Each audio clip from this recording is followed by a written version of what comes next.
challenge. With these simple smokes I'll show you, it should be no problem. You will need 2 smokes for this one, so ask a teammate nicely to drop you one. To throw the first smoke, stand in the corner in front of the barrel, then aim at this point and running through the smoke almost instantly. Then stand at this wall, aim at this point along the line and running jump throw that smoke too. No pick control needed, and you'll be hard pressed to find a gap, so cross the site with a little bit of peace of mind.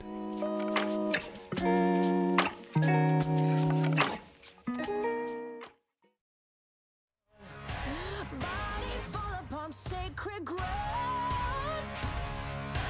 by the flag and a king is crowned.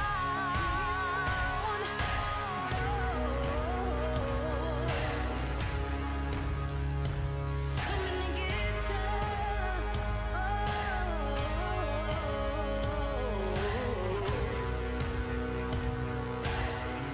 I'm coming, I'm coming.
'96 half for ENCE. Fantastic recovery after what looked like a lights-out start from G2. Well, ENCE adapt and they show up, really not missing much towards the end of that first half.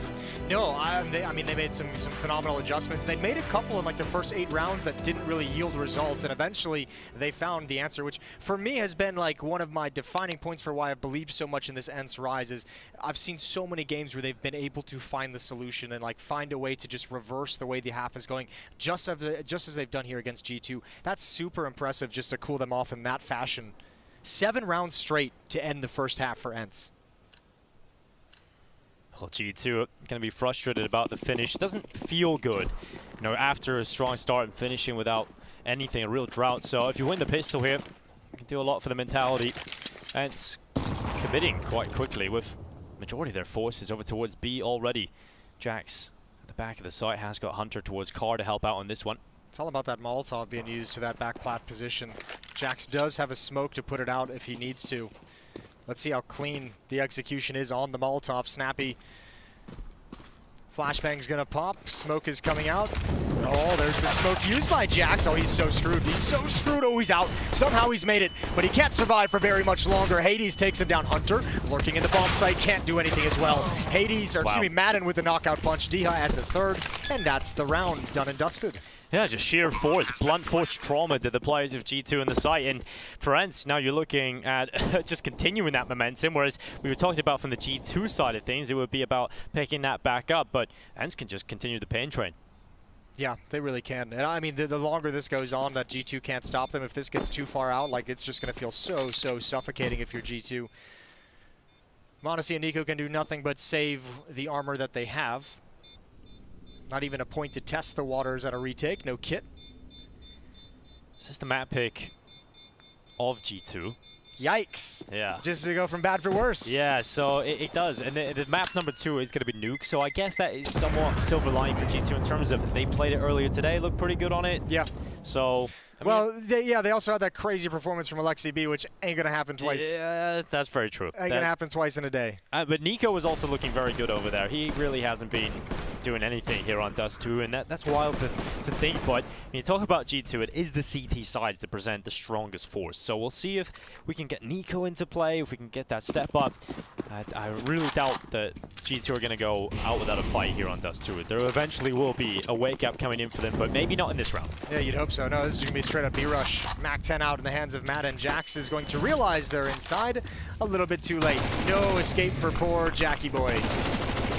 Although Smoke might give him a little bit of cover to survive. Snappy has him cut off, and the rest of his team is backed away and said, "You're on your own, dog." He's gone. Out of there. And now 11. We'll ring out for ENCE, and G2 saving their Kevlar wouldn't be too bad here. Upgraded pistols as well. So when you lose the B side that quick, there's no competing. So you just save the Kevlar, save the pistols. You would have nothing going into the next round anyway. And ENCE looking to just try and drop a few players on the way out, but it's not worth risking an AK. ENCE has won both pistols in this map as well, on top of the fact that at least they've converted the second round here in the second half. They lost it to G2 in the first half. They've done one better, but that was G2 having a much better force buy in that first half as well. They had a much better buy coming into it. So They had Alexi be on a scout as well. yeah, they did. They did hit some nutty shots. I think that definitely helped matters. But Snacks, look, it's just great to see him back on the server, isn't it? It's been a long time. I think what's going to be fun about Snacks is you have to feel like as the event goes on, like as he gets deeper and deeper into the tournament, he's going to like be playing himself back into shape. Yeah. I'm excited to see what kind of playoff Snacks we're going to get.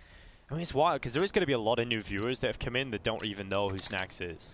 Yeah, that's actually a good point too. I always kind of forget that, like that Snacks at one point was like a top 3 player in the world. The guy was absolutely mental in the early days of CSGO. So if you weren't around for that, it's worth just looking up Snacks highlights on YouTube. You're going to see a lot of different guns. You're going to see a lot of unorthodox plays. A lot of ratty smoke plays. I think he's the first person who like really showed like all the different crazy plays you can make pushing through smokes and hiding inside smokes. But I feel like he also has one of the fastest drop-offs ever in history, right? Yeah, he did. He went from hero to zero Real fast. overnight. Yeah. And never came back. Really. Never So recovered. maybe this is the start of the comeback. It's the curse of that Polish scene, right? It's Yeah. like they never found anyone to kind of carry the banner, carry the Polish flag outside of the old legends like Taz and Neo and Pasha and everything. Yeah, but if you research the Polish scene now, you can actually find out that the 2 players that are representing him on the world stage, D-Hat and Hades, actually had a stint where they played with those veterans of Taz and Neo now. So Yep. you can see there is a correlation there for sure. Want to see 1 kill on the Deagle, running him down. D-Hat trades it out. 50 seconds left to Lexi B.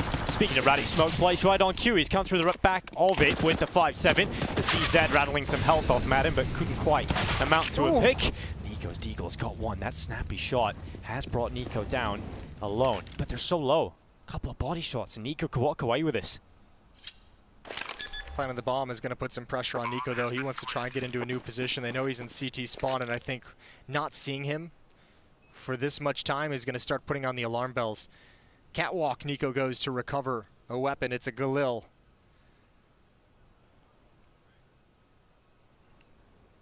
No opportunities being given over to Nico. He's just spotted one towards car, but Nico realizes with the lack of kit and the amount of time taken to reposition towards short and no opportunity being shown, he just has to take that AK and save over. A good bit of damage from G2, but you've got to feel like in the back of their head there was a chance to win that round, but they'll have to take the AK away.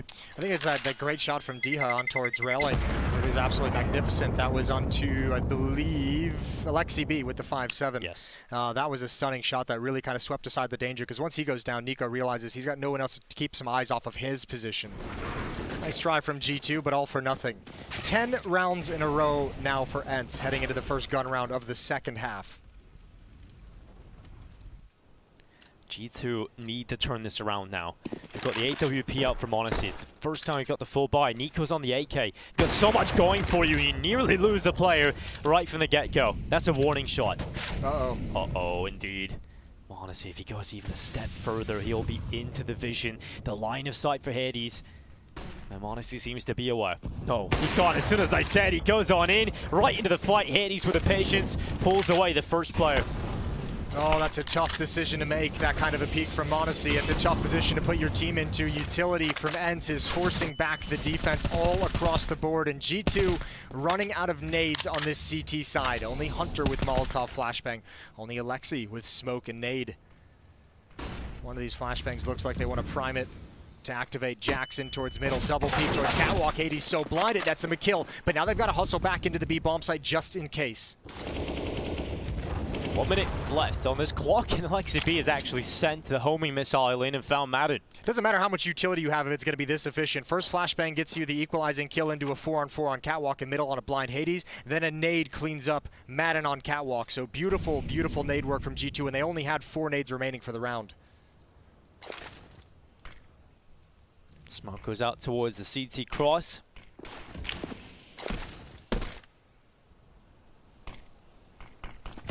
G2 maintain the advantage for now.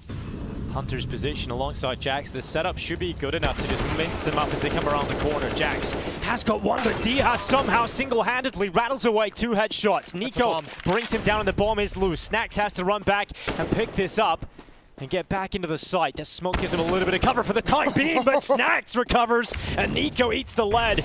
Snacks now into the 1v1 up against Alexi B. The standard of Snacks looking to deliver. And it's a big clutch. And Alexi B holds for the peek across the doorway, but the timing, it's worked out perfectly! And the Polish monster takes his clutch.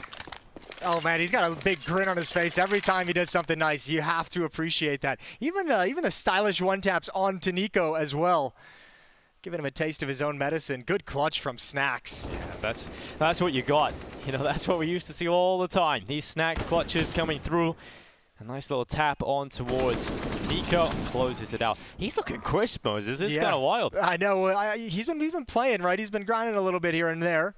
I talked to him outside when I arrived yesterday. He was so pumped. He was so pumped to get back to playing at this level of competition. He even kind of referenced it. He was like, "Yeah, back in the day with the old Polish lineups, he's like, we never qualified for anything. Once we got like knocked back down to that like online stages and online qualifications, he's like, we never found a way to get back to it."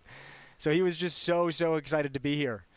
Awesome seeing him with the clutch there, finding a ratty little timing on Alexi. 13-6.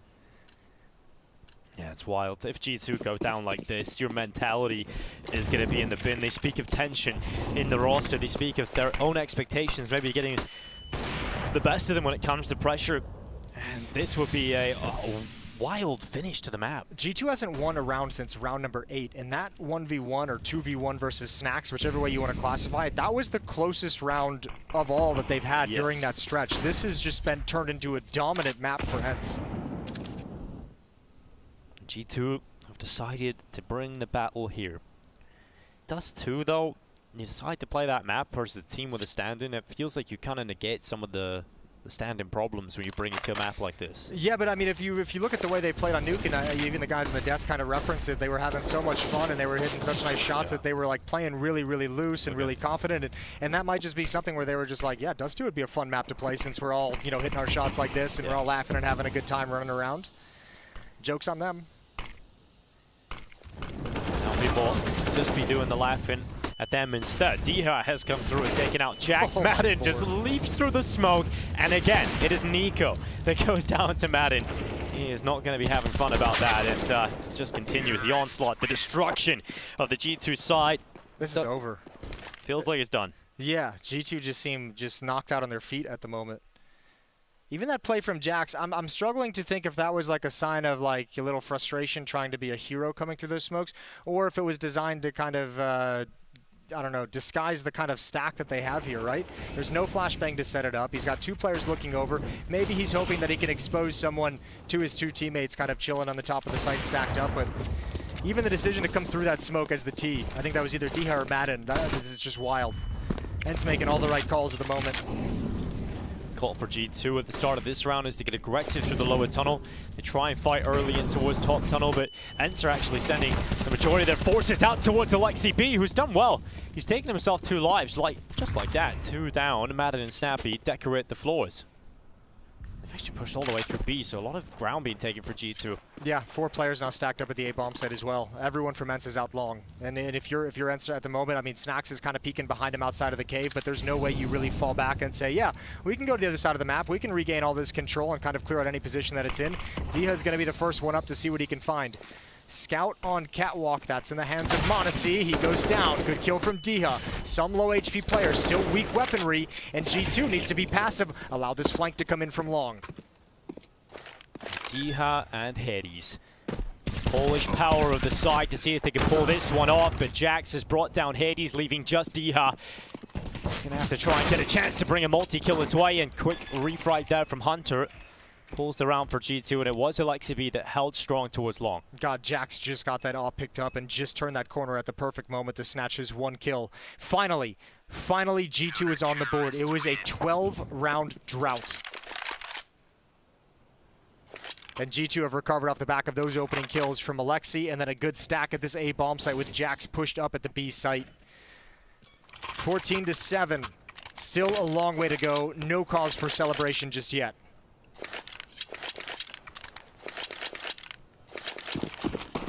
For G2, that's the lifeline back into this. And charging with ill intent towards this B side. They've taken tunnels already, but m0NESY, it's a wild position to be in, but he's quick. Yeah, but there's 2 players in lower dark. There's only actually 1 defender in the B bomb site. If ENCE was to pull the trigger or just wait out the smoke, G2's kind of in a bit of trouble. They jumped over the crosshair, but they didn't expect Hunter to be ready for that, and so the right foot push forward, supporting the AWP. Jax has caught the timing and moves forward with aggressive maneuver and has taken down Diha and Snacks. So we're just down to 2 players here for ENCE. Good maneuvers here from G2. Courageous play from Jax to push up, as I mentioned, as that only defender at the actual bomb site itself. Huge double kill for him to get in, surviving as well. Hades and Snappy to recover, and the nice thing for G2, this is all the ENCE money. They got nothing after this. 2,400 built up behind Madden, 2,450 built up behind Snacks, but no one else has any cash to really speak of, so G2 might be able to get a little bit of an easier round to start closing the gap, start chipping away at this lead.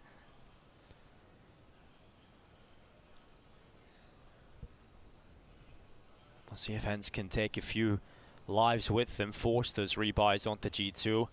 Snappy does get the first chance, although now you don't have to peek Snappy, you can just allow him to come out and walk into Nico. 30 seconds left, ENCE just drawing the timeout. Feels like ENCE just want to carry that AWP on over. It's funny seeing like both teams making some adaptations in their CT side, and both teams have like gotten a little bit more aggressive, right? Like ENCE in the first half, starting position a 3rd player, like middle behind those double doors. It was Madden just being a nuisance, just being annoying, grabbing his 1 kill here and there and slowing things down. Now G2 has pushed up towards upper dark and lower dark, and they've been able to shut things down and really get in your face and not give the T sides any real comfort to start executing. 14-8. 6-round lead for ENCE. Still a big buffer. But G2 realizes it's not done yet. You can still walk your way back into this one, but I want to see if that dynamic, aggressive CT side continues to pan out for G2. You can't always commit to 2 players at the lower tunnels, but maybe there's potentially chances elsewhere on the map to continue that. A timeout coming through again here for ENCE. Saw having his input. Definitely crazy how quickly he's been able to step onto the world stage as a coach, right? Because I remember casting him not so long ago when he was a player playing within the Finnish side. So stepping up, his first coaching experience really, and he's doing quite well on this ENCE side. Yeah, I mean, this is a great project to have on your resume if he ever, for whatever reason, needs to go elsewhere. You know, like seeing this kind of rise up with him at the helm is magnificent. It's been really, really cool to see. 14-8. ENCE is buying up into it. 3 AKs, the op on Hades. Tech 9 is picked up on Diha. Diha being the top fragger as well for the ENCE side of things. 22 kills, 11 deaths. Tops the server as well altogether. Oh, m0NESY. good kill. Snappy out of play early on. That is going to weaken ENCE. And they are committed with 3 players in the tunnels and one out towards middle. But Madden, just brings down Jax to the utility with the assistance of Snacks. I'm surprised they didn't actually do anything after that. They were already kind of shifting away, but you could see the idea. You could see that Hades was going to be at the back of top mid to activate Snappy out the mid double doors early on to cause chaos and to have presence and force some eyes there, while 3 players attack the upper B. Once Snappy goes down, they call it off, but they still get the kill at the B bomb site, just not in any kind of a position or situation to try and capitalize in that moment. 4 on 4. And Alexi and Cave, this is a power position. You got the shadow advantage. You can see them before they can see you. You have a millisecond extra to react, and at this level, that's everything. That's a huge difference maker. So Alexi B, just about the patience. Just about whether or not he can hold long enough, and Snacks begins to come on through a large shadow he will cast, and Alexi B will take him out. Now we focus on ENCE maneuver as they go out through short side. Nico's ready to deal with it. Coming through the smoke, Diha, the first victim of it. And Hades thinking better of it. He's trying to get his way through the smoke, but Nico ready for the second player to come on through, and he's able to collect both lives. Alexi was even able to get the follow-up lure coming behind as he transitioned over towards Car, looked out towards Long one last time and found a second kill in the round. Okay, G2, 3 in a row. And now they finally put ENCE back onto those pistols. Now they can start closing things down. That's a nice kill from Monacy. Nico's able to hold strong. No real challenge in this round for G2. Good reaction from Alexi disappearing inside of the smoke. Yeah, this round, really, the double figures will be ringing out for G2, and once you make that move, once you get the double figures, the mental switch, and just the scoreline looks a lot prettier in terms of that comeback. Nico and Monacy taking the first 2, and starting to slow down now. G2 getting into the rhythm. Yeah, where's this G2 been for most of the games? Nico's going to shut down Madden. He's up to 11 kills. He had 4 at halftime, so 7 so far in the second half. They'd obviously love to have him warming up as they make this comeback happen. Still keeping ENCE off map point as well. Like, if you're G2, this is starting to feel really, really possible. You're getting within striking distance. One more gun round win, and you're going to feel really good about things. Plenty of money in the bank as well for G2. The economy is not a losing condition for G2 at this very moment. They've just got so much cash, so many rounds of buys built up.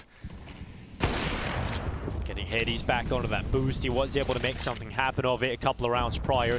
This time unable to do so, and Madden did. Oh, surely a pixel, a little bit of him maybe spotted, but Hunter needs to get out of dodge, and very lucky. Oh, hold the breath for a moment. He does get away. How is he alive? That's unbelievable. Monacy's going to find the pick out towards Long. Deep angle onto Diha. Feels like everything is going for G2 at the start of this one. Hunter should have been dead to rights. Pick from Monacy works out. They've got the advantage now, G2, and ENCE once again funneled back over to the side of B. And I like Alexi. He's just going to keep taking this long position, especially after that kill. He can have the fast flank.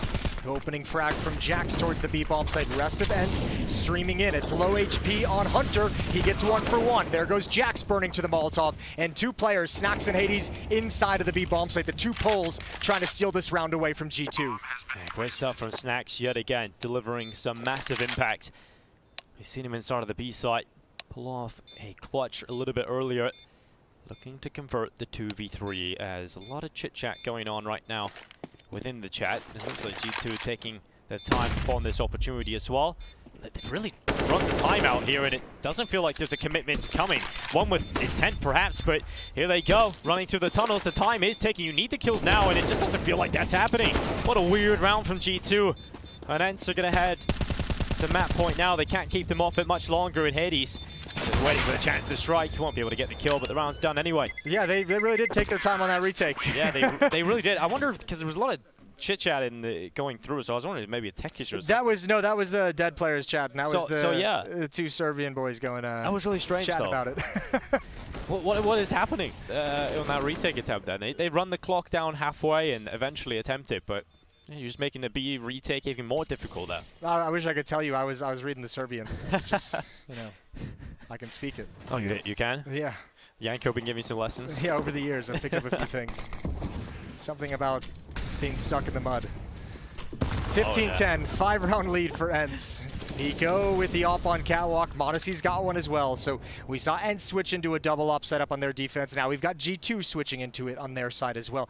ENCE has really wanted to run a tactic towards the B bomb site for the last 3 rounds. They've come in and set it up twice, and just for whatever reason, it's always just kind of, they've gone away from it.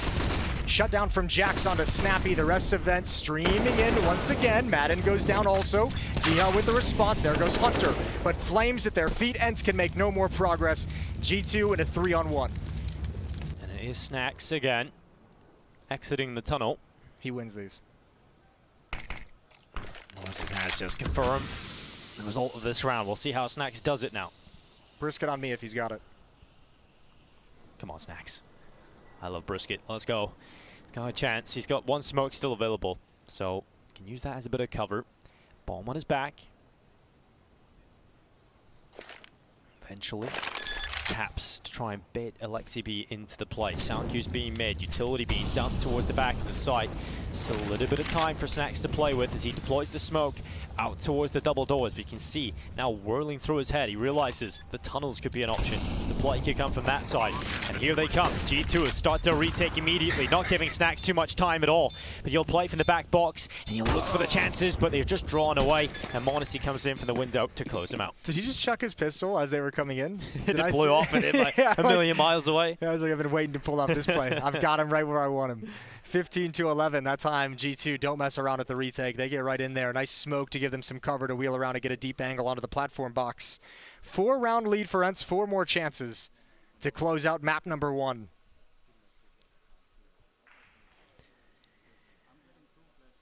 ENCE of getting to map point, you mentioned this just a moment ago, the fact that G2 kept them off map point is a massive positive, but once you let them get to map point, all it takes is a little individual moment in the middle of a round that you just need one. You just need 1 round in the next few to take this. Ooh, Molotov chucked out. Good lineup on the running throw. Nico gonna challenge and get aggressive.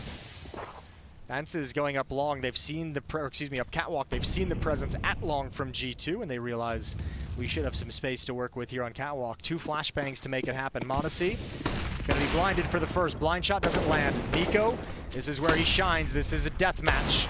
Snacks challenging at the long corner as well. Alexi can turn around and help out. Monacy goes down, but there's Alexi with cover. Alexi with another one. Nico still hasn't gotten involved. Just now peeking up and finding the final 2. Alexi is having fun in the deathmatch Yeah, it seems. Fantastic performance out of Alexi today. Looking crispy on the aim, but 15-12. He's 23 and 15. Yeah, it's crazy. Who knew he was the star all along? What's happening? He's taking Nico's powers. Yeah, I mean, we haven't actually even seen, well, Nico had a good performance earlier, but we haven't seen Hunter really deliver yet. We haven't seen, you know, Monacy had these massive performances. Actually, Alexi B has been the player alongside. It's just been good all day. So, yeah, just keep, like you said earlier, keep eating that breakfast. American breakfast does hit hard. Southern, those biscuits and gravy. Didn't actually see those, unfortunately. I got, like, French toast, and it was, I don't know, the portion sizes of, like, 6 human beings, but... Yeah, well, you're in Texas. I struggled through. It was great. I'm gonna weigh so much after that. I'm gonna be like a normal size by the end of this event. Yeah, we'll get you there. We'll get some Southern cooking is good for you. Soul food. It's good for you as something. Maybe for the mind. Not for the body, yeah, but for the mind. 3 more rounds for ENCE. For overtime. For G2, we'll see if they can muster that. Utility goes out towards the long position. Flash sent out. Diha playing with this long smoke. See if he can catch anybody on the edge, but G2 not giving the chances forward. In fact, Hunter actually made his way through the mid doors early. Has actually thrown down his own smoke, and they're going to stack 3 players towards B early on for G2, but it's the fight out long coming in for ENCE, and Monacy has dealt with Diha and sent him back to the grave. Oh, and then he activates Alexi B to start sliding out towards pit walking, but Madden's got that one. Now Monacy is in a tough position. Stuck between a rock and a hard place. Does he want to go long? Does he want to go back to the A bomb? He's going to go long. He gets 1 more. Jax with the AUG finds a kill into the upper B tunnels as well. ENCE's attack has just been picked apart. They are losing their grip on this round and on this map. Oh, nice shot from Hades. Brings down Jax. Plenty more needed where that came from, though. Hades and force forward. Another one for Hades. Didn't have his gun out in time to deal with Nico. Perhaps not anticipating another player to be so close. But has given Snappy a small slither of a chance back into this. Oh, I love this play. I love everything about it. Did Nico spot that? He I don't think so. No. Oh, yeah, he did. I think he did. Right. Modesty turned around. Yeah, he definitely spotted it. Yeah, that's crazy. I love this play from Snappy, and unfortunately just spotted. Everyone knows what's coming now. 13-15. After that, the stench of overtime is just, it's full in my nostrils right now. It feels like this is overtime all over this one. G2, the momentum is with them. And ENCE, they don't really have the buy to compete in this round. Yeah, G2 going on a run of their own. It's now a 7-1 run for G2's defense. I will say, this next round, these last 2 rounds are obviously, I mean, look, they're going to be dangerous no matter what, but this next round with Tech 9s and a Mac 10, ENCE kind of like, I feel like specializes in these like low econ buys. Yeah. They love rounds like this. It feels like they have so many good plans for how they want to attack and take care of and kind of address and approach rounds like this that they love it. They're happy to be in this situation. Snappy throughout his career has just been specialist on the SMGs, leading, just getting the weapons into his players' hands. So very proficient. We'll see if he's able to get something done. He's out towards long solo this time, and look at that net damage. This is actually dangerous though for G2. They need to get on the safety of Catwalk. No one's coming from long just yet. Molotov going to force him to the open. They've done so much damage. Easy mop-up. But for a moment, as they transition from long towards Catwalk, that route you take, man, if ENCE was able to pull the trigger on that attack, that could have been really dangerous. But great utility usage from G2 to give them the safety to move into those aggressive stances towards Catwalk. Round 30. G2's come all the way back. One more step, and it's overtime. They have to go again. The bonus rounds will ensue. ENCE getting to that map point just gives them the extra opportunity. See if they can close it. Buy is here. They have invested in the previous to get this buyout. AWP for Hades going towards long. Early flash connects, and he's unable to get his chance. How crushing would it be to come all the way back just to lose at the end? How many times have we seen it? Yeah, you need some food for the soul after that, for sure. Yes, you would. A lot of it. Pin smoke from Madden. G2's got Catwalk presence, though, and it looks like they might want to peek behind their own Molotov. They'd have a lot of information that no one's lining up here. Back to the B bomb, so we go. Jax has to deliver. Oh, perfect flashbang. No one else is in the bomb site. ENCE have access. Hunter is going to be locked out, and G2 must retake. Oh, G2 have to go for this, otherwise it's good night. Pack it up here. On Dust 2, ENCE have found their way through. This must feel like the golden ticket. You found your way to the B site, you haven't lost a player. It's all about just digging deep and closing this one out. Hades holds off Nico through the tunnels. Unsuccessful in pulling the kill. Modesty ready for the swing out from Madden. Needs another one to come through quickly. The time is ticking, the players are dwindling, and ENCE looking down the barrel. They've got themselves a Dust 2 victory. They have taken map number 1 over G2, and with that man on your screen, Snacks pulling off some incredible moments. Yeah, he had that 1v2 clutch in the height of ENCE's run and of a big streak, and that's got to be gutting for G2. Not only up 6-2 at one point, but that comeback just falls flat right at the end, and that hurts. They're going to have to readdress. We're going to head to a break. Then we've got the desk, and then we've got map 2. We'll see who's going to take it when we return.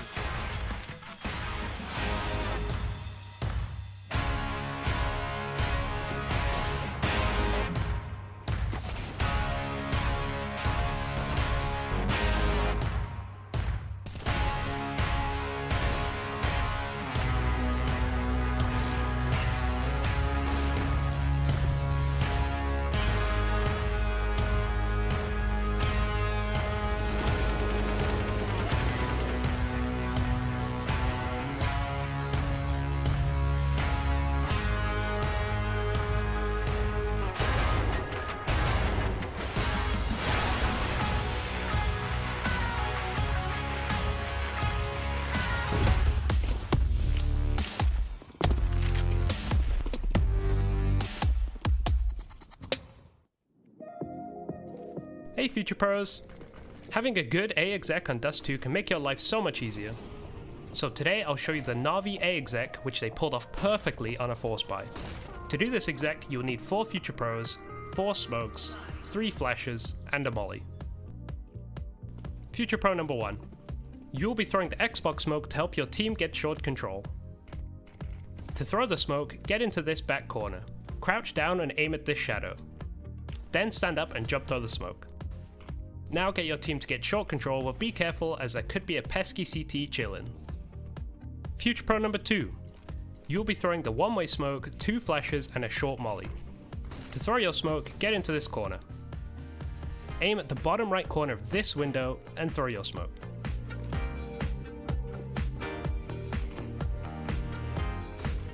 Then put your back against the wall and aim just to the left of this part of the box while crouched. While still crouched, jump throw your 2 flashes. These flashes will destroy a close long player. Once you have thrown the flashes, quickly lob a molly back towards short as you could be getting fast flanked. Future Pro number 3. You'll be throwing a CT smoke, a sight molly, and a flash to get you down to the CT ramp. To throw your smoke, get into this doorway. Aim to the top corner of this building and throw the smoke. Then throw your molly from behind the closed smoke just to the right of the palm tree and it should molly sight. After that, underhand a flash into CT and hop down with it. Try very hard not to blind yourself or your team with this one. Then sprint towards long and get a free kill onto the long CT who is hopefully playing close. Keep advancing and take full long control as this will allow your team to plant for long if you succeed. Finally, Future Pro number 4, or FP4 as I like to call it.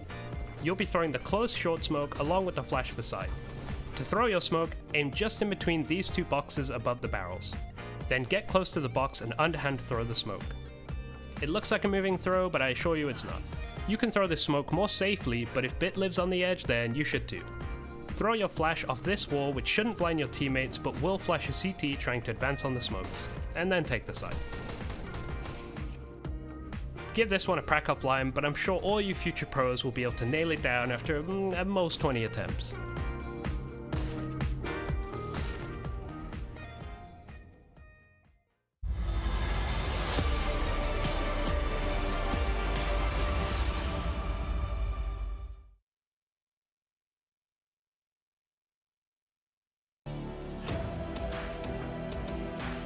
All right, so we found this GG moment, and it was all the way at the end in round 30. Ended all the way on a B hit. We're going to dive right into that at some point. I can tell you, I think Yanko's going to be breaking it down for us.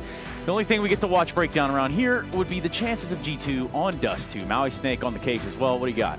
I was not a fan of how this game went for long stretches for G2. They had this great start in it, but then ENCE came back with some of those patented plays that they were working with, and also the double op setup was something I want to talk about. The fact that Snax was able to roll back the years with that one, find some great defenses on the A site with it. He was actually very mobile in this game. I thought he was going to be pretty much just stuck in that mid to B rotator spot, but we saw him dominating actually at long, at B itself. I mean, he was going for some pushes too. They're giving this guy a lot of space. And I would say it's kind of like a 50-50 right now, Yanko. I don't really know if I'm loving everything from Snax, but there are some moments where he is shining. You're not hating it. That's the main thing. That's also what's important for a stand. And then, you know, we talk about inconsistency a lot. You know, everyone's trying to be consistent and win consistently. And, you know, we have teams win a tournament and disappear in the next one. G2 can be so inconsistent over a course of a single map. Like, you could see early on some of the rounds, it's going great. Some of the B splits, very well executed, good calls, everyone doing their job. And then towards the end of that first half, just rounds where you're looking at it and you're like, what is going on here, guys? Like, what's the, you know, I would die to hear the comms at that point. It's like, what are you going back and forth? Are we going A? Are we going back? Are we not? You're missing all your timings, right? And it just, they seem so lost at times where you're wondering, how can this happen to a team that's been together for 6 months, that has like some, you know, the world best players, and Nico, obviously, Hunter has been really good the past couple of years. Alexi B is touted as one of the better callers out there for them to pick up. And in my book, top 3 coach in the world as well in Extas. It's like, this has to look better at this point, and they need to start figuring things out quickly. Yeah, and Amanek too. I don't think we've touched on that, but he was also a factor within this somewhere. No, but for G2, that doesn't feel good. It's got a sting to it that I can't quite put my finger on, Maui. This was supposed to be a punish pick coming out from G2, and we saw that they had some moments where it felt like they were definitely going to be the stronger team in this one, but then they somehow just kind of let it go. And like Yanko was alluding to, the fact that they just seem disconnected at times, and I want to touch on the fact that it feels like the roles just change round to round for G2 a lot, where sometimes it's this lurking Jack, sometimes it's a lurking Nico. I can't handle that anymore. I just can't. What is like, that? Any other player on the lineup is a better lurker than Jax. Not just it's not necessarily a better lurker. Like, doesn't mean Jax sucks at the role completely. Just it makes no sense for him to be there. And if you built your default in a way where he has to, because sometimes he has to. Like, Then why? Then how did you allow him to set up your game? in such a way. I'm seeing a round where Nico is running in first, jumping on the side, like creating space for, Some of for him those to be catches. traded, and Jax is sitting like top mid, Just waiting. Yeah. It's like, how is this? Like, how is this the way things are set up? Like, it's fine if it happens once every couple of games or twice, you know, Right. and it's like, you know, it's just a situational, and you think the call is really good, and you don't want to waste time swapping positions in and out. It's But almost like it's a- a recurring theme. Like, it just fundamentally is wrong for this team.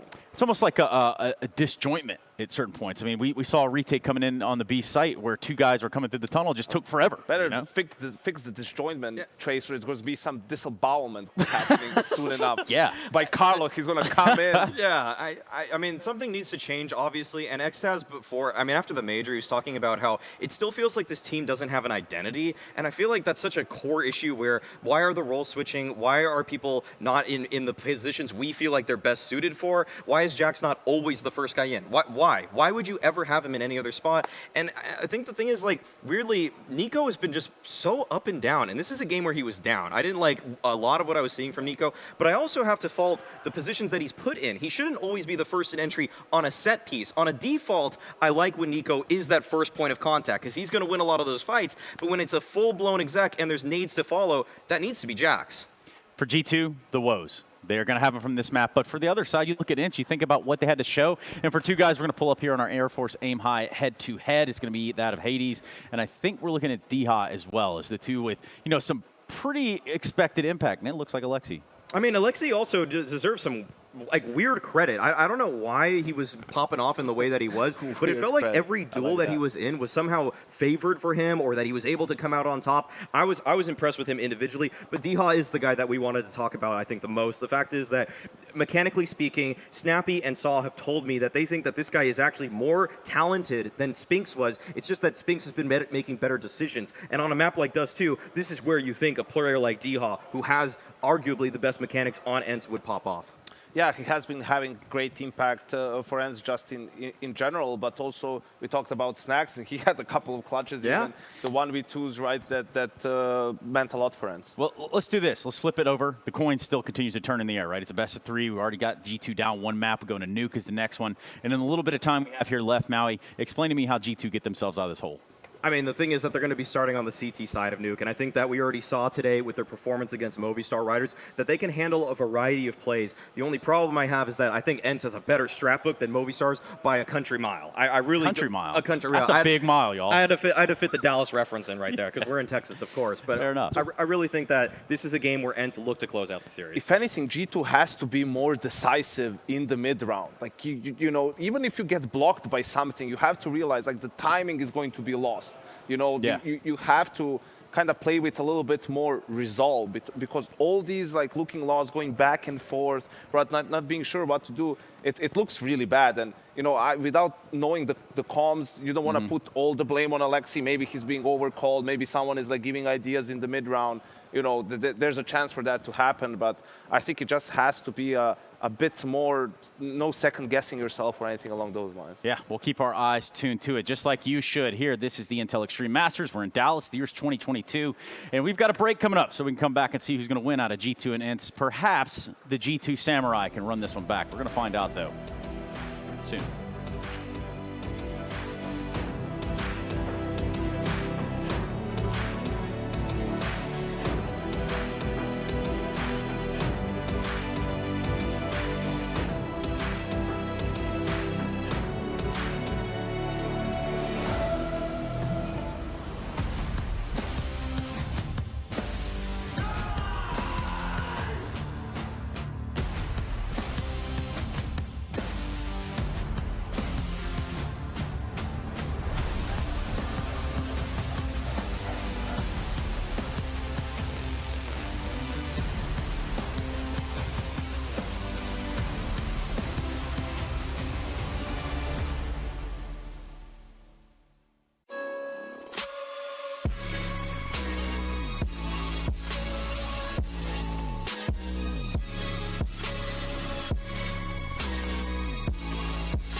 You love it, you wear it.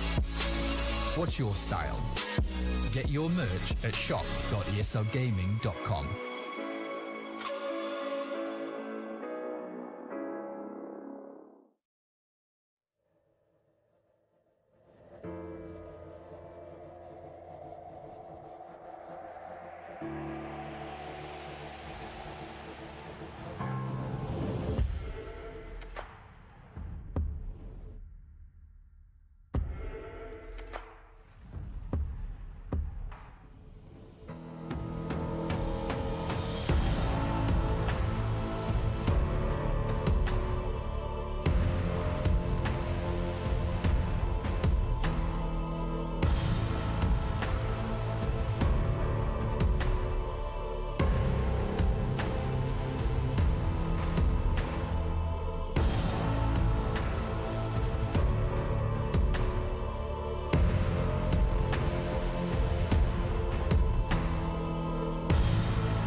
G2 versus ENCE continues as we head into map number 2. We have got ENCE already one map up.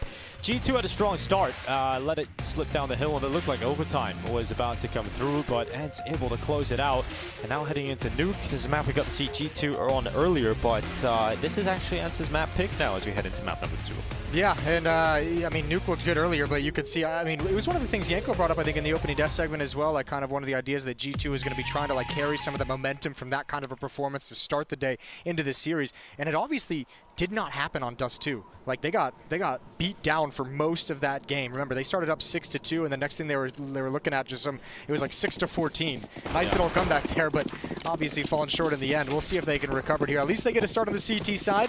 That's something you got to at least have be a little bit happy about. Fast-paced pistol round from ENCE, already streaming into the upper bomb site. Hunter's got one, Hunter's got a second, and there's still one more player jumping around, but Jax takes care of him from above. Beautiful defense for G2. Pistol round is looking like it's gonna be theirs. Yeah, no problems here unless Madden pulls off the best clutch we're seeing forever, but you wouldn't want to overhype that one until that happens. So we'll see if Madden's able to get into a position to compete, and the answer is no. Nico clears him out. 1-0 start for G2. We'll see if they can keep that up. First pistol round of the series, they did lose both pistol rounds on Dust 2, which is certainly gonna, you have to imagine in their heads is a big talking point when you lose 16-14, not getting a single pistol. That's great stuff from Hunter. Really was a little slow to start, perhaps. Those are the most important kills as well. Again, like an upper rush on pistol round. Like, gotta get the backside yeah, picks. like you at least have to take away that main thrust, because if he doesn't get those 2 kills, Jax isn't there at above to provide that kind of support. So it can be really, really tough. We're gonna go right back to it. Another upper rush for ENCE. Yeah, the thrusters have not run out of fuel just yet. Snappy charging in towards the fight. Back and forth. A couple of picks have come in for ENCE. D-Hat needed to find that one towards outside. Madden's actually slipped his way down with the bomb to the lower side. So getting a bomb plant out of this is exactly the goal for ENCE. One more kill would be great, but I don't know how you're going to do it with the Tech 9 at this kind of a range. If he gets back Decon. Yep, this could be nice. One player in vents. Ooh, he can actually work his way all the way around. The Molly's actually buying a lot of time here for Madden to reposition. He can get around the double door. Now, obviously winning the round, not going to be on the docket, but a kill, yeah, absolutely. But chance there was on to m0NESY. Couldn't quite capitalize, but a bomb plant for ENCE in that position. That's goal number 1. Yeah, it helps recoup some of the cash that they spent investing into that round with the armor and Tech 9s as well. I'm really curious to see what ENCE would do. ENCE is the kind of team I feel like that could even buy in this round as well and just say, screw it, let's go for it. Yeah, let's have a little bit of fun. It would be interesting. They're going to go back to a half buy. Tech 9s, Deagles, and armor again with the extra $800 of that bomb plant. What a statement it would really be about ENCE's level and caliber as a team right now, that you can literally lose what people are, the best player in your team, the best performing player, and you can still, imagine you take a series against G2 and go to the playoffs. That would be wild. Yeah. Yeah, that would be massive. It'd be such a weight off your shoulders as well, just to get that out of the way early on day one, to know you're already locked into the playoffs. You could play a little bit loose for the rest of things, knowing that you've secured a spot on the stage. 2-0. Diha goes down early. That's to m0NESY outside. Remember watching that Nuke game from G2 earlier today as well. One of the big things sticking out is, as we see from a lot of most teams as well, but Nico and Alexi taking their turns. Nico over towards Secret, peeking up those stairs. Alexi taking it up in some rounds so they can position m0NESY over in ramp room. ENCE is going to have to be cognizant of that kind of a switch up in the defense. Should be nice and easy up above. This spot is difficult to clear out in the best of times, and it is the worst of times for ENCE. Yes, G2 getting the start in the CT side. That was probably the biggest factor earlier of their initial performance, is the fact they start in the CT side. The lead they built up, they barely had to play any T rounds. And the disruptive utility from Alexi B and Nico towards outside was just almost unplayable. But when you look at the end side of things, this is a team who have probably one of the most disruptive players in Counter-Strike at the moment, with D-Hive towards that position as well. He's always forcing the issue out there. So I think we're going to get to see that become quite a consistent factor for both teams today. Yeah, that'll be a fun battle to keep our eyes on, certainly. m0NESY taking some damage from the flames to try and get a peek in towards door. Didn't see the fight he wanted. So going to call a stalemate and back off. Readjusting outside, looking towards top silo. 3 players coming outside for ENCE. Excuse me, it looks like 4. With Snacks chilling far back with the grenade stockpile. Cross smokes allow ENCE to head their way down to the lower site. really spotting any contact yet for G2. Is Snack simulating like a fake execute into a re-exec? That's the thing, he's got so much utility to himself up there, he's just having a great time. His teammates have now been spotted down towards Secret. He's still going with his utility after the skylights, but ENCE not making any secret about their ill intent towards that B site. They're pushing forward, they've chopped off some heads. It's Nico.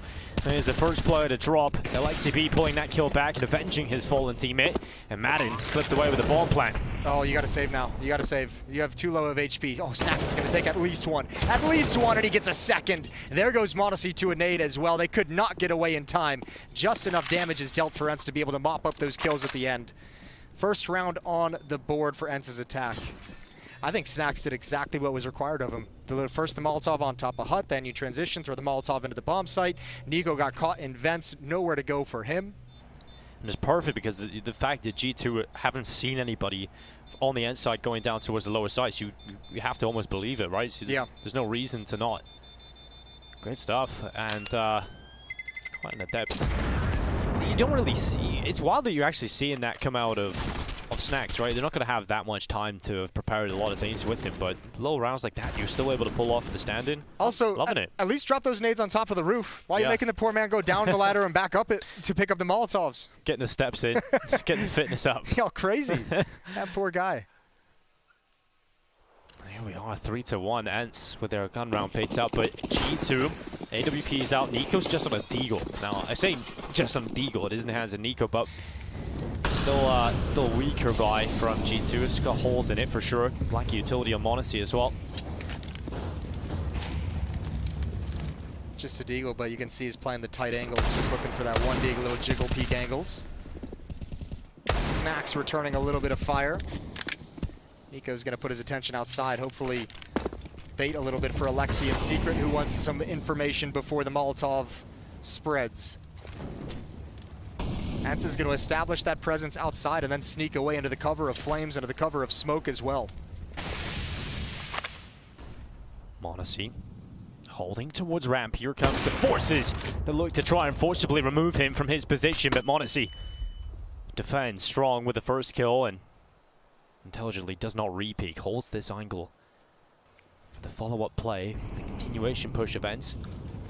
Now it's on where Alexi B decides to rotate. They're going to go right back at m0NESY. Oh, jiggle peek. He's too fast for that. Yeah, I like that he goes back into the initial position again. He doesn't completely leave yet. He continues to peek. Confident in his own ability, and now Nico from Warehouse spots one not looking the right way, and something about Nuke and Deagles and behind the head shots. Nico doesn't really work all the time, and that is an awkward effect. Oh, now Heaven is susceptible. m0NESY's got to be careful rotating over, especially if Hunter goes down. Oh, this is everything. Well done from Snappy. Somehow G2 crumbles, and Hades has the final two. And yeah, all you can do is giggle there. He's laughing about Nico missing. He's like, guys, you wouldn't believe it. Nico just missed 3 shots. I wasn't even looking at it. He's done it again. Yeah, I mean, you know the flashbacks came on through, but the fact that m0NESY is done so much work here and G2 still slip up, it's rough. It's real rough to see. Hades is hitting some absolute blinders today. Great consistency, and there we go, yeah. All right, he held it off. He's not quite at Death Slam phase yet. The keys are attached to the keyboard. It's all good. We'll take an angry fist bump any day. I just want to see Yanko's face in that position. Oh, Mac-10 makes it sing. Good shots from Dia and Snacks. As Stack and Ramp Room, they get a couple nice kills from it. One more would be great, but it's just the USP, and Hades will take care of that. We're all tied up at 3. Yeah, I mean, and also you have to say, just for like mental purposes of a team on T side, Nuke, it is so good to get like 3 rounds out of the gate, like really early, taking that money away at least for the initial kind of salvo of rounds, the initial portions of this half, just so you don't have to be like sitting at like a 6-0 or like a 0-6 scoreline and saying, man, we could really use an economic reset at this point. At least you've limited what G2 can have moving forward for now. All M4s. Yeah, the full M4 setup, and sad to see because m0NESY delivered some good impact in the previous round, but this is different. Nico's changed up his position to play on top of the garage. It's an interesting spot, and it's worked out really well here for G2. Almost in tandem, m0NESY and Jax find the follow-up kills, and we're just down to Snacks and Hades. That's a great position for m0NESY to be in. Just spam into the smoke to help protect Nico as best he can. Gets fortunate with the kill, but that's a nice find. on the player trying to punish Nico's position. 5-on-2, and G2 is not going to let this one slip away. That's an attempt to get down the vents. You know, Snacks used to be amazing at that. He's a bit rusty. That was like his play. The Snacks play, getting down the vents. I think Nuke might have looked a little different the last time we saw him on the servers. But that's we've all seen that happen. Yeah, he was a big reason why like the old VP, the Polish VP lineup was so dangerous on Nuke, was his ability to get into vents and really make the verticality of this map a huge strategic advantage. There was a couple of vent options back then. But it's good to see. But hence, early start on this T side, going to be competitive. That's a good start for G2 in that previous round, picking up those 3 kills. But those aren't positions you're going to be able to use again. Like that's really a one and done to get you that round on the board. And they needed that round. They now get the AWP back out.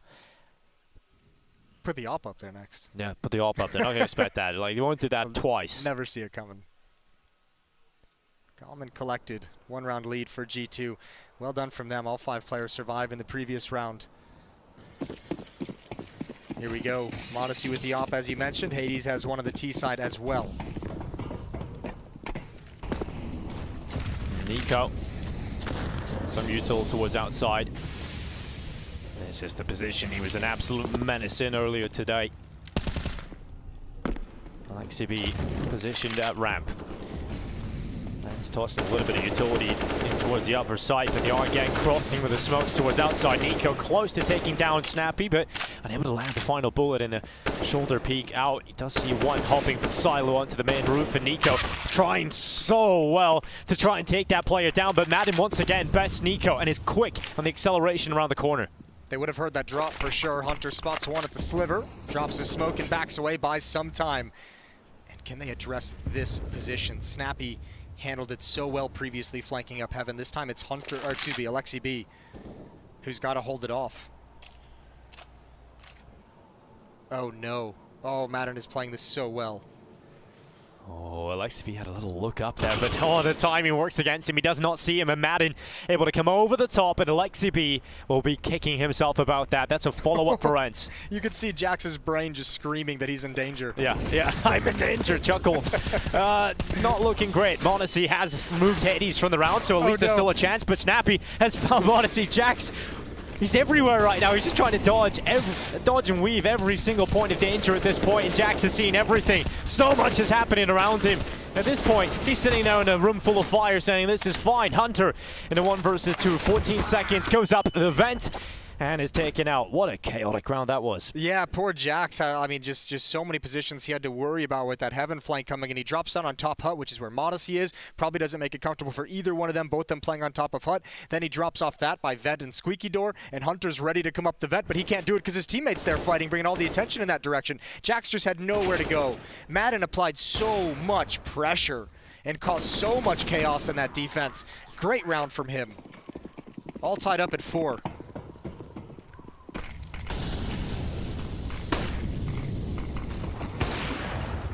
This is where if you're G2, you're so happy you won the previous round with 5 players surviving because you can afford to buy right back up into it. Modesty aggressive this time towards outside. Nico has claimed the life of Diha. Modesty, Snappy's ready for it.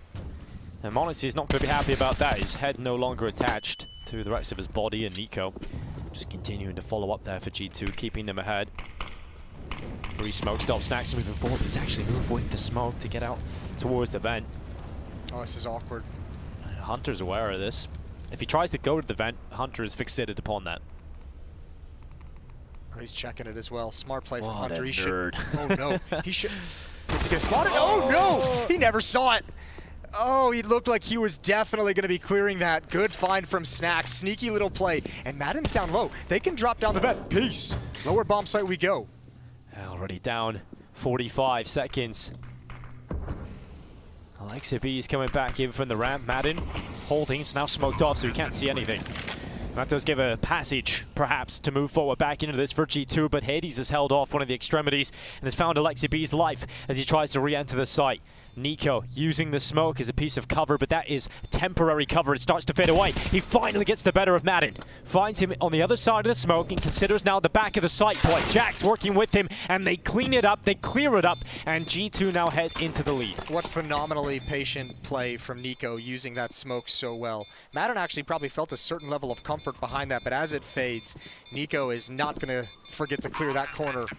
Beautiful retake, and which is great to see too, because we saw some really kind of curious and some struggled retakes and labored retakes on Dust 2. Here on Nuke, they handled this one very well.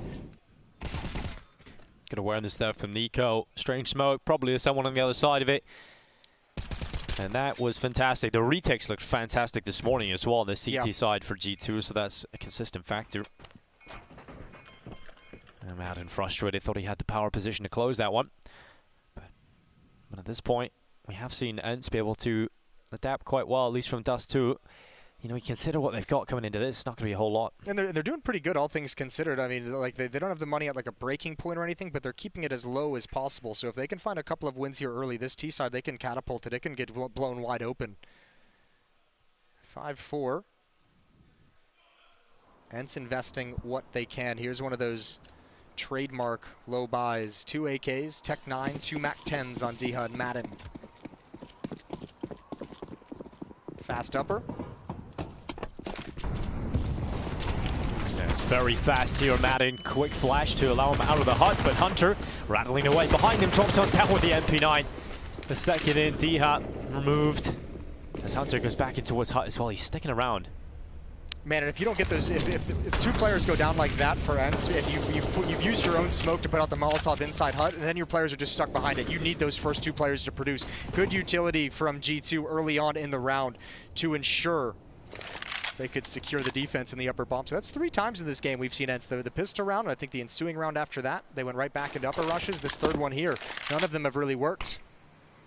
We've seen a lot of upper rushes against G2 this morning that they handled impeccably as well, so it doesn't really feel like they're ever going to be at risk to lose one of those. ENCE probably didn't see that game this morning either. Yeah, that's true, because they were playing at the same time, so yeah. Not going to be fueled up on thoughts for that one. Felt like Hunter was definitely emboldened by the fact he had an MP9 here, just staying around, pushing the issue. Great to see. And still have 40 seconds left. It's not completely down and out, but you do need to make a play soon if you want to go for this. And with Hunter's 3rd kill on the MP9, it really does feel like it's just a moment of time before this one adds to the tally of G2. And extra money in the bank for G2 now as well.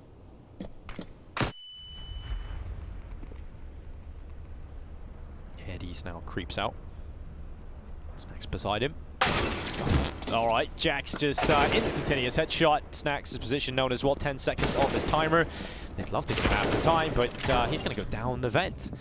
And now sticking for a night. That's a Snacks play right there. Snacks classic.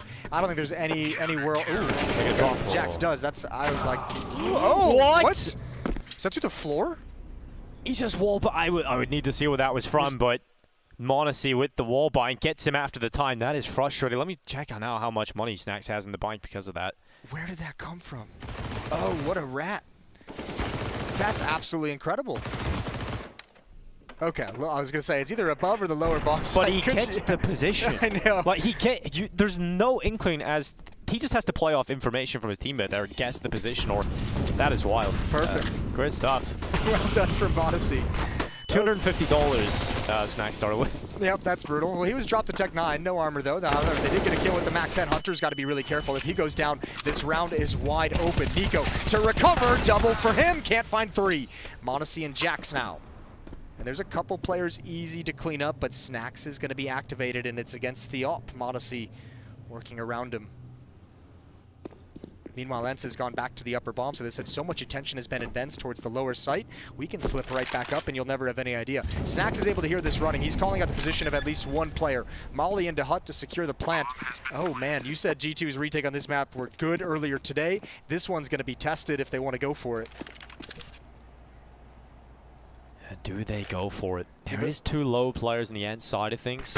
Jax is stuck on the ladder. Oh, because of the low HP, he was actually able to get away with a few straight bullets. So Diha goes down. Flash being set up. Snax is looking to cause some problems, but it's quick down into the site, and that puts the pressure on Madden, who is alone. m0NESY coming in. Quick shot down with the time. It's so far gone, but it's not planted for him, and he's got a smoke. m0NESY dives down. Kill is through, and m0NESY getting the shots fast as lightning, and the defuse will come through as they lock in 7. What a beast. What a heroic clutch from m0NESY. Well, you got to say in Jax as well, 2-on-3 and the 1-on-2 from m0NESY. That is really, really well done. That is a tough scenario to make it work. They almost get screwed here. Jax on that ladder for so long because m0NESY is setting up the flashbang to get him up. Fortunate to get the kill on the ladder, but these 2 kills are spectacular from m0NESY. That's amazing stuff. That's the moments m0NESY can get out for you. G2 needed the retake. They're just so good at it, even when it comes down to the clutches like that. ENCE going to be feeling a little frustrated. Quickly out of Squeaky. It's Snax swinging out. It's 1 for him, but quickly traded and answered upon by the cousins of Nico and Hunter. Snappy in the midst. Oh, they are certainly snappy. 2 quick kills onto Nico and Hunter, and Alexi comes over the top to deal with him. It is another, as m0NESY into the clutch again. A 1 versus 2. Once more. Flash himself. They're going down. They don't want to fight him. They know where he was, and so going down to B is the safer call. He wants to be a little bit quiet when he went down. Now he's booking it. He's already here. Wants to catch him out in the open. They should know his position. Oh! That is so fast, but 10 HP. He takes a lot of damage for his trouble. And m0NESY, 1 more to find. Diha's going to tuck himself close along the wall. You never, ever clear it like that. And there he goes.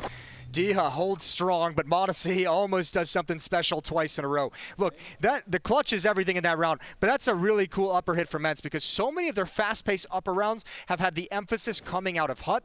This time they're going out Squeaky. This time it's the same nades. It's the same look, but they're swinging out Squeaky wide, and the Hut players are coming in a little bit delayed.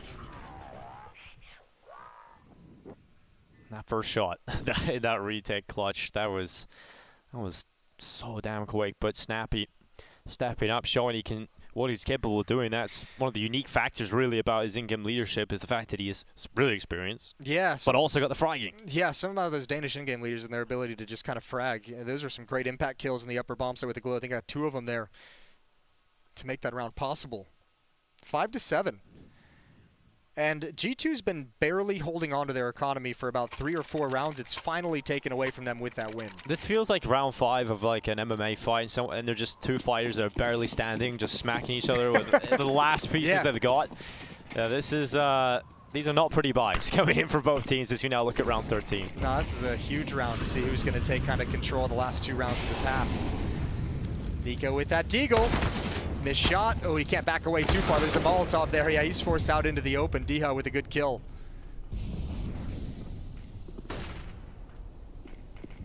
Snax being a bit of a pest. Going to try and play inside of the smokes and cause some problems. m0NESY gets caught out by Hades. Alexi tracks the steps as Snax comes in towards his crosshair. And that's at least 1, but still within touching distance on G2's side. But ENCE hold the advantage for the time being. Alexi B's looking to pull that back. Look how quick this is. Oh, he's pulled the trigger a little early. Should be taking this, and oh, it's not clean. It really isn't. The hard thing is his other teammates don't really know how to get involved in the action with the weapons they have. They're slow lurking through secret up these stairs, but it's going to be way too late. Alexi held him frozen there as long as possible, and Snappy surely going to get at least 1 here. Oh, he's going to get both. Good shot onto Hunter. 7-6, and that's the money completely depleted for G2. They'll have to save this round and buy up in the last. Yeah, they've shaken them upside down, stolen their lunch money, and G2 down to barely anything at this point. And 6 rounds on this T side, should be 7 here, no problem. If they win the half on the T side of Nuke, I'm feeling real bad about G2's chances now. Yeah, they'd be living the dream. We didn't have to see any of G2's T side earlier, so I don't really know what to expect just yet. Yeah. That's a good point. They didn't really even have to kind of test run it or anything like that. So you're going to see it today, or see it in the second game. We absolutely will. If you're in Europe right now joining us, thank you. Probably, for this one sacrifice of the year where we have a North American event. Yeah, I'm not going to thank anyone. Yeah. I was waking up at 5:30 for the major. Oh, that sucks. So just to watch your own teams get beat up on, so I know. that's even more worst. miserable. Here we are at this point for G2. Not really too much to write home about for them. Battered and bruised, 7-7. There is some exciting matchups coming up a little bit later on today as well here on the mainstream. We've got the likes of FaZe versus Vitality. Now that's going to be a fun one, and if you're interested in the loser side of things, you got Charlotte's Encore. It's going to be exciting just because, I mean, like coming into this with all the kind of like different stand-in situations that we have, you really felt like FaZe was the only like true contender for the trophy here. It's almost like everyone, like we're giving them that notch for the Grand Slam just right out of the gates. And then the kind of the X factors were like, okay, well, if we want to talk about who might be able to contend with them, what's G2 going to look like coming into this event? We know they felt really confident coming into the major with the progress they'd made. We didn't see it there. Maybe we'll see it here. Same thing with Vitality, obviously a very disappointing result for them. Maybe we'll see a better form here. So we actually get an early test to see what kind of a level Vitality is going to be playing this event at. Yeah, when you lose the likes of Na'Vi and Heroic as well, you just, you know, those two teams you want to see kind of shift up. One of them has to be Vitality and maybe even Astralis, but Astralis' performance today wasn't that inspiring. Rifles back out for everybody, and m0NESY is off to a flyer. It's a first kill for him as he brings down Snacks, and Nico actually decides to use that position twice in this half, and to great effect as well as he's found the second kill of the round. Yeah, that spot's been good for 2 kills, 1 in each time he's used it. Even able to shift around now. One player, Madden, being aggressive, not stop. Oh, Nico's going to be so caught off by this timing. Surely so caught off. Oh, indeed he was. Reacts quite nicely, but not able to complete the kill, and now outside is open. 3v4 for ENCE to try and turn around if they want to lead the half. Jax placed in the back of the side, his teammate of Hunter positioned behind the CT vent. Jax is playing proactive here as well. He's not just idle, he's getting the information, he's gathering that towards main, so he can take the info, drop back, and force them into the fight where they're focused upon Jax's position, and therefore it sets up the distraction and the chance for Hunter in the corner. So yeah, but Jax has had to worry so many times. Like this is like the 3rd or 4th time we've seen him about the Heaven Wrap. Like it's just, and the only player watching it at the moment, they're watching the lower, not above in Heaven. It's actually Hunter from this vent who's got to try and cover Jax as best he can from this position. But that actually prevents Jax from really peeking on the other side of the silos. Good kill from Jax. Yeah, because of the Silence M4 being selected here for Hunter, even though he shoots off, it doesn't really give away his position, right? You're going to check it, you're going to be aware of it, but it doesn't confirm it in Jax. Well, you don't really need teammates if you're this good. He's taken 2 lives already and still rattling down Hades. Low HP. Low time. Mortally wounded, and there we go. G2 bounce back. Map 2 looking pretty solid at 7 as we head into the second. Join us after the break to see the conclusion of Nuke.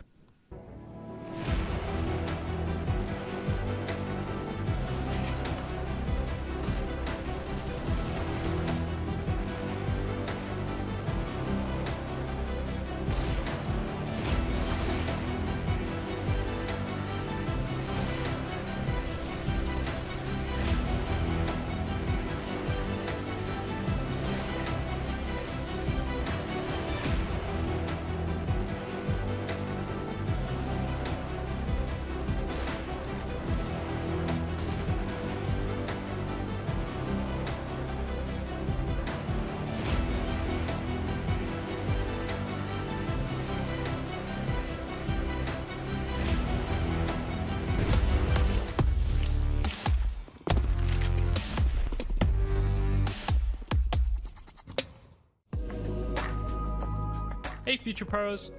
Back on Nuke this time with a nifty smoke from Frozen that will give you a cheeky one-way for outside. To throw this smoke, get into the corner next to this door at main. Aim along this line in the middle between this dot and this vertical line while crouched. Then simply stand up and jump through the smoke. It takes a little while for the smoke to land, so don't expect it to be there before an outside rush could come in. But it's good to stall out the T's and gain some extra control. If anyone is foolish enough to walk by, they are easy pickings. There is another way to throw the smoke, maybe a lesson for another time.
G2 may be one map down, but a recovery at least coming into Nuke. We'll see if they can close this. It's 7 at the half here as they go into the T side, and so we'll be happy how close they made that first half.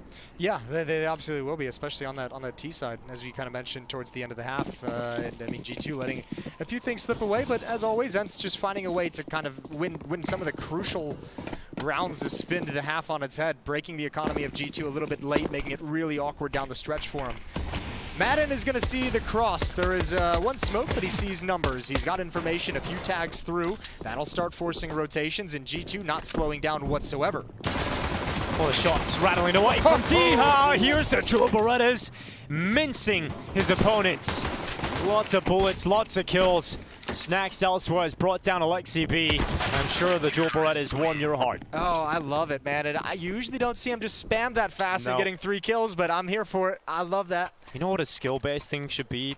The Jewel Berettas should fire as fast as you click your fingers. Okay, yeah. That would be something. Got to bring back the scroll wheel shooting. This was brutal. Diha just like fully automatic. Away. This is how to face off. Doing his best Nick Cage impression. G2, wow, they've got nothing in sight here. No step close to a bomb site, nothing. So no force coming here. The anime AUG out in full force for Hades. The anime AUG? Yeah, look at it. That's fair. It's even got the stickers on it as well. So many stickers. That's expensive, that thing, by the way. Yeah? It's super expensive. Like, what are we talking here? I think it's like talking like a couple grand, $1,000 or something. Oof. Yeah, maybe not in that condition, but. Okay. Now we're cooking with gas.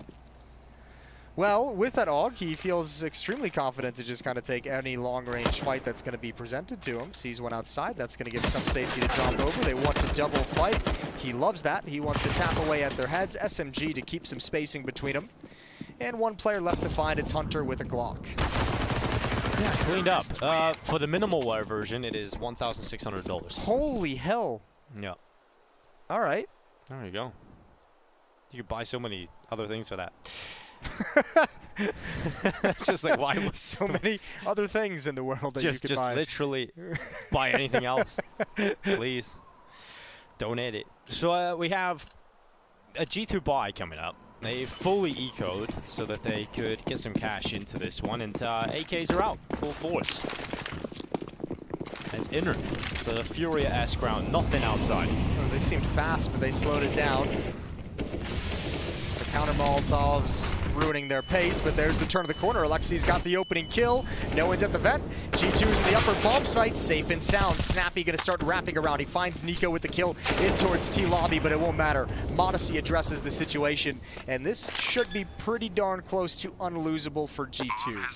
That being said, they have at times found a way to lose these rounds. Yeah, maybe by the power of anime, Hades might be able to pull this one off, but one kill found onto Modesty.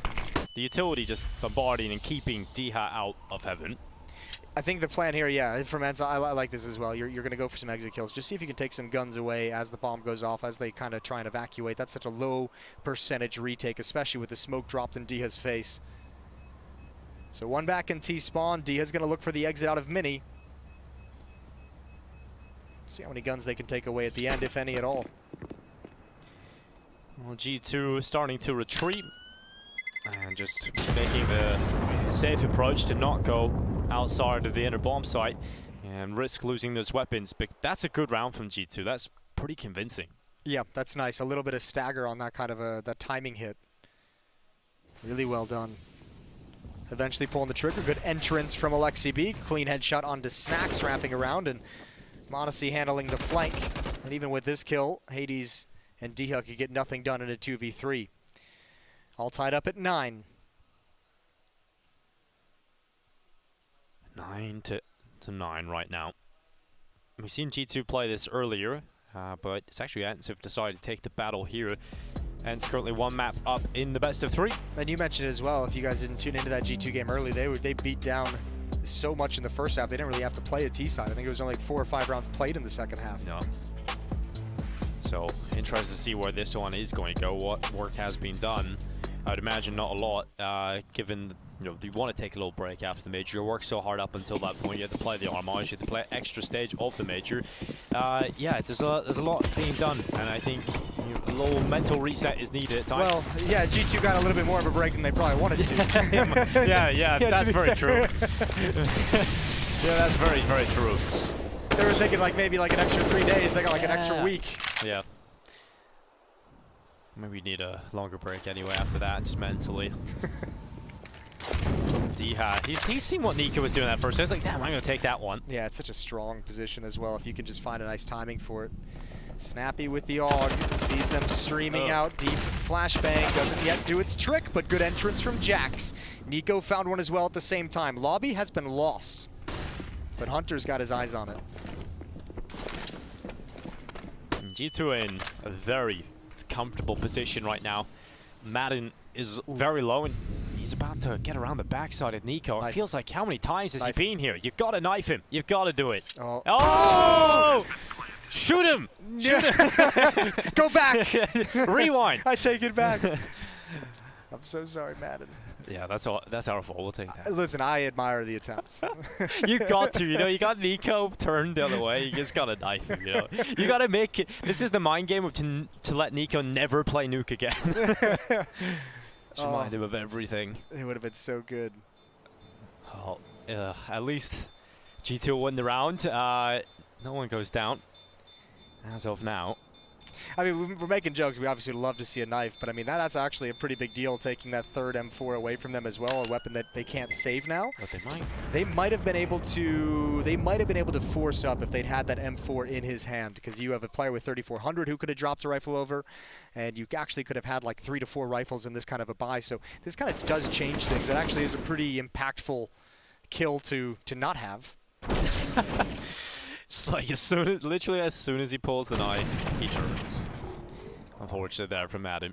But yeah, the ramifications of that could be a lot more than just a lighthearted moment. I feel like I saw giving Madden a little bit of a smile as well, but as a coach, you're probably like, God damn it! It's like the mask over the crying face. He's not in a happy place.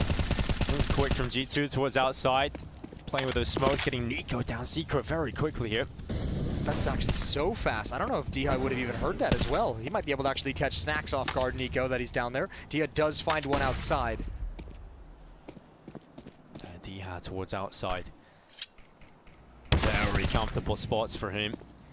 He's really trying to stop G2 and gather this info as quickly as possible. He has got information that there is one red, and so when he alleviates that position, you have to call that there could be a player down. And now Nico's spacing, or his pacing on that take of Secret doesn't really matter anymore, because he hit the pause button for so long that, I mean, they obviously knew it was possible that someone could have gotten down. They just might not have expected it to be so fast.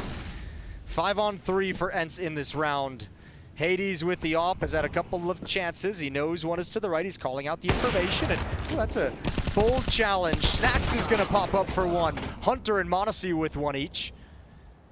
It's just all left to the young gun in a 1v3. Yikes. Only got the AK. Hades removes Monacy, and we're now tied up 10 apiece. Buy still available here for the side of G2. Can get the AWP out in the hands of Monacy.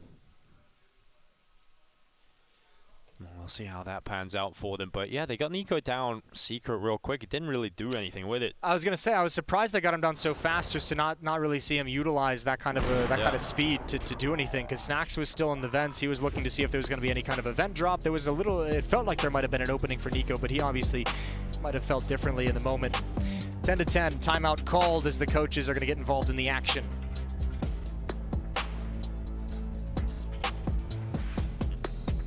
Two hands-on coaches. Interesting to read some of the thoughts of Xtaz during the major, and obviously the sentiment is shared as Nico opened the show with an interview about how they're not on the same page right now, and maybe the progress that they've had over the few months hasn't been quick enough, it hasn't been good enough, and it's been a struggle. You know, I was watching that interview and I was sitting there, I was like, you know, I really enjoy these like really open and honest and candid interviews that we get with players, but maybe, you know, maybe scale it back a little bit. Tone it back a little bit. Maybe reel that bad boy in. Yeah, I mean, at a certain point, you're so tense and so frustrated that it just leaks out, right? You need to vent somehow, and you want to try and take the pressure off in any way you can, but well, it's why it was so cool to see them have that great game earlier today. Because sometimes, like when you're trying to, like, obviously there's so much work that's put in, especially going in as you mentioned to the major, and so many ideas and so much practice trying to perfect these ideas, that when you're really so focused on making them work, you're kind of almost more focused on the strategy than an own individual game, and you can kind of lose a step in that regard. So it was cool to see them kind of scale it back. There's a good entrance from Alexi, but he's the only one up here though. He's the only one here. No ability to trade that, but they do have him locked down. Snacks behind the silos. Molotov's going to come in. He extinguishes that. Still alive, but still in a lot of trouble as well. well, Nico's gone. And the follow-up kill from Hades is helping them out, and ENCE are looking good, but Hunter and m0NESY finally spring into action. They ignite the flame of G2. They pulled it back into the 2 versus 2. Snappy's coming up. I love this. Right up the ladder. Hades alongside of him. And they're going to try and come in from Heaven's side. Smoke will begin to fade away. Couple of flashes available, but none look to be used just yet. Playing on the face of the smoke, and Hunter down. It's just m0NESY looking to try and pull this one out. AK in hand, separates it into the 1v1.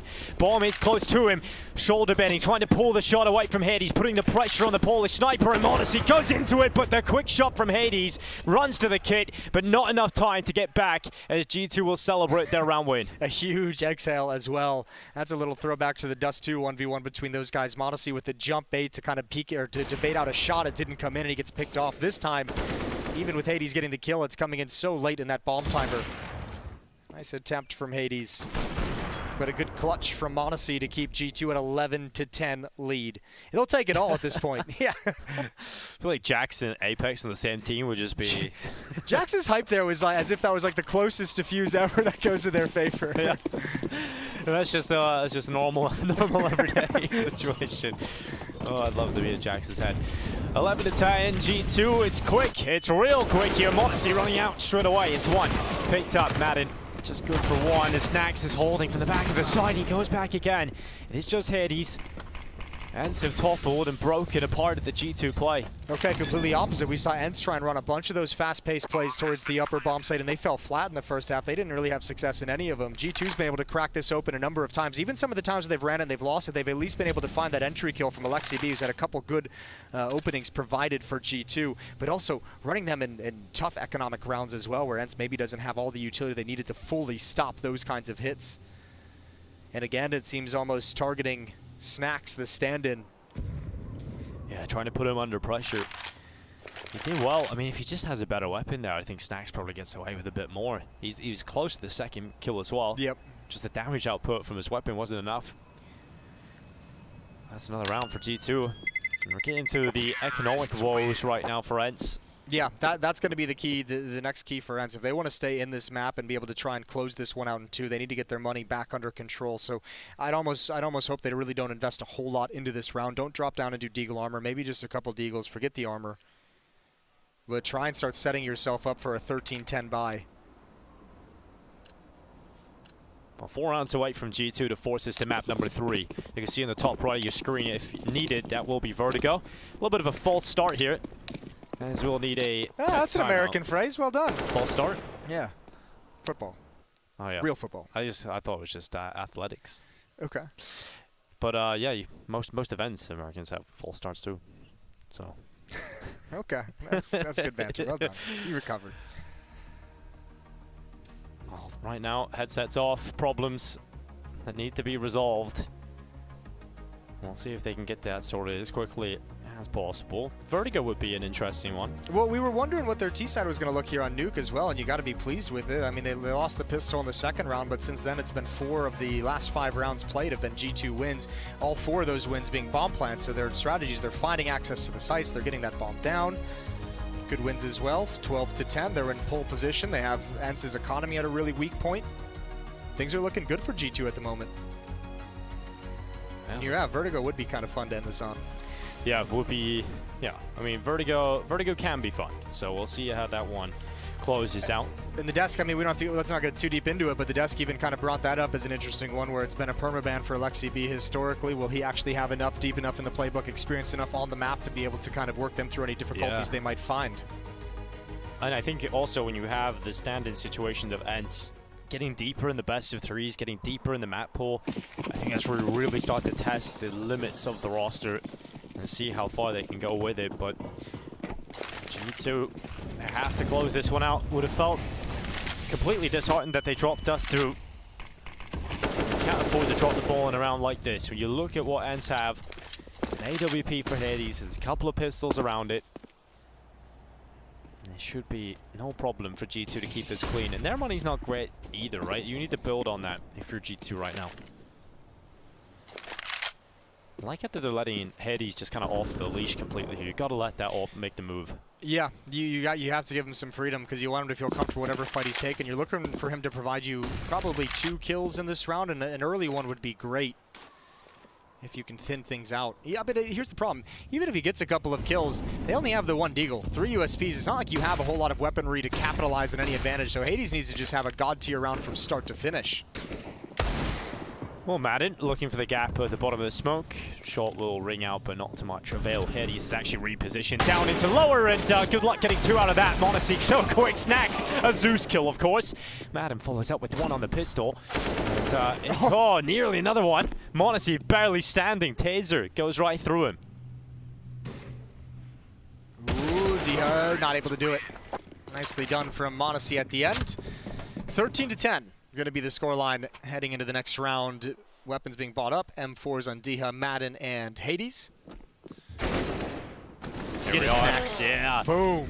I mean, he hasn't changed. He hasn't. No, he's still the same guy at the end of the day. Deep down. Same guy. Same old snacks. You can't stop that from happening. I'm just waiting for the Mike 7 to come out. That's when we're really cooking with gas, right? I'm waiting for the Kraken buff. That's my next weapon I'm going to hype up. Is the it was the sawed-off shotgun. The Kraken's the skin. Yeah. Best I don't know when that's coming. I don't know when we're getting a use out of that thing. I don't know if that one has any buffs you could really give it. Yeah, maybe just make it like $100. That's probably when it'd be used. You've been playing too much Valorant. Yeah, I haven't played much of anything really. But you know, there is. I think we're in a good spot right now with the weapons. Yeah, not bad. I think the M4 obviously is all eyes on that for the moment to maybe perhaps give a little tweak. How would you feel about just making a whole new slot just for the revolver? But like, you don't have to replace it with a deagle because it's completely useless, right? Okay, yeah. If you have to replace it with a deagle. Yeah, you know, I'm not gonna lie to you. I haven't given thought to the revolver in years. Damn. Okay, it's just me. But I'm here for you. Let's do it. Let's add another slot. I mean, especially when we're here. Doesn't change my life. Cowboy gun. D-Hat down inside of Secret. This is where he can be disruptive. We mentioned how Nico is the player in the first half. We're going to keep eyes on Diha of that same vein, so we'll see if he's able to get something done from this spot. Snappy was forced to drop down real early, so ENCE is playing this round without ramp room control. Snappy behind the silos in the lower bomb site. Hades outside. Snacks and Madden and Mini. Diha in the secret stairs.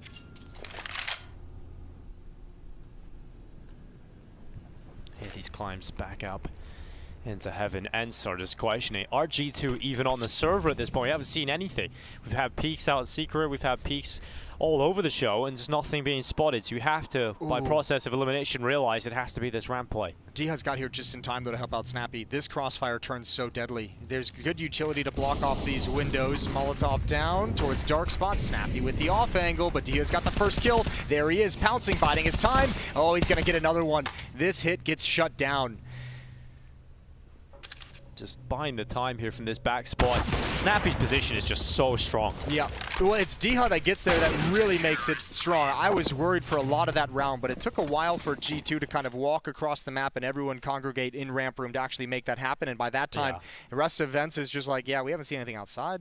We haven't seen anything in lobby. We're not hearing any noise. Surely that has to be in the back of the head of G2. If you commit everybody in the same position, you have to realize there's a timer on that play, right? Eventually, a team like ENCE who have proactive players like D-Hat towards outside, they're going to discover your plans and try to foil them early. So you have a timer when you commit that heavy. Yeah, if you're too quiet and you don't have any presence on the map or positioning on the map, you have to know that they're going to find you out eventually. So yeah, those rounds as they kind of wind down and it takes a long time for the setup to come in. Starts to get a bit dicey. Another attack towards the upper bomb site. Oh, Dia kills Alexi, who's provided most of the openings, and the rest of it is just a mow down from Madden. Great start from Madden, and Nico thrust into the clutch alone. Ned lands right on top of him. It's 49 health away from him, and Diha will send a few shots whizzing through the smoke. It's now 12 rounds for ENCE as they are 1 away from tying up the scoreline against G2. A 2-0 dream once again reopens for the ENCE side. I mentioned at 12-10 for G2 that the first obstacle for ENCE is going to be getting their money back under control, save and play from 13-10. It's exactly what they've done, and they've come back in a big way. They take the money away for G2 with these 2 rounds straight for them. They have flush with cash. They have another buy behind them, even if they are to lose. They've got a 1-round buffer on the defensive side.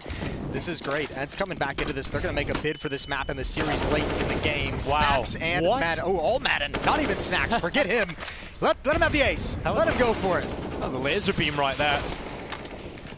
Snacks looking to steal it away. Knife coming through from Nico. Love that.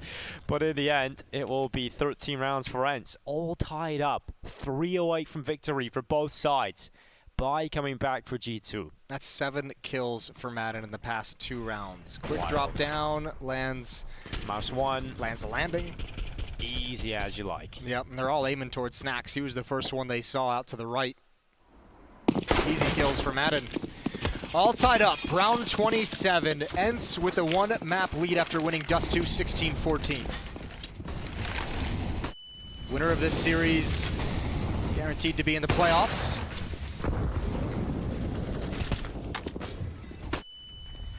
Diha, he's going to hear a lot of steps. Actually, is able to pull away Jax's life, and now they focus down on the lower side. Snappy's here again. He has to try and delay. Snacks is in the vent. He has dropped down to try and help out. It's one quick headshot from Snacks, but the reply is instantaneous from Nico. G2's really loosened the reins here. This is a lot of just running and gunning at the moment. They have control towards Secret, but they've lost 2 players, not a whole lot of utility as well. It looks like they almost want to pop right back up the vents, but I don't know how they're going to make that work. Snappy's got a long time again to hold on, all on his lonesome. Hades coming down the ramp to join up with him.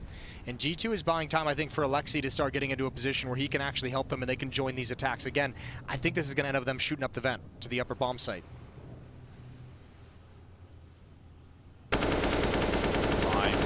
Certainly starting to tick on by.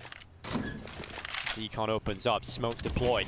Hades close to it, but no kill to come through, and Snappy up in these rafters is a problem, but Nico has gone for the long way around. Oh, so clean from Nico, second collected. Hades knocked out, and Madden and Diha have to try and recover this 2 versus 3. There's the Nico we've been waiting for. Yeah, we've been waiting a long time for that. Still a fantastic performance here on Nuke in terms of the scoreline. Right now he's posted up. LXCP being that expendable player has found Diha.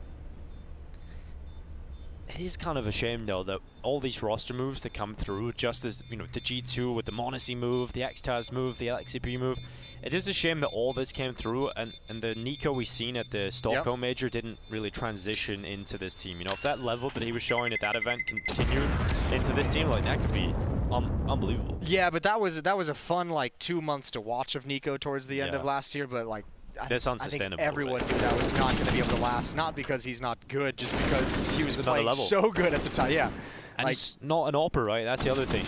It's to do that on a rifle it's almost unthinkable. Yeah, even with that level of consistency of just a few months at the end of last year was impressive. Cheers from Monacy. G2 regained the lead, 14-13. They stopped the ENCE run at 3. But ENCE in the 3 rounds that they won only lost a single player across all 3 of those rounds, so they built up some money. I mentioned they had a buffer. They almost have 2 buffers. They have another one after this buy coming in after this timeout. 3 rounds left to play this second map. Will be G2 forcing us to a third or within the touching distance of ENCE sending us to the 2-0. Or overtime. We could also get overtime. We could also have that. Yeah. But there will be one of those results at the end of the overtime at some point. Yeah, we get bonus rounds. That'd be sweet. Just delaying the time before we see the phase vitality matchup at the end of the day. It is deep onto Nico.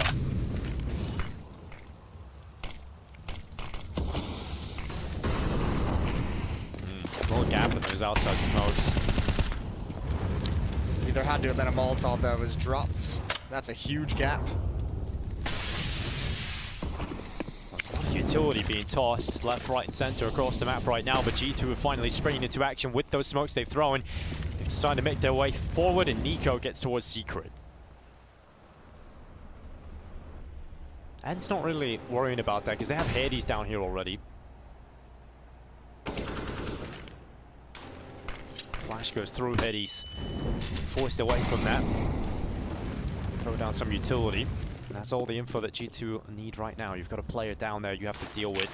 Smokes being sent out.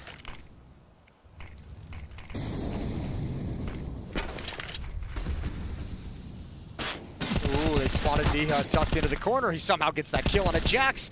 He does get traded off. 4 on 4, outside control. Hunter is going to wrap around to ramp room. Even giving access up to heaven as well has got to make him nervous. Hades going to step up Secret, finds Modesty from behind, but Nico is going to make sure he can do no more damage. Snacks. Oh, the timing. The timing couldn't be any worse. It sets up Nico for the easy peek, and Hunter follows up with another clean headshot. It is just Madden. Thrust into the recovery at 10 seconds on the mark. Bomb not on his back. He realized he wins. He's going to hold back and just hide away. Just run. And that is going to be a position where he can just hold the cross, and he's won the round. There's not enough time to put that bomb down. What a strange conclusion to the round. It is now 14-14, all tied up. Madden just took one look at the clock and realized they don't have the bomb in their back. We can just drop back and win this round. Yeah, just G2 strayed way too far away from the bomb carrier. I think Nico was the only one really trying to recover. You had Hunter up in heaven. I think the other player was over in ramp room as well. Not enough bodies outside to kind of deal with all these issues, and just so many fights going on repeatedly for ENCE outside in these positions that just grinds the clock down. Not even a chance for G2 to win it. It feels so awful when you lose a round like that. Yeah. But you still have the rifles out. There's a couple of weaknesses you can see already. Monacy, Galil, Jax following suit on that. The money, the fortune of economy has just been everything towards the later stages. That 3-round run from ENCE where they only lost a single player was everything. Gave them enough cash to sustain losses down the stretch. If they win this round, the money for G2 just isn't really there. Like this is the time. This is the 2-0 on the line right now for ENCE in this round. If they can win this, this is surely it. Yeah, that's the door opened wide to take the series. One player down Secret. One player faking towards upper. Snappy's going to put down the Molotov. They'll have to run through it if they want the access. They take a lot of damage, down to 55 and 60 HP. And wisely, Snappy just backs off into the site. Under a minute left. No utility, just a single flashbang for G2 for the rest of the round. What do you do here? A 5v5, no utility. You have to use that flash to great effect to get you out of the hut. You need to take that backside player down, or you need to play off of Nico, who's about to walk into the crosshair of Hades, and now they're down a player. G2 need to make the call to go. And again, the 2-0 is on the line here. ENCE looking to hold it. Utility is still saved and can be used into the late round, and this is just making it impossible for G2. They don't have a smoke to extinguish the fire, and so therefore we're just looking at a slap to the face, really. And ENCE are having a great time about that. Flawless as they hold on. Oh no, G2 out of money as well. Everyone hovering right around 2,500 bucks. I don't know what kind of a buy you put together if you're G2 to take this, but it's looking like it's potentially back-to-back 16-14 losses in a 0-2 series. Well done from Snacks on top of the hut. Madden's been a beast in the upper bomb. So remember, this half actually started out with some real issues of ENCE holding on to some of those upper plays very quickly from G2. They figured it out towards the end. They've got it locked down. So Tech9s and a Deagle on Monacy. XCP has lost half of its HP already. Again, Nico, rinse and repeat, get towards Secret, but how many plays he's been able to make from there? I don't even think any, really. Like, it's just not been too many opportunities taken from that spot, so the weaker weapon. He's gotten there a number of times, but I think that's a good way to phrase it. Not a whole lot of opportunities taken. He hasn't really tried to press the issue when he's gotten into that position. I think ENCE will be happy. You know you could take it, but we're just going to lock down elsewhere, and once again, G2 congregating their forces in the hallways, in the lobby. This is going to take some monumental shots to come out of some of these players here. This needs to be blistering. Madden getting in the mix, going forward with the flash. A mental play from Madden. It hasn't really worked out at all, but Diha and Snacks recovering it, and ENCE have done it straight to the playoffs. It's ENCE over G2. impressive performance in a 2-0. You're coming into this event with a stand-in, you're bringing Snacks into play, you're missing out on Spinks, as many consider the best player on this team. What a showing from the ENCE side. Yeah, really good. And I mean, they leaned on some of their other strengths, right? Starting out 2-6 on Dust 2, going on a massive run, figuring it out, adjusting and adapting here on Nuke as well. Some struggles early on, back and forth throughout the whole map, and finding the solution at the end of the day. That's well done for ENCE. 2-0, guaranteed into the playoffs. G2 still gonna have another chance. We're gonna head to a break, and then we've got the desk to break it all down. One more series, don't go anywhere.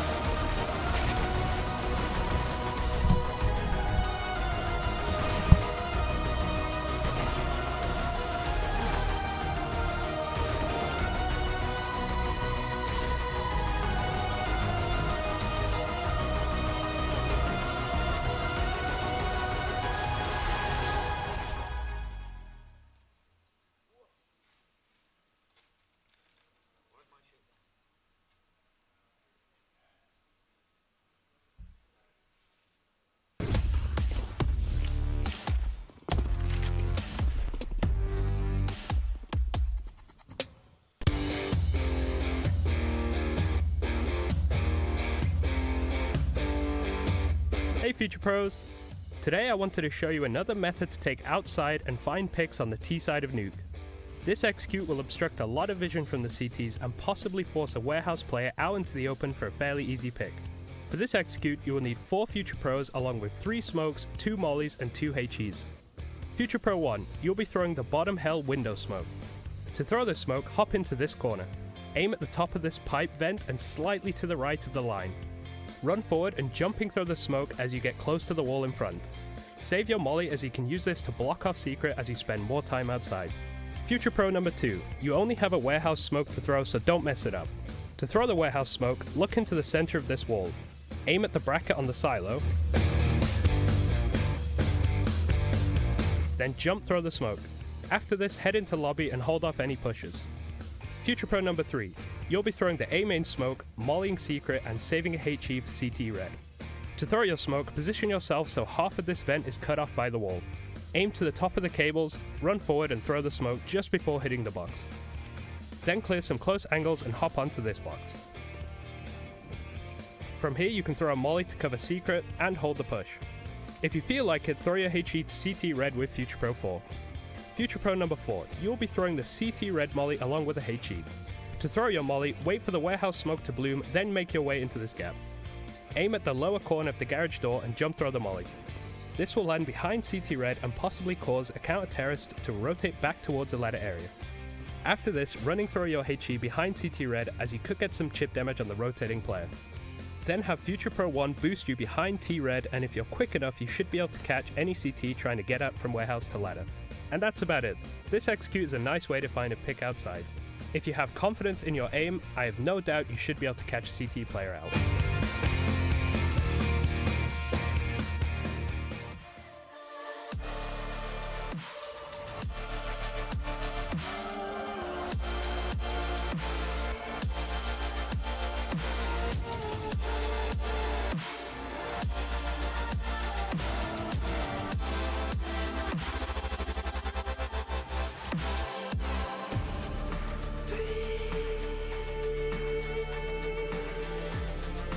Taste the storm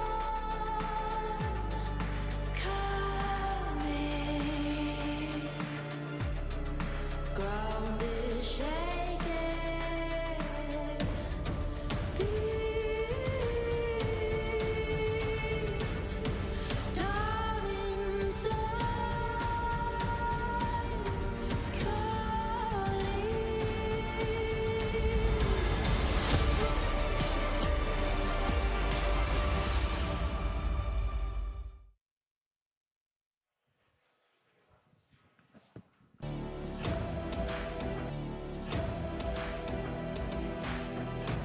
Well, G2 likely to feel that one in the morning, albeit Nuke got really, really close. Ladies and gentlemen, if you couldn't see the scoreboard in front of you, well, it doesn't deceive you. This one going distance, ultimately, it's ENCE that lock them out here, and they do pick up a W, and a very important one at that. Maui and that of Yanko standing here with me. Yanko, thoughts, commiserations, what do you want to send out first? Yeah, I mean, it's been rough in this game. I think they played a little bit better since first match to get up Maui. Yeah, this is a tough one for G2 to swallow in that they lost 2 games on the 30th round, and I think that when they look back at it, there's going to be some key errors in some of the ways that they played out situations, and especially when they had some man advantages that I think really came back to bite them. But I do have to I want to praise ENCE because I think that this is a result where some of us were probably counting out ENCE for making a run at this tournament, but taking down an opponent like G2 solidifies the fact that they are here and they actually are in business. So, and it also, I think, speaks volumes a little bit when you think about what they're doing with a stand-in against a team like G2 and their caliber. There's got to be something to say for that, right?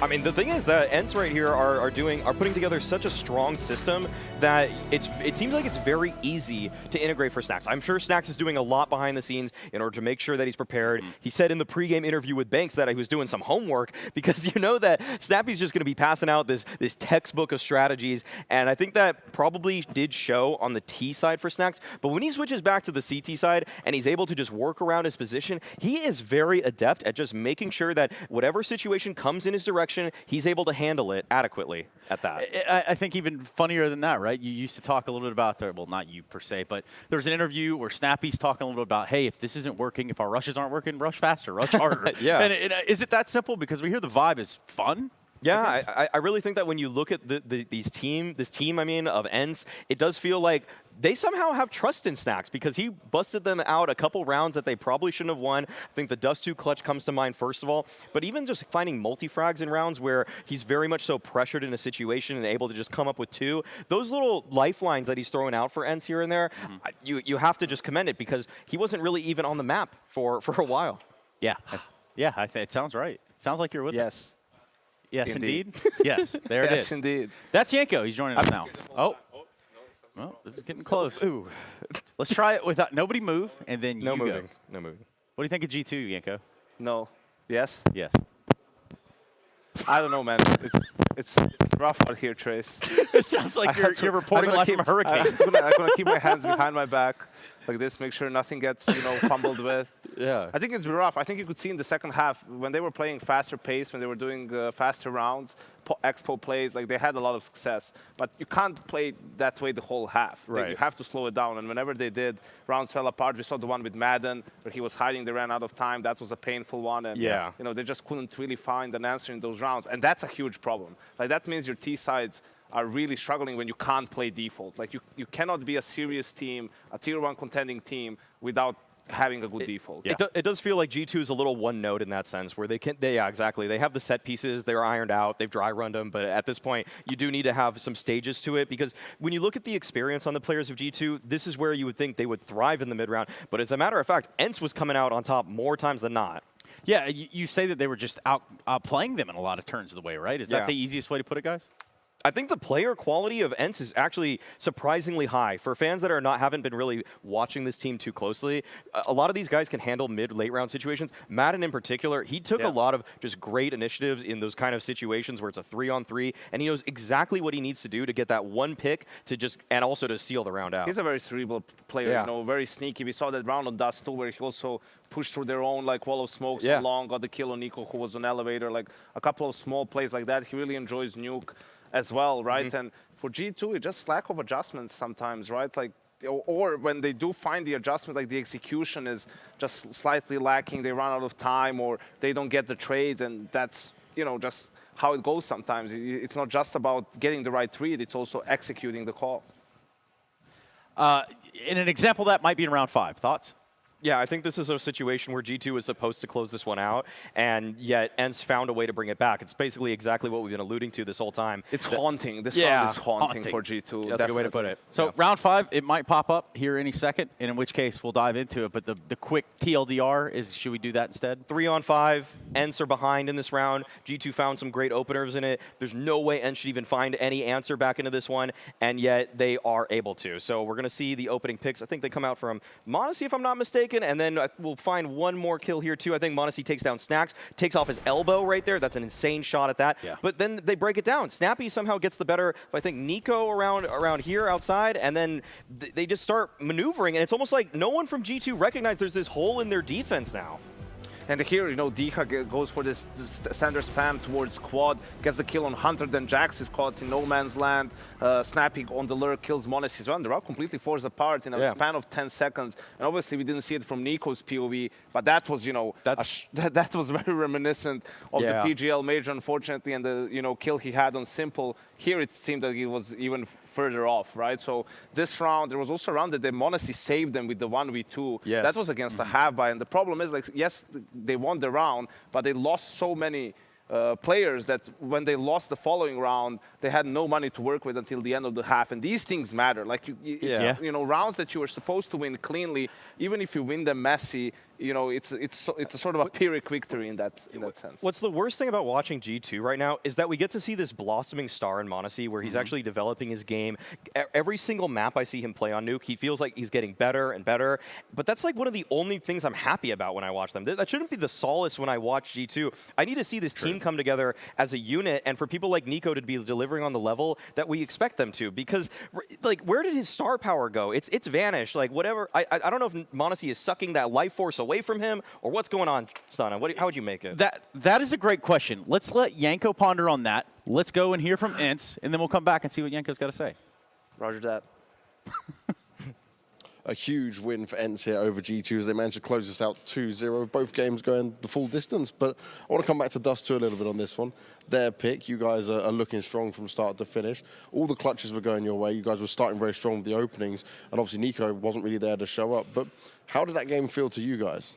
I mean, we felt confident. Like, we lost to them on Dust in the challenges stage, but then, like, I wasn't really there on the challenges stage. I had, like, a really bad off game. And today I felt really good individually, and then we prepared for the game well, and it just somehow, like, went good. Somehow was good. Very modest there, Hades. But what I will say, it does seem like even with Snacks coming in and being the stand-in, you guys just seem to be really enjoying yourself. Does it feel like anything's changed? I think we still enjoy the game. Like, Snacks filled the role of Spinks well. Like, he's got his own stuff, he's got a bit of Spink stuff, so we just, like, so people don't really expect a lot of the things. So I think we're just, like, enjoying. We have a good atmosphere going in, so. And in terms of the actual game plan and the strategy when you're preparing for this, have you stuck to kind of what you have already and just implemented into it, or have you changed things up specifically? Now we have similar stuff, but then we tweak a lot of things for, like, Snacks to be more comfortable, or just to, like, surprise their opponents. So, yeah. It's worked really well. You're still smiling from start to finish, Hades, and you've got a day off tomorrow and you booked yourself a place in the playoffs. So how do you feel about that? That's good. Day off, playoffs. Like, we were scared about this day because one day you can be out already, but then we have a day off, so we can chill, relax, visit the town, and then maybe prepare for the next games also. Well, hopefully prepare for the next games, that's for sure. But we'll see you then. Hades, congratulations. That's Hades. That's ENCE taking the cherry with the pie and all that, or however that go. I don't even think that's a little whipped cream on there too. Yeah, a little bit of whipped cream and cherry on top. And shout out to Creamy Moses. Hey, Yanko, we were talking a little bit about the side of G2 and what we were talking about before that interview. Yeah, I think I wouldn't give up on Alexi just yet in the whole, like, project, right? But I do think if it goes more wrong in this tournament, you need to blow up your playbook after this, right? Yeah. And you need to start from scratch. Like, you need to sit down with Xtaz and Alexi mainly, and whoever else is like a voice on that team, maybe Nico, maybe Hunter, maybe m0NESY as the Opper, to kind of go through those things and just say really, okay, this is how we need to play. Like, this is with the players we have, this has to be our play style, and let's on every map have, because Xtaz was saying we don't feel like we have an identity, create it. Yeah. And this is going to be our style. It's going to be fast-paced, it's going to be on the nose, and we're going to have a couple of rounds that we're really going to drill where we are slower paced and have just a couple of easy solutions, right, if that's what we're struggling with. Because right now it's all over the place, and you do that, you're maybe sacrificing Blast a little bit because it's really close, but at least for Cologne, you have like a testing ground from that, and after that, you know, okay, we need to make some changes. We tried everything at this point, or maybe this is something that can work for us. And we're going to go to a break. I think you do hit a pretty great point right there, so we'll get a conversation on that. Thank you very much, that of Yanko. Thank you. And a little bit of Maui Snake. We're going to go to a break. We got to come back. We got another game for you guys. I'm looking at FaZe versus Vitality, the hottest ticket in town. We'll be going to break. We'll be right back. Bye.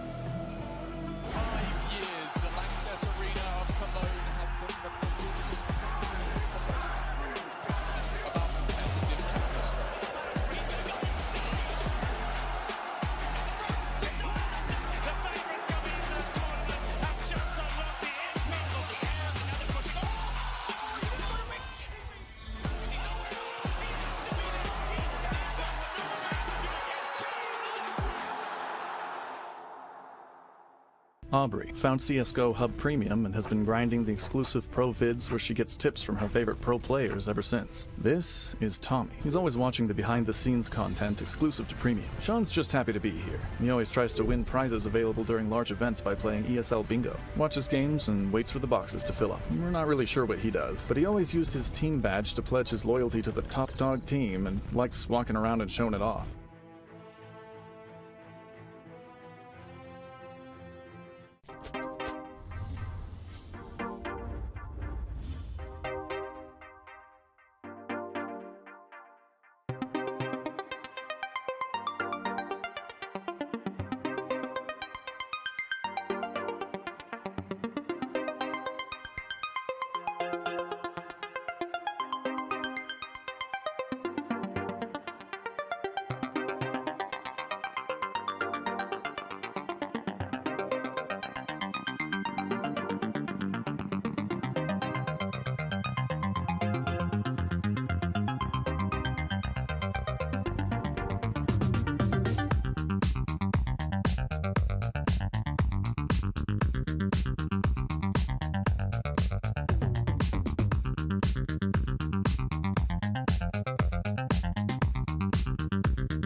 Hey guys, it's Robs. I'm going to show you a few tips and tricks on Vertigo B and how I prefer to anchor sometimes, and maybe you can implement it to your own playstyle.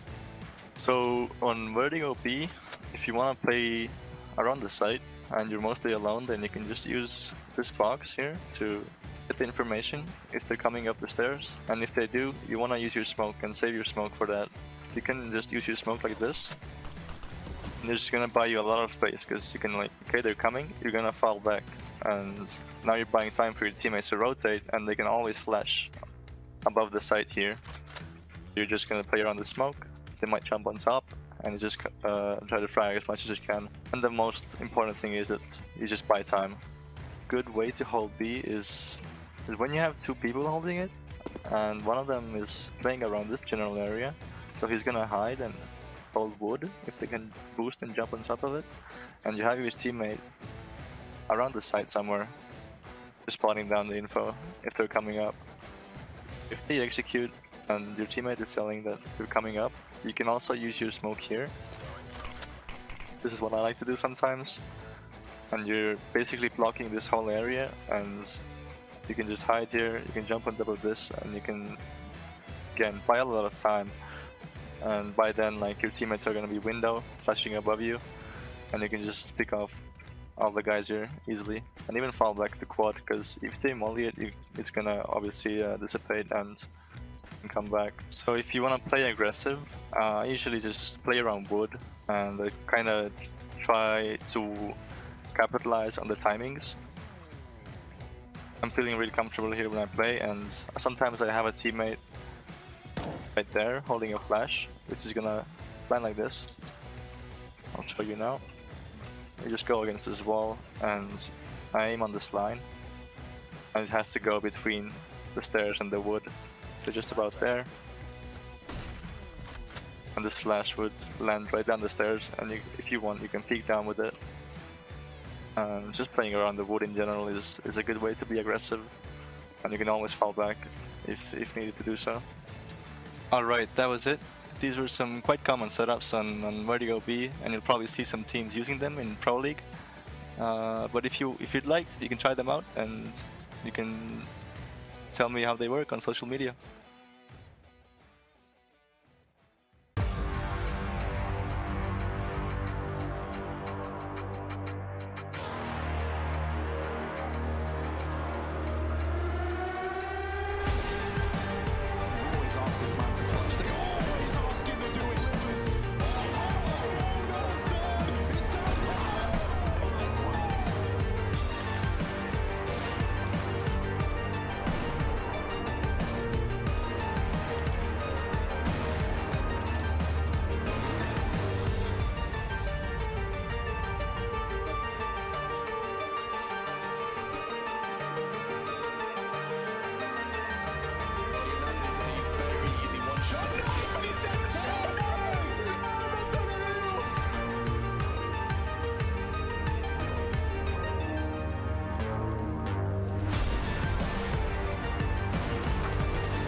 Got met with the brick wall of the Fnatic stack out towards B then, and my god, 14-14, nerves, pressure, everything is now on the line for both of these sides. Fnatic won this done and dusted. They got the first map, they won this over with.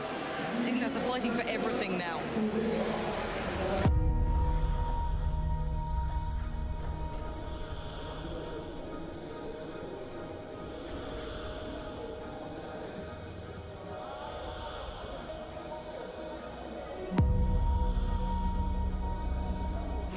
Players are here for Fnatic. Fassih has got his foot in towards the site. Pronax finds Zipnik's not the best of starts. Flusher gets Dupree. Bomb is going down. Device still kicking as Fassih waits and waits and waits.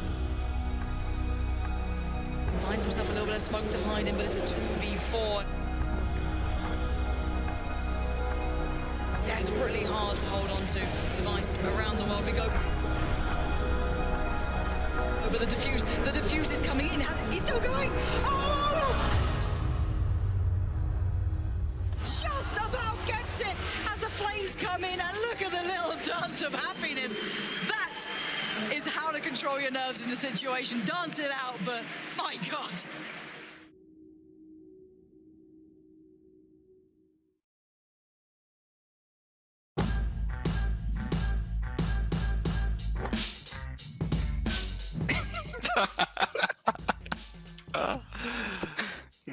I don't remember what was on the map. I think you know where map. Oh my god. How can I buy ammo? Oh, I need to buy the gun. Oh, Buy a new gun. What the...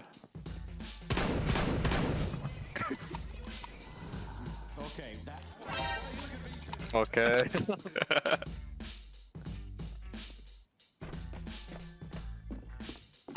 Did you kill the other guys? No, I didn't kill anyone. Marco, what are you doing?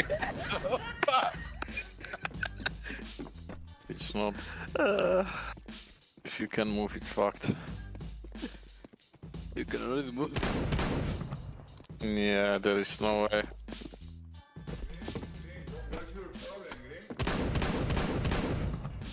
Oh my god.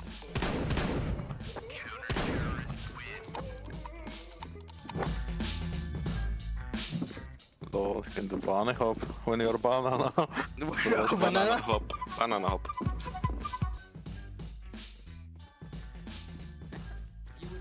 Marco, are you a fan? It's fine, yeah. No, not like this. Oh my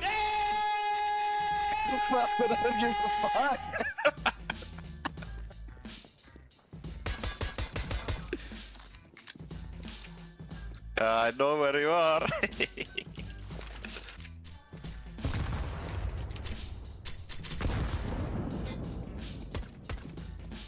What if you just don't taunt? Then it's impossible almost. But you get kick if you don't taunt.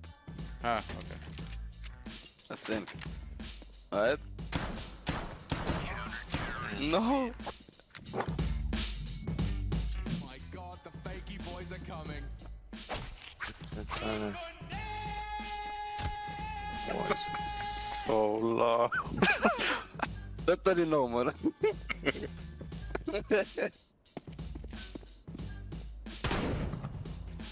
Oh fuck! Why nothing happening? Yeah, you know, it's incredible. I'm not pretending it is. But that's what I'm giving them.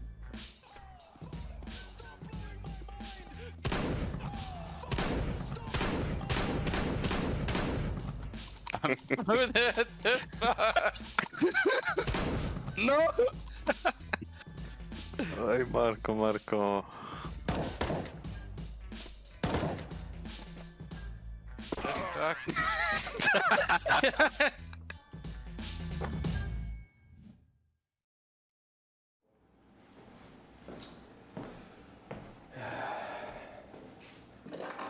Hi, good to see you, Michael. Thank you so much. Thank you. Right. Perfect. And we're all set here. Shall we kick things off? Live in 3, 2, 1.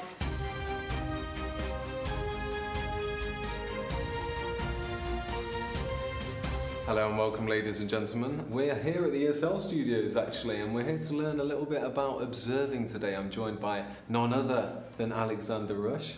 Thank you for joining us today. Yeah, it's my pleasure. So tell me, observing, it's the new craze. What's it all about? Yeah, it's you know, observers they like work in tandem with the production team and the casters. The production, the casters. Now the casters, they are the top dogs around here, aren't they? So well known in the area, and someone like yourself who's perhaps a little, you know, unknown. They're giving you a chance to shine out there, aren't they? Yeah, I don't. I'm actually. Don't worry, don't worry. Take your time. Just try and explain a little bit about the role, and we'll get there. Explain about observers. You know, you like work. Well, they work with production. Don't worry. Don't worry. Let's run it back a little bit. In terms of the production, what do you actually do? Well, me. Hi, I'm Rush. I have a 12:30 with you. Rush? Yeah. Well, who's this then? This guy? Someone irrelevant. Get him out. Security! No, I'm. You got it, boss. Please, someone must know who I am. I'm here every day. Every day. Wait. Get him out. Look at the camera. Look at the camera for a moment. Oh my God. Yeah.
into my face.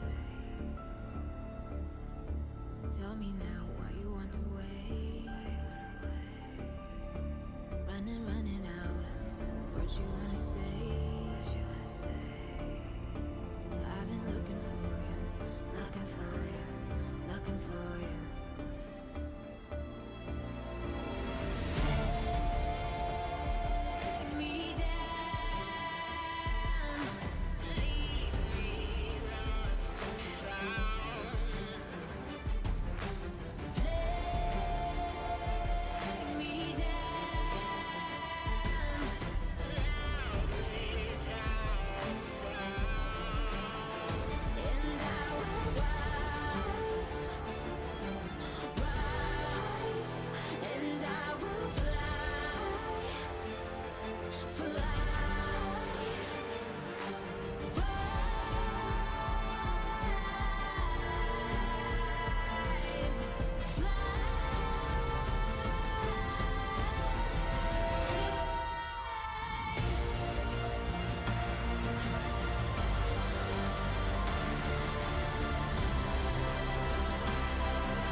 This world is slowing down.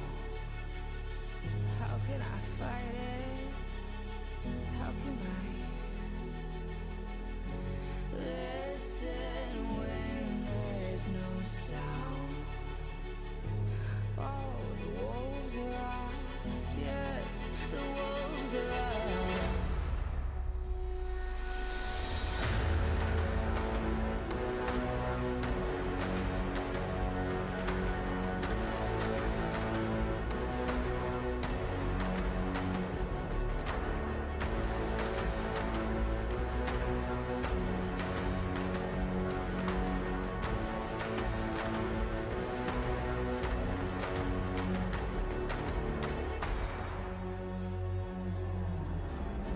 Hold on to what you found. Days are deceiving.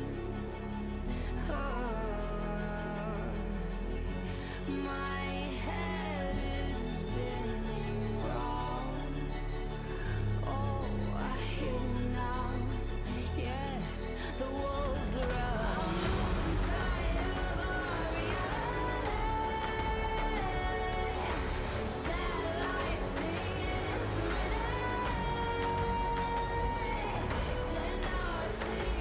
Please remember me.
Hey, how's it going there, guys? We're live on air. You see this red? You know what those red things above the camera? You know what they do, guys? Tell me about it, Trace. What is that red thing above the camera? So what that means is that the Intel Extreme Masters Dallas is live again, which ultimately means it falls on me to kind of stimulate conversation between us here and welcome Matt to the fold. Matt, you've had a long long travel day, I should say. Yeah. I think it was probably still 10 p.m. last night here when I left Munich and then to Frankfurt and then a nice 10.5-hour flight. Got lots of sleep, sort of, mostly, as much as I needed. And I would have been here for the last series, but my flight was delayed. I missed it by about 5 minutes, so shout out to Dinko for stepping in for me. But didn't know we were doing this full body thing, kind of rocked up, just being me, and here we are. I don't know that I've ever worn flip-flops on a broadcast before, Trace, but committed to work. Jason has for sure. He's worn some like Jesus Creeper sandals a couple of times in here, which I kind of thought was cool. You got them yourself from Greece? Yeah, a nice little solo vacation to Greece. This is a good I love this conversation. Yeah, I mean, we could talk about what's coming up. I mean, the FaZe Vitality already packs a punch, doesn't it, Jason? So say something interesting for the viewer at home. Yeah, well, hey, the good news for Vitality fans everywhere is that ZywOo played like a baller earlier today, which had been, it felt like it had been missing at certain sections this year, certain points this year for Vitality. So it was awesome to see ZywOo kind of have that impact and have like a really good performance to set themselves up for this match because they're going to need him. They're going to need him and Jesus against FaZe. Yeah, that's a lot of firepower on one side. Hey, Matt, what's your take on this one now that Moses has spoke of Jesus? Yeah, well, obviously he knows him better than I do, and that's probably for the best because Jesus wouldn't have too many good things to say to me, I don't think. But nonetheless, I agree with what Jason's saying about ZywOo. It's about time. He's always said he doesn't really care about the pressure, the comparisons, the one-on-one with Simple. But that goes both ways. If you're not going to be invigorated or motivated by those things, then when you're having a slump, how do you get yourself out of it? So maybe it is time something's kicked him up the backside. Maybe the major, getting beat out the way that they did. Maybe this is the wake-up call he needs to get himself back into the game. And hey, look, even at the major, he was still decent, but we just expect so much from ZywOo, right? And obviously now FaZe is on a massive high, and I can't see them kind of dropping it anytime soon. This is a team that's still young and still motivated and wants to prove more points. Yeah, and you've got to look at this and after the major and say, yeah, they're a favorite to come in here into Dallas and act like they own the place. Yeah, and I mean, the conversation too is like, which one of the teams that we still have at this event that's intact is going to step up and be the challenger to prevent FaZe from getting a championship, getting a notch in the Intel Grand Slam belt. And one of the teams that we have is Vitality. Can they be a team that actually comes in and performs the way that we expected this team to kind of gel together and become? Can they actually show, the excitement that they might have had going into the major? Can they actually prove here that there has been strides, there has been improvement over the last few months? Yeah, you got to just be made a believer sometimes, huh, Jason? Yeah, sometimes. Yeah, sometimes. Okay, well, I think this is about good time talk, I'm man. done with you guys. Great. Yeah, wasn't bad. Matt, you want to get us out of here? I'm gonna. No, that's cool. It's probably the last time on camera right now. No one wants to see my. Well, actually, there's probably some people in this weird world that want to see my feet, but we're gonna get those off camera. So. There we are. There are websites for that. We'll let you go take care of that. Hey, guys, have fun in your commentary adventure this Great afternoon. segment, Trace. Thank you. No problem. Anytime. I'll be here for, the whole week, actually. Cool. I'm going to head back over to the desk. We've got FaZe versus Vitality, and I'm going to be joined by Maniac and YNK after we go ahead and jettison that of Sadakist and Moses. They'll be your commentary duo. That's great. Yeah, we're ready to jump into it. This one is something that you can look at and think, this has a playoff feel written on it already. Yeah, well, you win this, that is it. Yep. You are in the playoff indeed. It's a great matchup. It's a marquee matchup of the day, of course. FaZe Clan going up against Vitality. Most of us on the money right here. It's about who can challenge FaZe, who can actually put a stop to them, and this W here in Dallas. And Vitality is a name we put in the hat. Yes, it is. Yeah, You agree, Trace? Yeah, I do agree, and I think Thank Yanko would agree too. So I think he does in spirit. we could probably say a few things that Yanko might agree with right here. We'll just kind of test the waters. FaZe go on to win the Intel Grand Slam in Cologne. That's a yes. Yeah, we knew that would be a yes for him. So Kerrigan leads this troop to victory again and again and again and again. That's a yes as well. We got him. Okay, and for strike 3, Vitality don't make it much further than today. Oh, almost had that one. You almost had it. Okay. That's 2 for 3. Well, it was a test, which is exactly what we've got in front of us. Because, again, these two teams should be on different calibers than some of the other teams that we see here at this event, Maniac. Yes, it is. I mean, if Vitality show up and prove good Counter-Strike, I think that's the thing. That's the question that we have. If we look back at the major, I think the day one of Legend Stage was a complete catastrophe for Vitality from which they didn't recover at all. But I do believe they can show us more than what they have. I think once they try to fight back into that Legend Stage, it was better, it looked better, but is it going to be enough for FaZe? Yeah, FaZe Clan, well, with a couple accolades to their repertoire, we should say, of accomplishments. Now, more recently, the major. Before that, what did the FaZe Clan journey look like? And I'll ask you, Basically, Maniac. Not you ask just me, not Yanko. Now we just ask me. I'll just take the lie on that one. Look, 2022 is just W's for FaZe. That's what this is. Only W's. Katowice, it's a win. Pro League, it's a win. Qualifiers, all of the 10, they won it as well. Going to the major, they win it with all the pressure on their shoulders. So it's a 100% win rate for FaZe Clan. They already have their name all over 2022. And obviously winning Dallas would put them one step closer to this Grand Slam. Here we go. Yeah, there it is. First again. I would love to hear what Yanko thought about this, quite frankly. But in the meantime, and in between time, you do your thing, Maniac, and I'm going to do mine. All right. What do you want me to do? Just tell me. Well, name it. You name it. Can you refute any of these results as shown on the screen? No, I cannot. And what's actually kind of cool is that the story is quite different on all of these events, right? You have Katowice, and that, I believe, is the noise of Yanko is back. That's a Paunovic. Here we go. He is here. Now, look, it's different stories, I would say. Like, Katowice is obviously, we know what happened. It's Kerrigan having to play puzzle with different pieces, and Reigns coming in, Rob's coming in, and then JKS is in the mix as well. Pro League is a slow start, and then the major is the beautiful Cinderella story for all of them. So, you know, we got all kind of recipes, all kind of dishes over there. So they did it right. They, like, made you believe a little bit, Yanko, and then, well, they're actually kind of doing it as well. That's pretty cool. Yes. Now, I don't think at this point, like, oh, really? You've just been trolling the whole time. Fair enough. Lost the tournament yet this year. That's all you need to know, really. And you were talking about they only lost 4 series this year, the right? whole year. Well, the last 3 were to big outsiders and ENCE, right? And before that, it was the upper bracket game in Katowice to Navi, right? So they haven't even been losing to like contenders. It was group stage games and a 2-0 game at the RMR, not the RMR, at the challenger stage or the ledger, whatever the name of the stage is. It's a stage. It's some stage. It's some stage, you know, before the playoffs. So they haven't really lost a knockout phase game. Yeah, and they haven't done that, at least for the side of FaZe. There are a couple question marks sometimes, but right now they're kind of proving all those questions and giving the answers to us in real time. We're going to be talking about Twist and, moreover, hearing from him directly. I've got Twist with me from FaZe Clan as they're about to face off against Vitality. And, well, Twist, we're back over towards NA, but you're coming from Europe this time, obviously, after joining FaZe. But I wanted to see, is it something still special for you to be able to play here on NA and come into Dallas? I think so. I mean, it's definitely a more natural feeling for me, even though I've been in Europe for a year or so, maybe even like a year and a half now. Yeah, I mean, everything, when I come back here, it's special for me. Like, everyone's speaking English, and I know like all the stories and everything. It's so normal for me. And yeah, just great to be here. A bit of normal life for sure, but I'm not sure, maybe you've seen it, but I've been keeping an eye on it. A lot of discussion at the moment about like who the best NA player is right now. With you getting the major under your belt, I wanted to see if you consider yourself the best NA player at the moment. I think if you just go off pure achievements and relevance, probably it would be me right now, yeah. And then even more so, right, 100% solidified if you grab this Grand Slam, which obviously Dallas would help you guys for? Of course, I mean, definitely hungry for the second Grand Slam, and obviously not only for myself, but I really want my teammates to have their first one. Now, today you got up against Vitality, right? This is the best of 3 game. Vitality right now that have some up and downs, but obviously you guys come in as a clear favourites. Do you actually consider them to be in a position where they can challenge you guys?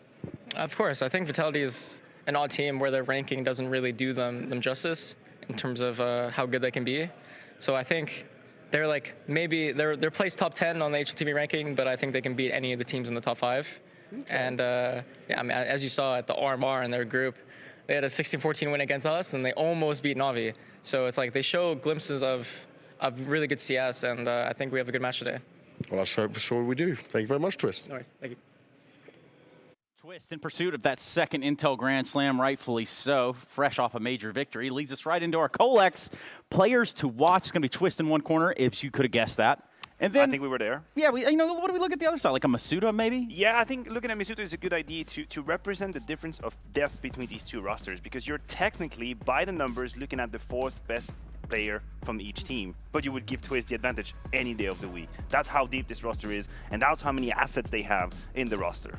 This is also a problem for Vitality, really, in a way. I mean, Misuta is, the youngest sort of up-and-coming star, at least that's what they're counting on, and as you said, he's the 4th rated player by the numbers, and on the other side you have Twist, who might be the 4th highest rated on FaZe. But still so strong. But it feels like, you know, for FaZe, it's not a matter that he's consistently the number 4. It's that they just take turns in, you know, who's going to have a ball-out performance in a game, who's going to have more impact. It's like Twist, even with all of that, he absolutely has a lot of impact and is a crucial part of that FaZe lineup. There's a veterancy discrepancy between the two, obviously, Maniac. Yes, and if you talk about the veterancy, you know, Yanko is mentioning how people take turn in FaZe Clan to kind of show up and make a difference. Who would have told you at the beginning of the major that Rain was actually going to be the MVP and have a 2017 renaissance, right? That's the thing with FaZe, and that's why they have so many of these comebacks. That's why you can never put them down. That's because they have so many different players who can show up and have an impact and actually take over the game, which isn't really the case for Vitality. Once you go downside, well, Dupree and then Magisk eventually, that's about it.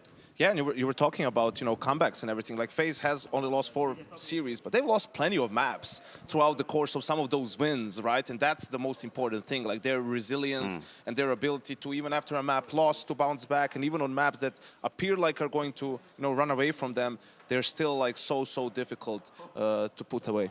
Hey, let's get the map vetoes out right in front of us right here. I know that everybody's on the edge of their seat talking about what map we're going to play, not play, whatever. It's going to fly at you right now. We can remove probably Vertigo and Ancient on the fly already. That's not going to be played Ancient's now.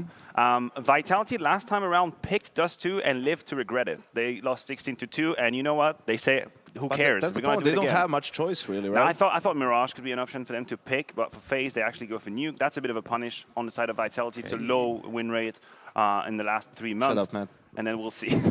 Now, if you hear us, be careful. And now we see the third map, Inferno, actually.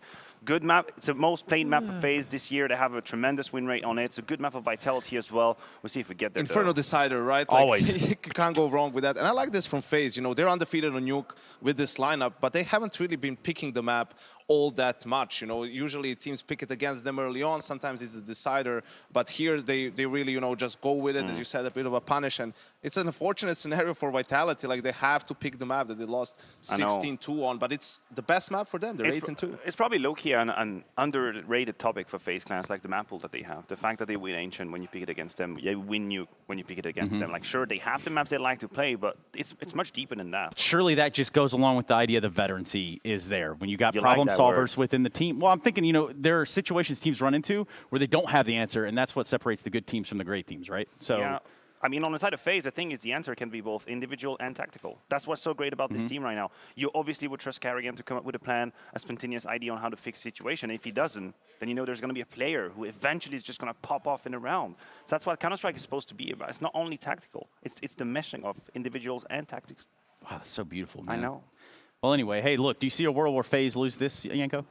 There is a world where that happens. You know, I think, you know, probably one game out of 5 Vitality can win, or maybe like 10-15% chance of that happening. But you know, it's still very small. And FaZe is on a tear right now, as Maniac pointed out. Not just individually, tactically, the confidence is there as well, right? And they're just in a really good spot as a team right now. Twist mentioned it in an interview with Banks. Like, if Vitality show up and play good Counter-Strike, which granted doesn't happen very often, but when they do, you know they can take down pretty much anyone. At the major, horrible first day, but then they push Heroic to map number 3. It's 26 rounds being played. I mean, they can play the game. Even going back to the Mirage game at the major, Vitality was up 14-10 and couldn't close out, right? FaZe won 6 rounds in a row on the CT side. To close it out, there was, I think, a 2v3 in there by Brocky and Robs, or a 2v4, something like that, you know, stepping up when it matters the most. And that's just not something that you can use as an excuse if you're a Vitality fan or anything. That's just how it is when you play against FaZe. You have to count on those moments. The same you have to say, oh, a Zyvo round just happened when he got, you know, a 1v3 or something along those lines. And really, those could be the decision or deciding factors, which is, you know, kind of the awkward position that Counter-Strike can leave you in sometimes, Maniac. And I think you've got your eyes set on a fatality. Or fatality. Fatality. Now, that is a Furion lapsus right there. Fatality. I feel like I've been fatality. Finish him. Yeah, it looks like we were going to be getting into the game, but not quite just yet. I have been told by a little birdie. So that's not really a fatality. Actually, we keep going with that one. No, it's definitely not. I could also, I just want to say, sometimes we can hear Matt and Moses talk to us, just in case you hear something. But also, it's almost like the voice of Jesus itself. But I was going to say he's I so think sage. The underrated thing as well is Brock isn't really underrated anymore, but I think it's underrated the environment that he gets to play in. Like, this is the ideal sort of a situation for a young star, young and up-and-coming, very talented player. It's not on him to win games. Like, first of all, they're a great team. They had great cohesion, but also there's individuals like Grops, Twists, Rain, right, who also can go for plays, and you're not expected to take over a game, and that's the best situation you can be in, right? You don't have that pressure on you. You can just do your thing, right? You know your teammates will support you no matter what happens, and Broky had a little bit of a quiet major, and then in the grand final, of course, right, he steps up massively. It's also, I think, a very healthy environment. And that is something also that we don't talk about enough. Like, I'm looking at this team, and I'm thinking FaZe down 0-8, 0-7, 0-9, whatever. No, FaZe up, who's actually going to lose their mind? Like, who's going to go crazy? But you know who is another young star who has a similar environment, or had rather? Bit. And surprisingly, he also had put up great numbers last year. You know, it's very difficult for these young players. You bring them in, and now you expect them to maybe, you know, it's not even the pressure from the team, but the player feels it because some of the other, you know, members of the team aren't really up to par when it comes to that. So you really need to be careful because you might waste some of their potential by not creating a good team around them. Yeah, by not giving them the foundation to sort of blossom almost, if you would. I know that sounds kind of ridiculous, but it's true. We talk about players maturing, and over time, they become your Olafs. They become your guardians, if you would. I think we are ready to get into the game this time around, so I don't think you guys have much more else to add, do you? I think we've talked enough. It's time to see some game. It's just a thumbs up. Yes, sir. Yes, sir. Okay, so we're ready to get into the game. We've got the map vetoes. We've got it all laid out in front of us. In fact, I'll just tell you what they are. In case you forgot, it's Dust 2, it's Nuke, and then we're going to decide this one on Inferno, in Fuego, should we have to. And if we have to, then boy, something went right. Vitality taking on FaZe Clan, current major champions, looking to defend that honor here just a little bit. And we're going to be hearing this story being told by Moses and Sadokist. Analysts stop talk, casters start yell. We can do that. How incredible is that to hear as well? FaZe, current major champions for Kerrigan. Maybe I was the jinx, you know? You and I weren't there, and finally he wins one. That's probably what it was, actually. I think we're never invited to a major again now. But, no, I mean, look, that guy's... Unless someone needs to put a stop to FaZe, you know? Someone's got to do it. But we are underway, and this is a team that at one point in time I would have said was built to beat them, potentially. They were built to beat Na'Vi, bringing in the Danish trio, obviously 2 in the server and 1 behind them in Zonic. And it hasn't really worked out, and there's been lots of change. It's funny to think that change came as well to respond to Na'Vi, who have now been forced to make change themselves. Drops back in the site, starts out, gets too pretty. Ooh, Molly missed. It did indeed. You can see it explode in the air, so that's going to be a huge problem to slow them down. Meanwhile, Twist, though, through middle is already covering off the other side. Magisk gets pincered, and now they're stuck inside of tunnels. They have to fight together, and the direction they go is lower because they can swing and control the peak a little bit better. But Twist, he's not done there. He finally runs out of ammunition, and ZywOo picks up his second kill. But it's all on him, 1 versus 3. Yeah, he'll have to get an ace if he can be able to find it, but this is a tough position. Rops is tucked in close to the left. He does have a minute to work with. I don't think he's going to get any kind of peak that he would like. No mistake that he can capitalize upon. The only thing is if he comes in, if he clears left, he's a god. At the moment, he's pausing. So FaZe is going to start being mobile across the map. You can see Rops and Kerrigan are kind of planted in their position. Broky is the X factor at the moment, just shrinking things down, making sure that FaZe are going to have quick rotations wherever ZywOo decides to go. And for his part, as I mentioned, he's just waiting for a mistake that's not going to come. So Rops on the off angle. ZywOo does at least consider the closed doors, the gate, but he's still going to walk in and give himself up. Oh, missed shots. Doesn't matter. Rops collects it. Hard to hit that headshot from behind, but doesn't give ZywOo a chance to swing around and catch him. So FaZe go up 1-0 already. Yeah, you're just never going to clear hard left in that kind of a situation. There's way too many other angles in Dust 2 and that B-bomb that you're going to have to worry about. Good job from Twist as well. They shut down the B hit, and taking up space elsewhere on the map removes Plan B from the playbook of Vitality. Pistol round slips away. I think the big key is that missed Molotov towards the back platform was everything. That was the part, that was the element of that tactic that made that B hit possible. And when it misses, there's just nothing you can do. Rain chucks out a Molotov of his own, but it's very passive to start. Vitality does not press the issue. It is all Glocks, unarmored Glocks. Rock out with your Glock out. That's the saying.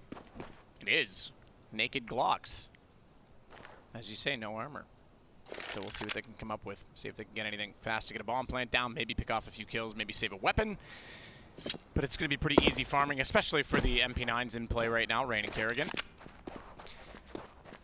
Yeah, this should be a nice, easy round. Rain is going to be close up, keeping space. Twist, he loves these fights. He'll take them all day. Rain's actually brought pretty low. Those Glocks doing some damage, but I mean, just look how easy it is for Twist to just stay safe, and now Kerrigan's activated as well. There goes Masuda, 2-0. Nobody goes down for FaZe. Yeah, I did not really much to go on that round, as you see the engagement at middle. Never going to go the way of the Glocks. Thought maybe they'd try and just absolutely rush a site and just go hope for the best and don't go for a bomb plant. I'm surprised Rain took that much damage, considering it was just tapping away. And I know it's MP9, but even still, he's got the armor and had the advantage in the situation, but gets away, stays alive more importantly. Well, he probably had all 5 Glocks aiming at him while Twist just got to chill in the back, tapping away. To be fair, I think only 2 could see him from that angle, though, at most. Yeah, I'm exaggerating a little bit. All right, okay. Sorry to call you out. You know, doesn't happen often. 2-0. Oh, up in the hands of ZywOo. He has no armor. Moving down mid, Apex, Dupree, and Masuta starting to take control of Catwalk. ZywOo in support from top mid and Catwalk. Even got Magisk as well at Xbox. So Brokey going to be first point of contact. He gets one, mows him down, and Masuta's going to start swinging wide with a teammate. Into the A-bomb side we go. Kerrigan deploying utility to slow down this hit as best he possibly can. Twist is blocked off from trying to get in a position to support. But Twist was the 4th man in this equation, so despite losing one early, there's still 2 to control A. Kerrigan is one of them. His own utility will swing him wide on the ramp, but it's Magisk to get the shot back, and he's looking for more. He'll do the damage and the assist to ZywOo, although AWP, I don't know that he needed it. Either way, it's back through smoke, and Fox is going to be challenged, and Rain tries to surprise and get that information. He can't do it. The fast play from Vitality and the reverse aggression down Catwalk, too much for them to handle. Yeah, and Kerrigan almost threw a wrench in those plans. He swung towards Goose, just spraying down the planter through smoke as well. ZywOo missed a shot to cover him as well. Still not able to get it done, but that's a round of SMGs. Now we're going to see FaZe upgrade across the board. Famas on Twist and Rain, but the off is in the hands of Brokey. 2 M4s on Romps and Kerrigan. FaZe have a pretty strong buy coming into this. 2-1 in the early going. To Twist's point, though, yeah, there's nothing worse than being stuck in CT like that with all the utility, knowing your teammates are willing to fight without you. It's one of the worst positions to be stuck in my opinion. I hate it. Ooh, sees a leg, but Brokey, holy hell. Wow. So much faster. That's impressive. I thought ZywOo all day on that one. I think ZywOo was worried about taking a shot a little bit early, so he's waiting for a bit more of the body to show up. Brokey just rips him apart. Brokey again legs Apex. Same position, it almost gets the wall bang. He wanted to go back for that AWP, and that's why he was still looking toward the top of middle. Apex picks it up, but Brokey absolutely had the right intentions to keep his eyes on him. Meanwhile, Dupree, as you said, the wall bang heading his direction at lower mid is going to slowly work that direction. Masuda opens long. That's at least a bit of map control to work with, and back to a 4-on-4. So Vitality has time to slow this down with a minute on the clock. It doesn't change a whole lot yet because it doesn't change any rotations. FaZe still, like, without long, you'd want to be on Catwalk anyways, and they're happy to be boosted up for the moment. Brokey's going to peek into it. That's a bit too ambitious, too much. 2 players on Catwalk, vertical stack. Rain behind the stairs, Twist with first contact. It's the 2 Famas. Body shows. Dupree knows there's going to be a follow-up peek, and they could line up for him. Good trade from Twist. Had to get at least one out of this. Now that he's controlled Catwalk, but he's unaware there's another player lurking it. He's not sure where to look at this point because they haven't approached long. He knows they're going to be trying to work together, and he's caught in no man's land. Magisk with the kill. He looked back the right direction, but couldn't get the shot off in time. And it's all on Romps. Smoke's gonna go down, looking for the gap, sees it, and actually hits Apex. So the secondary AWP, Apex picks up from his deceased teammate, gets the kill onto the primary, and then it's Romps that returns serve with the dead off of Brokey. Although it's once again Magisk on Catwalk who serves the last kill in the round, 2-2. And Zonic likes what he sees. Yeah, Zonic getting hyped up early. This match means a lot to Vitality. This is a good barometer of what level they're gonna be at here at IEM Dallas. 2-2. Brokey providing a good start to this round. The pickoff onto ZywOo, the leg shot onto Apex as well, but he walks right back into the crosshairs. And FaZe might have to back off a little bit, take their foot off the gas. Just USPs. They're down to relegated to right around $2,000 across the board for the team. Apex gets dinked, finds a kill on 2 Twists. And ZywOo chiming in from T-spawn. Rain just tapping away. This time, Rocket with your USP out. Doesn't have the same ring to it, does it? It doesn't at all. But at least it comes with a silencer. True. If you know what I mean. I do. You know me so well. Yeah. Dupree just waiting for another gift to be given. Yeah, Vitality being very fundamental this round. Not falling prey to anything. Even just utility dump towards the A bomb site to show and execute and force some of these FaZe players to make their move. Finally, you can see, even though there's only 2 players pressuring on Catwalk and using the utility, the rest of Vitality spread across the map, waiting for that reaction wherever it was going to come. Well played. Yeah, they got one gun down, but Apex was, ZywOo was there with the AWP at the top of mid to make sure he didn't go anywhere with it and try and run away and hide. So 3-2, Vitality with 3 in a row to answer after the full save second round. And they're going to go, ooh, I thought they were going to go head boost drop, but they just go for the quick shot through smoke instead, and Rops has already crossed. He's solo in doing so. Once again, Twist will play to CT, so it's another 3-1-1. Second time we've seen them use this play, and it was the first round they lost, if you remember, that they got the opening pick at long and then forced Twist to be stuck inside a CT, and that was how this all started. So support smoke thrown by Apex toward long from middle. They've got the one on the box as well. It allows them to wrap around and drop, but I think Brokey spots that. Rain's aware. The problem is they're flashed out. They manage to turn it back, and Twist down below catches the second player who dropped and wanted him to try and trade on that ramp position. That's a massive kill to find, but Rain, accuracy not there. Damage is. It's on to ZywOo. He's already got Kerrigan, 2 to find. 80 HP. And he's fast enough that you might think he has ADHD as he's going to put the bomb down. That AWP could flick on any of these targets. 80 HP as well. The reason I say that, M4s, they're in range, but it's still enough for him to fight aggressively. They're going to work from both angles. Now, Twist should have been called in CT, having gotten that kill, and they know he's been playing in that position, but ZywOo, with timing, doesn't know where he's gone. He might have just timed it wrong. Looking away, and he was fast on the flick, but I think he went through the wickets, 5-hole, and it's going to be Twist that turns it around. Yeah, well done from FaZe to really control that situation. 3-on-1, that's an easy one to let slip away to someone like ZywOo, but Twist just creeping up that the ramp, waiting for his teammate out towards long as well. Actually, a little bit of trickery in this round from Vitality. That smoke thrown from mid out towards long, but not able to capitalize on anything that it provided. Pretty good defense from FaZe as they just barely hold on and keep things tied up at 3. Op in the hands of Brokey again, op in the hands of ZywOo one more time. Both teams running low on funds. This is a big round for the early going of this half to see who's going to take economic control for the next 3 to 4 rounds. ZywOo drops down, looks for the cross, and hasn't spotted anything just yet. And he won't as they cross close to the doors. So a bit of pressure in tunnels. First time we've seen that since the pistol round when they got shut down and pincered. This time Twist all the way inside of the B site, so changing the defensive play. Trying to be dynamic. Kerrigan, even though they don't play Dust as much, and I don't think any of his cores have played Dust nearly as much as they used to. I'm going way back on this, but the TSM days, but he certainly was one who knew the meta and knew the CT rotations better than anyone back in the day. Yeah, I mean, he's got so much knowledge built up from the years. Brokey gonna take the shot towards pin and misses the opportunity. Well done from Dupree to get the hell out as quick as possible. Again, just showing Catwalk take nades. Although with presence on Catwalk from Rain, FaZe is going to be saying they're not here yet. They haven't come through the smoke at all. He's confident as long as that smoke is up to just chill there. Mid control for Vitality, but what can they do with it? All 4 players here. No one really challenging or pressuring long, just looking for the push. 40 seconds left on the clock. Final smoke just used by FaZe as well. Yeah, that's pretty early. 30 seconds still to execute, but faded out of it. Good execution, nothing to deny that. Flash absolutely nails Brokey. Now they'll have some information on this, but it just gets Twist. He had to respond because they knew they lost middle. He wanted to take back tunnels. It's all on Rops, who manages only 2. Nice entry from ZywOo. Sure, he lost 2 teammates, but they now have the B site and the advantage with that AWP. I was really worried about that trading. Good on ZywOo to find that kill because Rops looked like he was about ready to tear all their heads off. Do Rain and Kerrigan really want to go for this? They don't have a kit, they don't have utility, and they're a man down. They're looking for an early kill, an easy kill somewhere, and I think that's going to be it. Back off, get the kit, get the AWP, and fight in the next round. There was nothing going in that kind of a retake, and Apex has just confirmed it. Vitality can start evacuating and feeling safe about it. They take a 1-round lead again.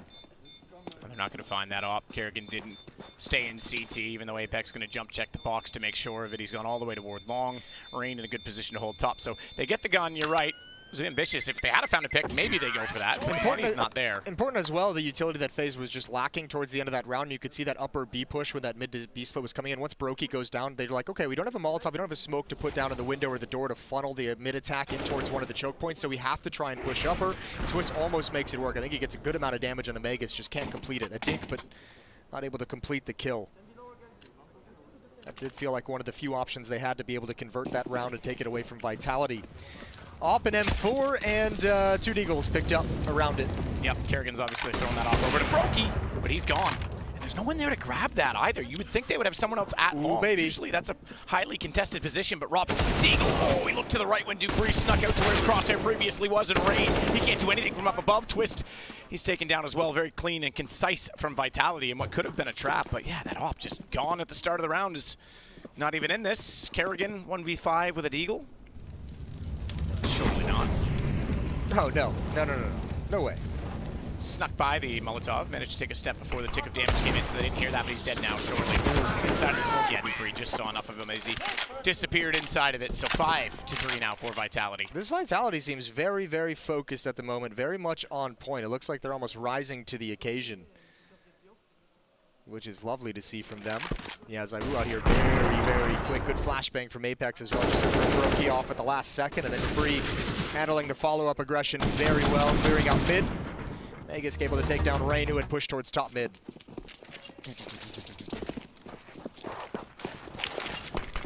Fast long, Rain at the corner, blinded and dropped by Masuta. Another one coming around the smoke. It's Kerrigan. He found a blind Masuta. Zaiwu trades that off. Didn't anticipate a third, I don't think, to come out of the doors, so he got very aggressive on that play. Then they disappear. Quick.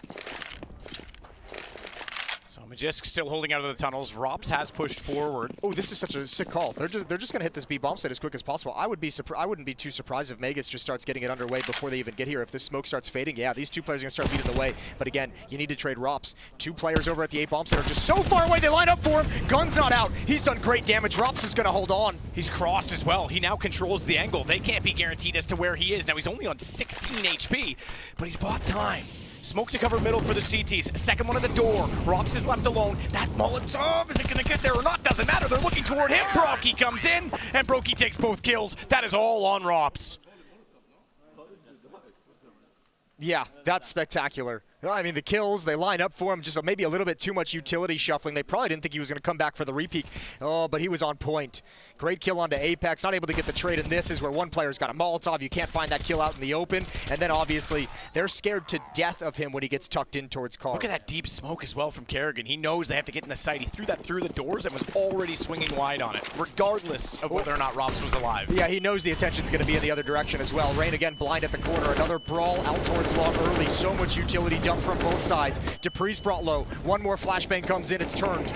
And Kerrigan wants to come in. He's got 2. Magus couldn't convert. One more for the in-game leader. It's not there, but Rain is going to chime in through the smoke. He's got to be careful, though, because he's fired a lot of ammo, and he has to reload at some point in time on that A1S. And as he slides back, out comes Zaiwu to get the shot instead.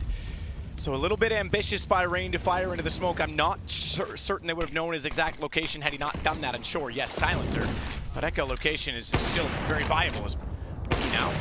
2 misses on Catwalk allows Apex up on top of the platform, so a plant to come in. 2 approaching long on retake. Remember, that AWP is also on the platform. Zaiwu's got to get into cover. It's all on him. Zaiwu needs to be excellent from here on out. Now cover off CT. Smoke still on Catwalk. He knows there's likely to be something toward long. This is a tough fight for the CTs, even with the man advantage. Oh, he's looked away. Wants to give support again to Catwalk. Flash, peek. They're on the wall. He's got both. He nailed them. His timing was perfect. The utility was a process of elimination and so calculated. Brokey now knows he has nowhere to go but to leave this round and try and save the AWP, and I don't think he's even going to get that far. Okay, quick enough. A nice display of talents, but a great round from Zaiwu. Yeah, that's God tier. I mean, obviously the 2-for-1 is a thing of beauty, but the utility usage from Zaiwu is perfect. And that's a high-pressure situation for your teammate. Yeah, that's a well-deserved fist bump. Teammate calling for an extra smoke. It's going to disappear. He gives up the angle to toss the smoke over towards Catwalk, so his teammate doesn't have to get into a brawl. The flashbang just off the wall as well to bounce close enough to blind them both. That's beautiful. And inconsequential, that shot. I shouldn't say inconsequential because he saves the AWP, so at least they get something into this round, but it was certainly not going to influence the 6th now out of 10 to go to Vitality. And again, they're going to put pressure on Long, despite that the exchanges have actually been pretty even. Well, here's where we got to start looking out for what the reaction is going to be from FaZe, because it's essentially 3 rounds in a row that Vitality has just said, we are going to bully the hell out of you at this long corner and take control of it each and every time. So starting to train FaZe to realize that they want this long control early. Same angle again for the AWP, but it's the CT side. It's the scout instead, excuse me, for Kerrigan, not the off that was saved for Brokey. Brokey is actually at middle. I mean, Vitality's just going to sit and pause, hope Kerrigan peeks back into the op, but they're going to come right back towards Long. And FaZe know it. That's not bad from Kerrigan. That's bomb as well. Not that it's in possession of the CTs, but they'll have to commit someone to the pit to try and get it. Flash out, forces Kerrigan off, but there's already support in play. Brokey now has the AWP. I don't think Kerrigan spotted it. The second head to the left. Goes for more through the boxes. Kerrigan's tagged. This is not the fight you want if you're Vitality. This is actually horrible. It's not worth it. You already got Magisk on 33. Well, it's not. It's just the scout at long range is holding you pinned down. You haven't been able to take care of Kerrigan, but then Brokey comes over with the op as well, and you're just not able to make any progress whatsoever. And I think FaZe may be misreading the situation, maybe thinks that Vitality's going to be forced back to all that pressure. They're coming right back at it. One smoke for the cross, a Molotov as well to add in. Some flashbangs to chuck through, but there's going to be staunch defense here. One player catwalk, Kerrigan out in the open, but the op from Brokey. Oh, there it is. Kerrigan finally cleans up a kill. This is going to slip away. Brokey missed shot. It's Apex left in a 1v2 now. Looking for the jiggle peek. He wants to pick off at least one before he commits to the bomb site. And Apex just going to drop in, tagged 10 seconds, and Rockset Long is able to flank all the way around. Vitality gets stalled out. Stalled out 6-5, back to within 1 for FaZe, and back into the guns. Double op setup, they've been able to carry that over as well. So Brokey still has 5450 in the bank for the next round. Okay, pardon me, he hadn't bought utility yet, so 3450, but he'll certainly have enough cash built up from that. So this is a good situation for FaZe. They can build on this because they've broken down Vitality. But the classic Tech 9s are coming out. That'll be a round that they cover Vitality in the post game when they look back on this and do the VOD review. That's going to be a round that they have a lot of conversation on how to handle that, because they just got way too pinned down with no other option. And I don't know why you leave the bomb on the single player in pit. ZywOo going down with bomb there immediately, like it seems. I don't think they ever had the plan to fall back, so I don't think they really necessarily cared so much, because they had all 5 players out long. Yeah, true enough. I guess it just seems weird to me that like the most committed position, I guess, is the one holding it, and it's the operator. Well, you gotta, not going to be the one that's running toward the site, really, but. All right, B hit. Here we go. Smoke for the doors. Twist has lost himself. He's lost his head. ZywOo's got one. Molotov on the feet of Rops. He's going to go down surely. It's just a matter of time. Masuto was able to find one in mid. Here's Rain coming through oh so quickly. 1-on-2 for Kerrigan. Apex to plant the bomb default, though. They've got the B site. Kerrigan, you're right, it's a 1-on-2, but they've lost the fortified position. There's armor. The Tech 9s have now yielded 2 M4s. This is a tough retake, and what a round this would be for Vitality to pull back after losing the last one. Kerrigan's going to consider this. This is a nice position, though. As soon as he goes in, closet to peek him as well. Crossfire. He can actually isolate from the doors, though. He spots the head. Nade on top of Dupree. Going to push him out, but Dupree's got better ideas. He'll take the fight. First 7 now for Vitality. Nice hit on the B bomb site, and I think Twist just fell, I think, in the wrong direction. Landed right inside of his smoke, kind of lost vision of what was exactly happening, and one's able to get by him before he even realizes it. Yeah, this is fast. From the time that FaZe knew it was coming to the time the hit actually comes in. Good shot from ZywOo. Run and gun, baby. The Tech 9's truly back. Even Rain trying to rush through to help everyone out, but not to be. Good shot from Dupree at the end. 2-round lead, 7-5, but again, you got that scout and op combo on Kerrigan and Brokey. Twist tried to block that. Tried to get the header on it. He's running like an old school, like a pistol round at the moment. Yeah, Apex. Ooh, I was gonna say he's not caught off guard, but Rain does find him. Poor Twist goes down afterwards, but yeah, that still worked out. Shot at range. Brokey is pushed off corner. There's a Molotov at the door. They won't be able to pursue that. Magisk does look like he's interested in looking. I wonder if the op is just going to catch him off guard. Would they expect an AWP in the hands of Brokey in the round like this? That is the tough part, right? Because obviously they picked up one in the previous round to go double, and he didn't have to overly invest, so, or invest highly into it. So we'll see if that call's been made. For the anticipation of it to be considered. Rops again on the off angle. We saw him play this on the pistol. We saw him do it in that 1v2. Brokey's already here as well with the AWP. That's going to be information for a swing at the very least. He saw him when he dropped. And quick reactions. Now they've got the other, and Brokey can come out and support his teammate. ZywOo is stuck.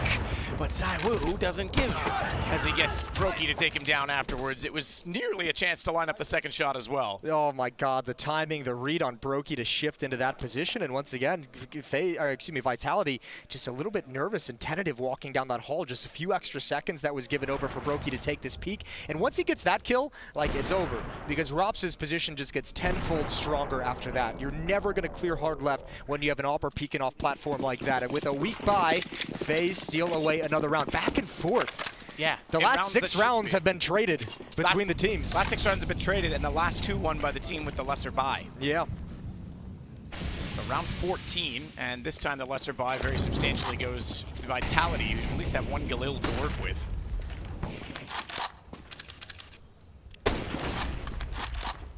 Kerrigan trying to put some speculative spam with the scout toward middle.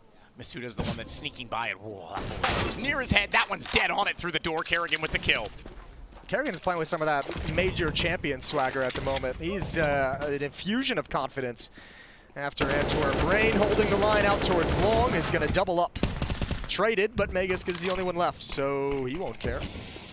Hopping in towards Pit with that Galil. Swapping out. But this is a near impossible round for Magisk. They even have him boxed in and trapped from behind. And again, for now, if you're Magisk, you're just hoping for a mistake. You're hoping someone peeks into it. Unfortunately, it's Brokey with the AWP. 13 kills on Brokey so far. We're tied up at 7 going into the final round. Who takes the lead? Well, it's anyone's game based on the back and forth affair, but yeah, you would say statistically right now with the buy they have, it's got to be FaZe. And Kerrigan's even gone to an AUG. Why not?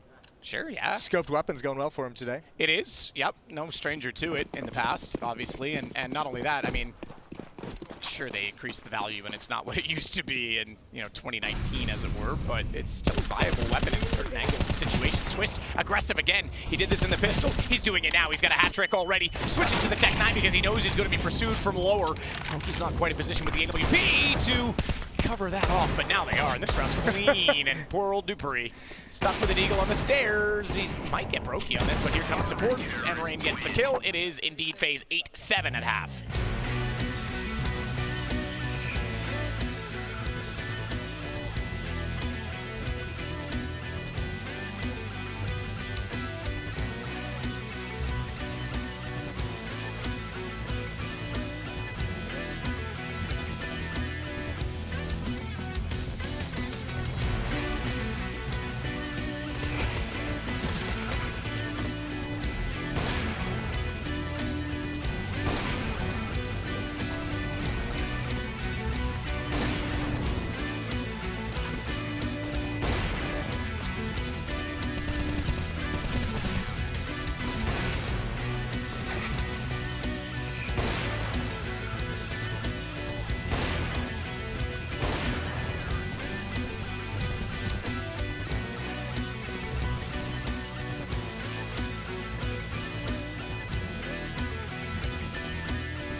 Hey Future Pros, some people hate dust too. Anyway, here's a cool smoke that you can throw from T-spawn to land on the hinge of the mid double doors. Without going down a rabbit hole, you will need a scope to line this one up. To throw the smoke, get into this mini corner along the fence. Crouch down and double scope to find this smudge along the awning. Then simply jump through the smoke while crouched. By some miracle, the smoke will land.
lose 3 in return to Vitality, and then after that, flip a coin, because that's basically how it went with the economy as well. It was just coins to play with, and they still were putting them on the board.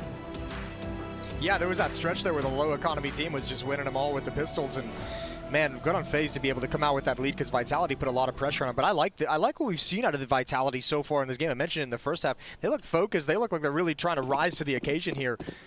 Zaiwu had a good first half as well. 14 kills for him, 14 on Brokey on this side of things. So the Opper's dictating a lot for both of these squads. 3 players for Vitality out on defense at long. They're starting to shift back and break it up. So Xbox smoke for Rain, that'll allow a bit more access onto Catwalk for the 2 players wrapping it long. What scares me about the setup at the moment for Vitality is there's no one really they kind of have gather a whole lot of information. I guess Zaiwu would be the closest one, closest to double doors, but outside of that, they don't really have any close indication. Just now they're starting to hear the footsteps and the Glocks shooting over on Catwalk, so that's going to pull Vegas back towards railing. Excuse me, I think that's Apex. Masuda could have... He's looking further and further. If he goes, I mean, it's going to reveal that no one's there. They're already starting to condense back toward A with CT spawn. And Zaiwu, Kerrigan's got it back to him. Nice shot by Rops. Rain throwing out the flash to make it possible to smoke down. Kerrigan not able to react. So Zaiwu gets in, but there's a gap in it. And Rops is ready for that as well. Bomb to be planted, and FaZe might take back-to-back pistols in this series, even though Dupree's got dualies. And I have to say, Jason, I did see a triple dualie kill earlier. Yeah, you did with Diha. All right, I thought you were going to go nuts on that. Oh, it was nice. Well, Twist has Magic's down, Magic's disc, and Dupree with the dualies gone. Maybe it's me for that as well. You know, I'm here, dualies don't do anything, and I just get to make fun of you for it. We're gonna get you. We'll get you a couple of dualie rounds at this event. I can feel it coming. Yeah, pistol round for FaZe. Nice shot from Rops to open things up. You could even see like Masuta sliding back towards the long corner, but no one actually exposed themselves. Do we call them? Would Texas Rangers dual wield? Would they have dualies? No. Okay, I was gonna say, the Texas Ranger rounds. I don't think, you know, I think the dualies is mostly a cinematic thing. It doesn't seem very ergonomic or practical for aiming. Not in any way. It's kind of like turning the gun sideways and looking like a gangster. It doesn't really work like that. No, it's a good way to break your thumb, apparently. There you go. Today I learned. Smokes down in double doors. Molotov towards Catwalk as FaZe start to make their play. Uh-oh. That Mac-10, Kerrigan's gonna press the envelope, press the issue of it.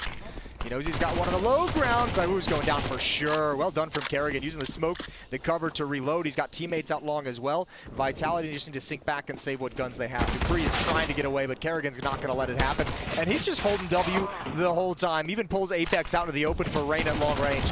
This is well done. Yeah, go Gadget Mac-10. Go Gadget money. As he farms a bit of cash up with it. Rops down now into CT, making sure that they hold the 2 players that are at B over on that side of the map and slowly close it down on them, as Magiscardi has 1 kill on that Deagle. Expecting another player to be pursuing him. He's not wrong. Tagged to 10. I think they'll just let this one sit at this point. No need to give away AK-47s. They've already recovered. Well, actually, they need to recover. Excuse me. Kerrigan had the Mac-10. I was going to say recovered Rain's Galil, but he had that all along. So, not a bad situation. They won't give up any of the rifles. I think Kerrigan's going to have plenty of money, honey.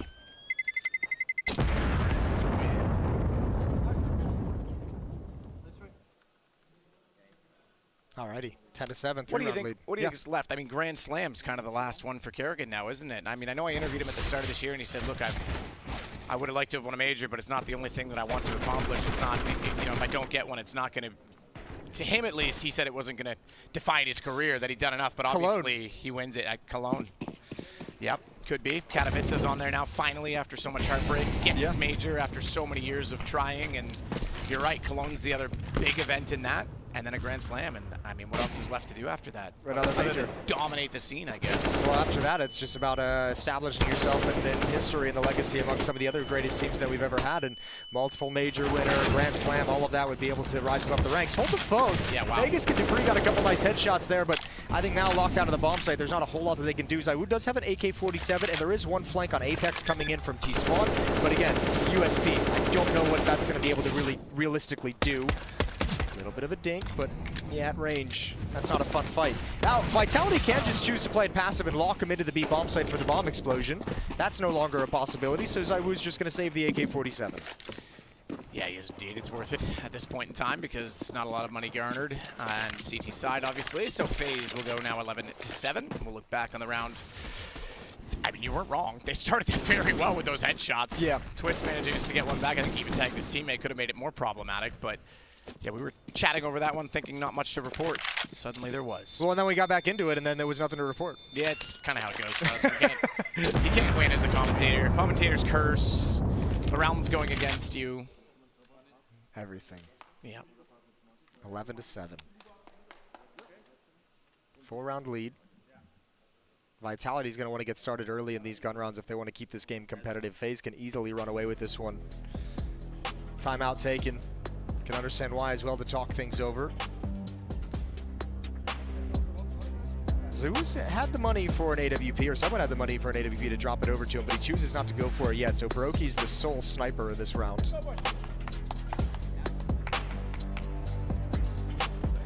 Dang, this timeout music got intense. It did.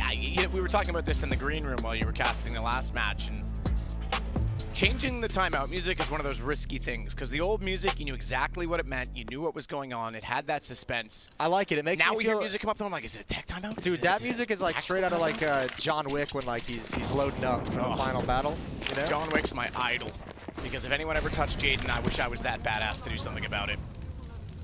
Well, you could just hire him, probably. I think that's the whole thing. Yeah, because he's definitely real, and that's something I could do. All right, Kerrigan's up catwalk.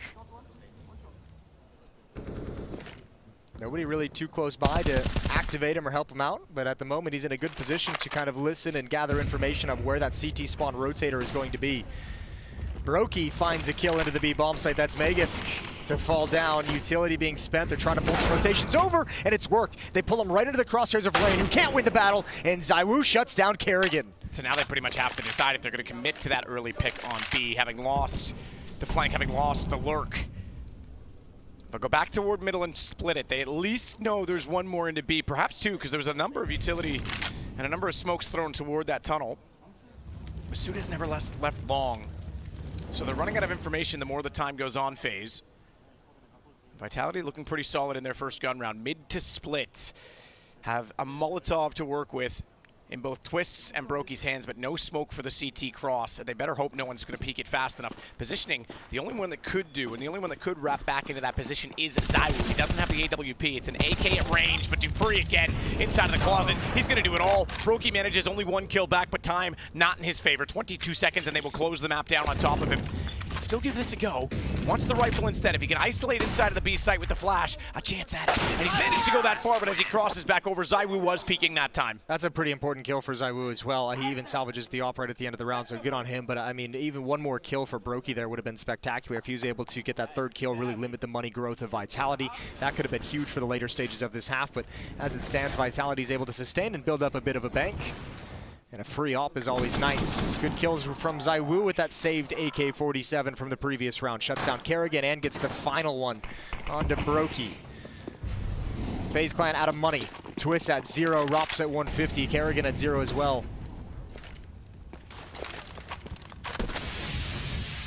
All 5 players for FaZe towards the B side of the map. 3 in upper dark, 2 in lower dark. Big bang and loud M4 for Magisk. Love that. See if he can do more with it. Playing on this site. Not quite solo. He has the support from middle, but definitely going to be outnumbered typically when you're holding the B site. Flashes go out from inside the tunnels, and they want to go quickly. dupreeh in position, but flashed. Isolating Magisk. Rain's been caught off, though. He's burned one, and Magisk comes back out to cover out Kerrigan. dupreeh now finds his gap, finds his entry, and they still haven't solved this. They still haven't found a kill in the site at all. FaZe, as they elevate themselves, Twist finally puts one down. Surely, though, there has to be a flank. No, it's slow. They could still make something of this. Yeah, it's all good. The bomb's going to be planted, and they're close enough that this is still going to be a very dangerous flank. 2 players on the flank. The only thing you have to be careful about now if you're Vitality is Broki and Twist making some kind of a play to move out of the window or move out of the double doors. Just wait for them to be in position. You can see everyone is paused. Look at the utility as well. They've got 4 flashbangs and a Molotov. Here's the first one just to train them, just to get them into the feeling that something's coming. Shot out from the AK. Twists now has information. Does he double peek it? He saw him solo. Doesn't, but Brokey gets killed instead. That's a quick peek. He's done. He's gone. That's a quick peek from dupreeh to take things into his own hands, but yeah, nothing Brokey could do. Just stood there and let it happen. Let it wash over you. Yeah. Yeah, he knew what was coming at the end. 11-9, Vitality creeping closer. Plant is going to help FaZe with their economic issues. That's a great hold for Magisk as well, because dupreeh had just shifted towards middle. Actually, Magisk had to kind of have a solo battle for a few seconds before dupreeh could come back and provide him any kind of assistance. And if Magisk doesn't play that well, if he goes down a little too early, that round is likely lost. So lead is cut to 2. And a chance here against Deagles, and a scout to cut it down to 1. Kerrigan on the off this time, running forward. He's already gotten to mid. Twists hits the shot of Masuda already on the Deagle. That's out towards long. That's a classic shot with the Deag. Keep in mind, by the way, this is Vitality's map choice. Not that we're too far gone on it right now, but just to give context, Apex. Kerrigan gets taken out from it. dupreeh is the next. He holds it middle, and he's actually going to, in the last bullet he fired, catch Twist's head through the smoke. Yeah. And that's going to make this a very awkward situation with just Brokey left against 4. Yeah, he'll take that any day of the week. And there he goes, 11-10. Well done from Vitality, well done from dupreeh with a triple kill. Here's that shot from Twist. Spoilers, we did a little piece of content with Twist going over some of his highlight clips from over the years. He's got some nasty Deagle clips. Oh, he's sick with the Deagle. He's top 3 Deagler in the world. He's got some gross Deagle rounds. Maple syrup. Vermont's maple syrup is better than his. Hold the phone. We got a fast, long no, play. You hold the phone. That is outrageous. Kerrigan is already out. Masuta's made it over towards pit. dupreeh with the first kill, and defense holding strong. Add one more through the smoke. And actually, Apex doesn't even need to fight this anymore. They've done a well enough job, but he's going to stick around with that Molotov, and Twist cannot drop the smoke in time because he's not from Vermont, and Brokey is the last one left. Yeah, Vermont basically is Canada, let's be honest, and Upper Maine as well. All right, we'll take them. How dare you? There's maple syrup in my veins, and you insult my entire body. Oh. I don't know if we can be friends anymore. Henry, if you're out there and you want to come back, the door's open, my friend. Yeah, and if you like Canadian maple syrup. It's outrageous. Tied up at 11.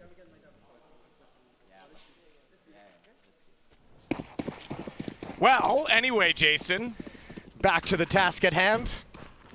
Uh-oh, mid-push. Mid-push, okay, not anymore. Yeah, how's that Canadian maple syrup, Jason? Yeah, it's pretty good. It's got a good flavor to it. Better than the French cheese in that one. Apex down. Rain does get Magisk, who is the second man being aggressive. So far, so good for this low buy. Again, that seems to be the case in this game. FaZe. I actually feel really bad for Vitality because I don't think there was a world in which they believed that this was going to be a low buy again. I think they're trying to make that mid push against rifles and catch them off guard. But I mean, with a low buy with Deagles and a scout, they were just waiting. They were chilling. They didn't really have a strat out of spawn. Oh, another good shot from Twist with the scout. Oh no, Vitality! It's all gone so horribly wrong. Shots from Rain, you're right. I mean, it has gone very, very wrong. dupreeh taken down. No. It's not the first time. That's got to be the 4th or 5th time the low buy is won in this game. It's getting actually pretty ridiculous. Yeah, and I mean, you think there were two. I mean, this one is going to end up being very painful, I think, in the context of this game when you look at it down the stretch. But also the one in the first half where they got stuck out towards long and just couldn't progress forward. Those are two like really backbreaking ones when you're starting to build some momentum in these halves. This one shuts the Vitality run down at 4. Like I said, I think Vitality just gets caught off guard by the buy there, or else I don't think they ever call that kind of a play against, if they think there's going to be a low or a half buy coming in. So Kerrigan holding the angle. Seeing if anyone dare try and challenge at middle, but now he'll go back over toward long. Meanwhile, Rop's getting the opening kill. Again at B. He's inside the site. The smoke down. He just needs to figure out if there's support for dupreeh, who's stuck in closet now. He has done well in that position. Once CT side already, and once T side in the first half, but Rops was well aware of his positioning and absolutely annihilates him. That's so disgusting. Rops is such a good solo player. I cannot believe he's just activated himself that well. Speaking of activations, Kerrigan is able to enable Twist to get out long and find another kill, but the round's over. ZywOo and Apex just have a long time they need to hold on to these weapons. Because Vitality needs to buy in the next round, and oh boy. FaZe taking their time, making sure that both players are just locked in, and they're going to be ruthless. SWAT team.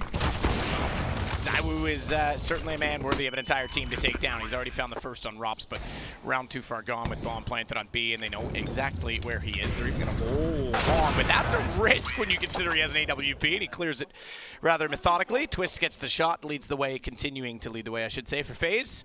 He and Rops doing most of the lifting.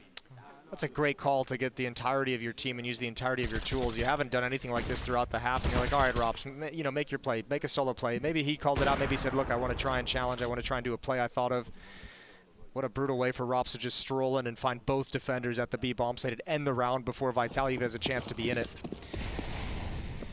Oh, it's gone so horribly after that mid push. It was 11-11 when that play was called. Now it's 11-13, and they have nothing really to battle with. An M4 on Dupree, a scout on Apex, but saving as much as they can for the next round. Just still firing him with that deagle, smoke down. Rops will just bide his time and not overcommit to this peak, knowing that they're going to spam into it. I take that back. He's in the open. Gets tagged up, but just minor. Thankfully, not a headshot for him, obviously. Dupree, meanwhile, in the middle. Oh, he's going to get taken out immediately. Rain having that M4 brought over. Brokey, he had the right idea, but wrong aim. Couldn't quite land the shot on the edge of the wall toward ramp, and up close gets smoked off, so there's no response. Brokey on 2. Have to be very careful. Meanwhile, he is careful. He's got ZywOo, and they have B, so him in middle is actually a great position. Although that is a lovely shot. You can see him considering it. You can see him realizing, oh, I don't have a teammate watching. Ooh, that's another good. That's a good follow from Masuta. Yeah, get yourself one more, young man. Apex goes down last, 14-11, 3-round lead, and FaZe knocking on the door of a map 1 victory. I love that, by the way, we finally had, you know, Counter-Strike Global Offensive and all that, but we finally had not just global representation at this major, which we've had a few times, but an actual international mixed roster. international roster, which is the first time that's happened. And yeah, okay, I get it. That wasn't a thing way back at the beginning. It was all national teams, but even still, we've seen it for a while. I mean, you think about the original sort of team that metamorphed over time from Gamers 2 to G2, Kingwin to whatever FaZe clan it is now, right? I mean, technically that's the root the organization went, right? In terms of who bought it and supported it. It's not like they haven't had international rosters since almost 2015. So the first one being in 2022 is pretty remarkable. Yeah, and I mean, it's been like a goal, I think, of like the Counter-Strike scene in like a meta sense of like having, you know, we do have just so much representation across the world that, you know, having that international roster was always something that we were looking forward to seeing. So yeah, cool to finally have it here in the year of our Lord 2022. Twist doesn't spot anything. Double up on the T side. Brokey takes the long peek. Flashbang is out. Timing isn't there, but he's going to go back for more. Oh my god, out and straight in with a kill. Masuta's never expected that. No, he's having a rough one right now. 9 kills for him, although I say that Apex only just ahead on 10. Twist continues to lead the way overall, but only just. I mean, everyone on FaZe contributing. You've got Brokey and Rops both close by on that call. Rops looking for another one here at B with Magist just barely quick peeking and getting away. ZywOo's going to take out Rain, so back to 4s.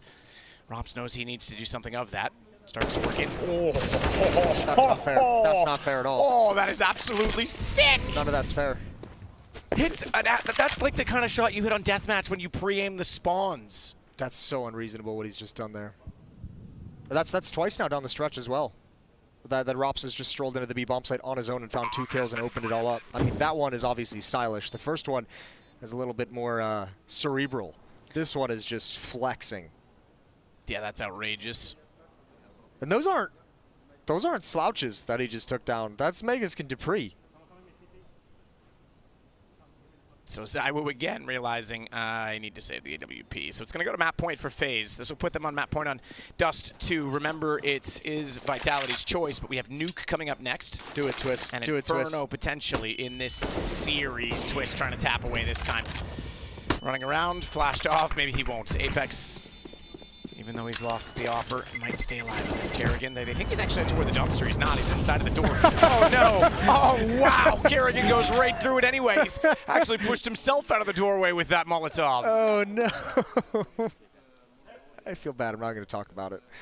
Oh, this is not fair. That is just foolish. God. That's the aim we all dream of. And it's the aim a lot of us have when you're playing against deathmatch players and you're, warming up for hours. Yeah. But it's another thing to do it in a competitive match at the very top level in that situation. That's just incredible.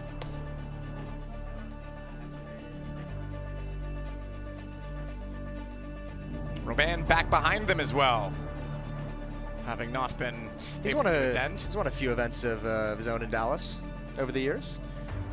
Yeah, I mean, that's another thing. I mean, Dallas, if you're a new fan to Counter-Strike, and I know there's been a lot of new fans. This is where Counter-Strike began. This is it. I mean, you think of the history of Dallas, and I mean, I've alone since 2015 have been here, what, 1, 2, probably 6, 7 times alone, which puts it up there as much as I've attended any city we've been to, and that's in the modern era. You go back, like you say, CPL way back in 2000.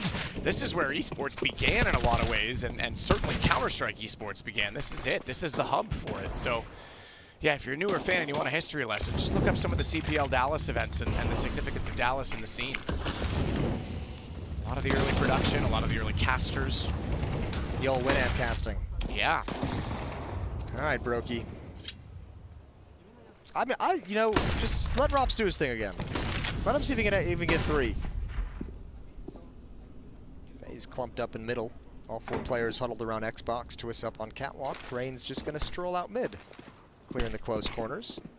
Mid to B smokes dropped. There is only one defender at the B bomb site. If they do not stop this cross, Dupree is not excellent here.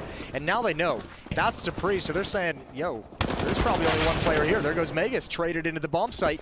3-on-3, but 2 Deagles and a FAMAS, no kit. Very light utility. Long road back for Vitality in this round. No overextension. Twist doesn't waste all of his ammunition. He didn't hit the shot, had to back off, repositions, and it's perfect. Rops will hit another sitter through the box, and FaZe will take map number 1, and pretty stylishly so at the end. Despite the back and forth nature of this game, it's 16-11.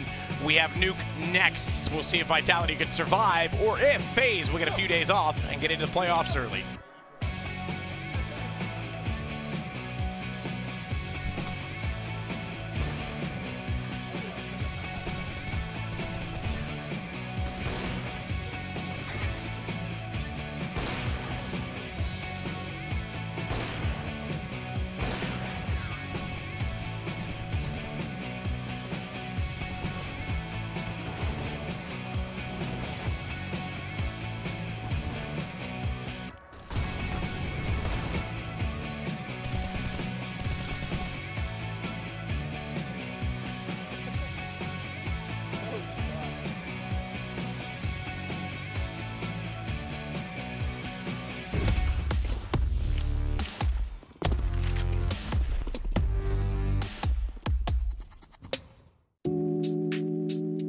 Hey Future Pros!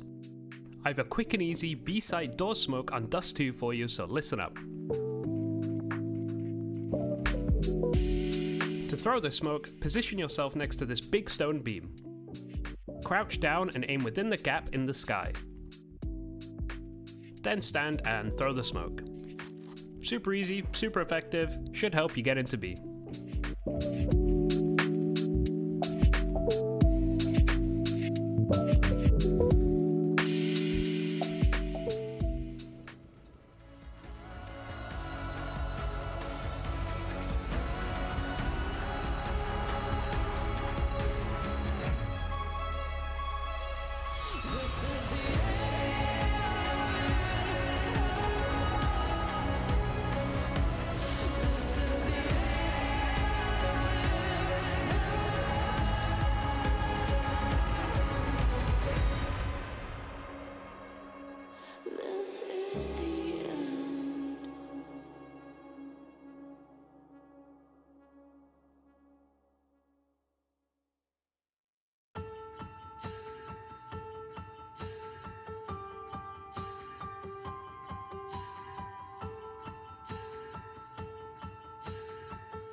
Pistols, right? They're down 11-7. They're bringing back to 11-11 with some really good holds. It seems like, you know, they were really getting into the groove of the game. And then that mid push against the half buy from FaZe, where Twist just kills 3 people with the scout, completely shuts them down. That's a flawless round for FaZe. Not just the fact that they've lost it, but that boosted the economy of FaZe so much. And after that, Robs just said, I've had enough. 2 gun rounds, entries on B, game over. Yeah, those weird low buys, I think, is going to be something that you look back on this game and it's something to grab, Maniac. Yeah, I think it must be frustrating for the Vitality camp. I think up until that 11-11 round that Yanko is talking about, Vitality is actually putting up a great performance right here. It's mentioned by Jason. They rise up to the occasion. I think they're in the rhythm of the game. I think Apex going quite good on the T side. Yes, it's a hard game. Yes, it's back and forth, but that's what to expect against a teams like FaZe. But then you have a couple of rounds here and there where if you're Vitality, if you're hoping to pull out the upset, you just cannot lose. You cannot allow FaZe to beat you on round 23 with the buy they have. You just cannot. You can lose 1 round, maybe 2 like that, but you can't lose 4. They lost, you know, 4 rounds or 3 or 4 rounds against Pistols, against some half buys, against Efi buys, and on top of that, they lost both of the pistol rounds. It's just too many, you know, advantages that you're giving away to FaZe, and despite winning a lot of the gun rounds, you just weren't getting some of those, you know, that we call quote-unquote free rounds against pure recos because, you know, you're throwing away the half buys. Round 10, round 11. We might just start it right there, right? You guys want to start the party there? Yeah, we can start with round 10. Really big back and forth round as well. It's going to showcase some of the multi-kill ability that we had on both camps and ultimately quite a nice clutch towards the very end. This starts with a very quick long take by Vitality. We see here Kerrigan right behind that smoke being flashed in by Rain. It's extremely effective. He's going to be able to get 2 kills off of that great flash. That's Dupree and Magisk down. Trade comes in from Mizuta. Rain is here. He's going to get punished by Zaiwu just at the quick fade of that smoke. But the 2 versus 3 is extremely well played by Zaiwu. Puts down the smoke to Apex, gets that tremendous collateral onto Robs and Twist, and then forces Brokey to save towards the very end. That was one of these rounds I was talking about where Vitality feel like they're in the game, they're activated, they're quick thinking, and they turn it around. And it follows it up with what, Trace? Around 11, which does come after 10. And this did start, you know, a massive back and forth towards the end of the first half. We were just thinking, oh, Vitality has just wrestled the control back, but then FaZe really responds. And, you know, Vitality gets the hard part done in that round. Here they have long control, right? I think they were even they're still 5v5. They're going to be 5v4 now after this kill on Rain. And now it becomes really awkward for them. It's like, you know, Kerrigan is contesting a little bit with the scout. They decide to fall back. Then they come back on long. In the meantime, he ripped Zaiwu's head off, right, who obviously had the op, and then Brocky obviously gets activated with that saved AWP. Yes. And the round just completely falls apart, and it looks weird, and you're like, oh, you just kind of had a big round, and then you threw it away. I think you mentioned it, right? In this 5v4 situation, you could almost feel Apex calling them back from long, and it feels like they second-guessed themselves. They're like, okay, hold on a second, we don't have anyone protecting the rest of the map for us. We cannot go back because Robs might have pushed on the B side, someone might be behind this middle, so let's force our way into long. Just didn't work out. Speaking of Robs, he's got a couple rounds in this whole big shebang so far, right? Like, he's pretty good. Look, it's just ridiculous. It's actually ridiculous that a player like Robs can get 2 gun rounds on his own towards the very end of this game. It's just not normal. It's abnormal to have these double entries he had. And I'll tell you, like, this is why Robs is the perfect replacement for Olof and was perfect for this team, because Olof would go for similar things, right? Obviously, he wasn't on the same level mechanically towards the end of his career as he was in his heyday, right? But he would also, like, apply this pressure, you know, push people towards the edge. And do you know the effect that this has on the CTs just after 1 round like this, let alone 2? They can't play anything other than 2B. It's just so immaculate the way he plays it as well. Just he waits the whole timing of that smoke, and then after that, after the brain, comes the aim. It comes here, the freaking headshot instant onto Magisk. No chance. He's trying to trade. And then, yeah, you talk about the effect on Vitality. Let's take the flip side. Take if you're Kerrigan. How much of a luxury that is. You can just basically call map control. Robs finds a timing, finds a way in, and gifts you 2 full gun rounds at the very end of a game. It's an incredible luxury. It's like a prestige service. It's almost like you can't ask for much more. Right? I know, that's the top. That's the top of the food chain you can get. Tip top, I think, is what they'd say around here. Check this out. Our Air Force aim high head-to-head. Zaiwu on the other side had a good start today, but ultimately with Vitality dropping this map, we look forward into Nuke and what it could possibly bring into the fold here. I mean, could be a 2-map series, Maniac. It could absolutely be. FaZe 100% win rate on Nuke. That's 7 maps. That's a win streak, of course. These two men were immensely activated on Dust 2. It was a very AWP-centric start of the game. I think it tempered off just a little bit towards the very end, but both of them will obviously be requested on that map. I think this second map will be very telling of where team chemistry is right now for Vitality, right? Okay. Because it's a very frustrating map to lose. A lot of self-inflicted wounds, a lot of missed opportunities, right? But you can also look at it in a way, we lost both pistols, we lost all these silly rounds, it was still a close game. If you just clean that up a little bit, we're starting on the CT side on Nuke, like we can match up with these guys, you know, we can take it at least to a third map, but is that going to be what happens, or is it just going to be that the frustration translates into the second map and they've kind of fallen flat? You could tell. After the round at 11-11, the loss to the half-buy and the ROPS double entry the following round, you could tell that's it. Like, there's no way Vitality's, you know, coming back into this game, and you need to be able to do that. That's what FaZe is able to do. They lose a silly round. They lost the 2v4 at the major against NIP in the quarterfinal when they thought they were saving, they were chasing them too early, they bounced back. They lost the 1v4 to Magix from Spirit in the semifinal. They came back to win the game. That's what great teams do, and that's what Vitality needs to become in order to be considered a contender. Yeah, people talk about resilience, but I'm pretty sure that the same sentiment that we're talking about here falls under that category of resilience. Now for FaZe, they're one up in the series. We start to make our motion towards Nuke, the second map of this one. Vitality need to bounce back. Let's just throw it out there. They need to bounce back right here for us to get that third map. Everybody loves an Inferno, but we got to go to break first, and that means Nuke is up when we return.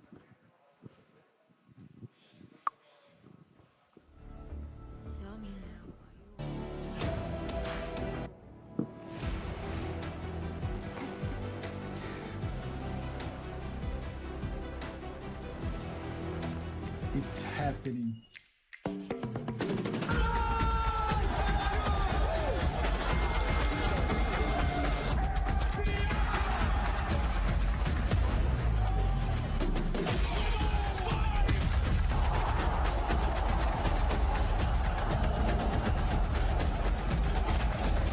O Major é nosso.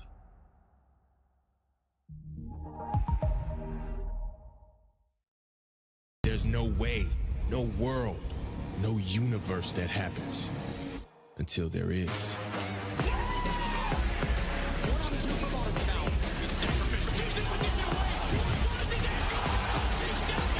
The world's best teams are coming to Dallas in May.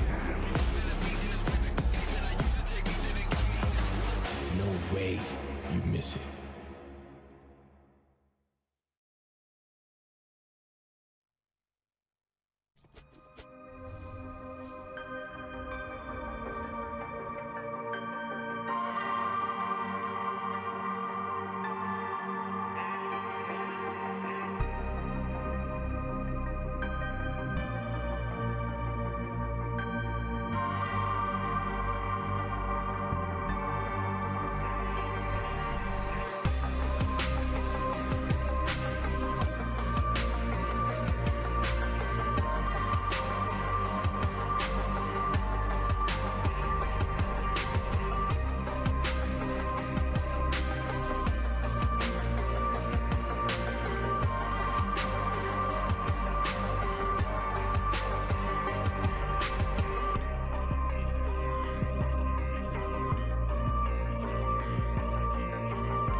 searing.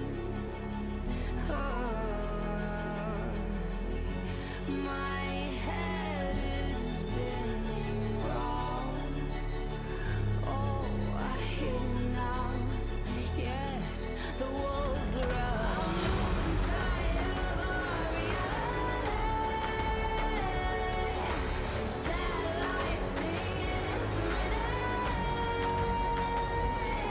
Send out a signal, please remember me. Send out a signal, promise to me.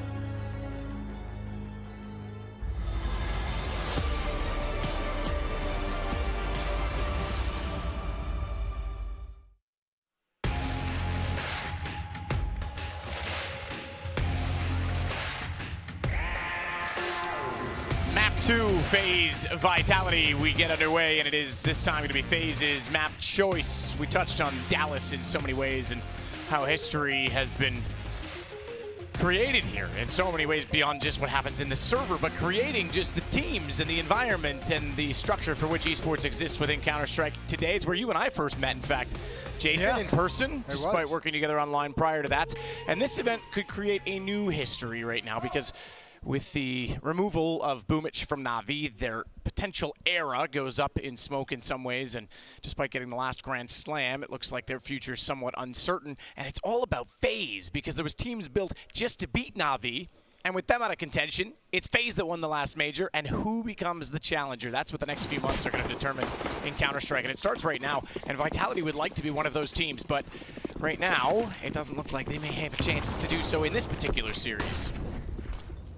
I mean, who's going to be the contender is the grand question of this event in its entirety as well. Everyone else that you would put up there to be able to contend with FaZe has so many if questions. One of those teams is Vitality. Masood gets a little bit of pressure, backs away. Dupree falls back as well. No one wants to challenge, so ramp control over to FaZe. The question becomes now, what do they do with it? Brokey with 1 kill onto ZywOo. Minute and 20 seconds remaining. I think he might have gotten pulled out of position due to the feeling that hit was going to come in, and they just gained way too much ground before Masuta even realizes it. No access through ramp room as well. This round's over. Over indeed. So FaZe now looking like they're going to take 3 of 3 pistols in this series so far. And who do you look at? I mean, Vitality's certainly one, especially if you can get ZywOo back to the form he was in. He's absolutely a player. And this was a team at the start of the year, a French core that not even of their own volition, but the will of the ownership and a need for change brought on the Danes, and Astralis has obviously departed and gone out of the window. Obviously rebuilding, let's not, I'm talking about the famed Astralis. G2, it looked like Katowice was a rise for them, and then ever since Nico's been a little bit lackluster, the team seems to have lost its motivation on its way. There really is a missing step right now. It's almost like FaZe and the rest. Yeah, that's what I mean, is like every team that you would look at to step up and be a challenger at this event is just an if statement. It's like G2, if they can show the potential and the level that we think they can all reach. Vitality, if, you know, that they can do the same thing as G2 and reach that potential that we all know they have within them. And if Snacks as a stand-in is going to be step up and be able to replicate some of the things that Spinks provides them. So just so many if statements on the teams that would be able to. Cloud9, if they can finally get over their demons of not being able to perform in the high pressure in the big games. So and one that actually is surprisingly snuck on there despite the big acquisition that started off the roster shuffle that kind of made these teams all form is Device being absent from NIP, and we don't know where he is, and we wish him well and all that. And I don't want to, you know, open that can of worms of focusing on just him, but NIP have suddenly risen without him in this new lineup they've got with Brolin, and suddenly could become a challenger, but still have a lot to prove. Well, also even with them, it's the if statement of Hampus not being here and ZTR standing in for it, so just yet again, another if. Good shot from ZywOo. And you're absolutely right in the short term with Snacks and the NIP situation, and obviously all the stand-ins in the last minute at this event, but I'm even looking long-term beyond that. Oh, yeah. Like, I'm thinking even in the next 3 months who's really going to step up. And I guess the other question that could make that somewhat viable is, does FaZe fall off? Do they lose momentum at any point? Because so far, they seem pretty concise in this game. I think they're all very individually motivated players as well. Rops is a highly focused individual, put in a lot of time to get here. We know Kerrigan's got a point still to prove, despite winning now as Major. He's got more on the list. Twists, he left North America. He left the organization that made him just to join a team with Kerrigan. These guys have a purpose together, and we know how good Brokey is in rain. Just Mr. Consistent. Yeah, they're hitting a really nice flow state with each other as a team as well. Like every time you talk to anyone within that squad, they're just loving the environment right now. So it's all PG, it's all easy for FaZe right now because everyone off the back of the successes they've had earlier in the year are just riding the momentum, riding the wave at the moment. Of the teams I've seen at the top, yeah, the only other team that was #1, and I'll put Na'Vi somewhat in this category, but the only other team I've seen this focused on a goal was Astralis. Okay. When they were at the time, when it was clearly about winning, when there was clearly a structure to the team, the leadership was there, Astralis had so much around them in that regard. It does seem like there is that individual focus in FaZe right now, and I say I put Na'Vi in that category because I think during the 2019 into the online, they were into that sort of level and mentality, and look, I know there's been outside situations that have made that very hard for them to continue on with, but it's I haven't seen it from anyone else aside from those other two, and again, the asterisks on Na'Vi. Well, this round is over, Matt. 3-0. Yes, it was pretty straightforward. We could speak through those ones as Vitality, yeah, on the pistols. They'll buy in the next round and get their first gun. And Rops will plant the bomb for FaZe. That will be pretty straightforward. They could afford maybe to let Rain go after Masuda, but no need to lose anything else to the P250. He's gonna get it anyways. Nope. Okay. Twists. Sure. Not bad. Just give it a little giggle. Shot through the hut. All right, first gun round coming in hot. Vitality on those all-powerful CT sides, but starting out in an 0-3 deficit. M4s across the board. No AWP picked up just yet, as Iwu's dropped down to the M4. So move around FaZe, and Kerrigan's even going to have that MAC-10 passed into his hands, so being economical early going in the T side for FaZe.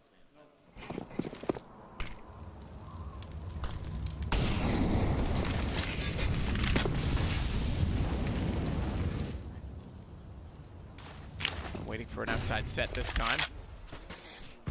Not a bad call to try and take advantage of this early on if they don't think there's going to be an AWP in play. But are they aware that there's a rotation from underneath? ZywOo, he's thwarted and stifled and moving forward toward those stairs by way of a Molotov going down early. Brains forward of the smoke, needs to be aware of the rotation from the big garage. He was, but he couldn't hit the shot. And from above, they also got a secondary kill all the way outside from heaven. So it's now two-man advantage for Vitality. And Masuda's going to slowly get in behind the box, rotate down. He's got support as well. That's a horrifying smoke. Terrible smoke. Yeah, that's just weird in general. Masuda was like bailing out of ramp room when his teammate was rotating over to fight over at the hall. And they obviously knew that smoke came from that hallway position. Yeah. But FaZe is going to back all the way out of T-Lobby. Not a whole lot of utility. Molotov on Rops, flashbang on Brokey, no smokes with which to cross, but the three players going to maybe just try and kind of sneak outside and see if there's a weird timing where Vitality just wouldn't expect it. It's possible two players dropped into the lower bomb site, huddled up. I mean, Vitality's just running a full turtled up setup. Nobody spotting outside quite yet. A lot of freedom for FaZe. 22 seconds. They have to go upper. Brokey's trying to enter this. Knows there's likely to be someone on the rafters, but can't find where. They're not peeking it. They got a rotation as well from the vents. Do you save? You're not winning this round no matter what happens. Bomb dropped temporarily. You're right. There's not enough time, and no save called. They just walk into the slaughter. 6 seconds when they come in from Annex. I mean, I don't know if that would have been the right decision or anything. I don't think it necessarily would have been too big of a deal. But there was obviously no chance they were actually going to win that round. You're starting your battles in mini with like 12 seconds on the clock. So that's a nice one for Vitality off the back of those two opening kills and stalling them out over towards ramp room. 3-1.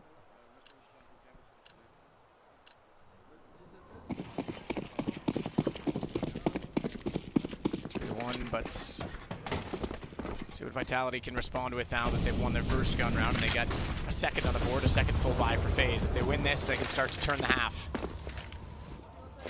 So Rain with his pop flash toward blue as he backed off Silo somewhat to throw that, but it bounces on top. They can hear that one coming. And Apex will shuffle around Smokey. Maybe get a gap through the big garage. I don't think he spotted him. I think there was a smoke that down enough. I thought there was a gap on the left side of it. But I do think they got to Secret for free, which could now be a factor. Kerrigan's the one down there. He has to contend with the fact that they also have ZywOo in position with the M4.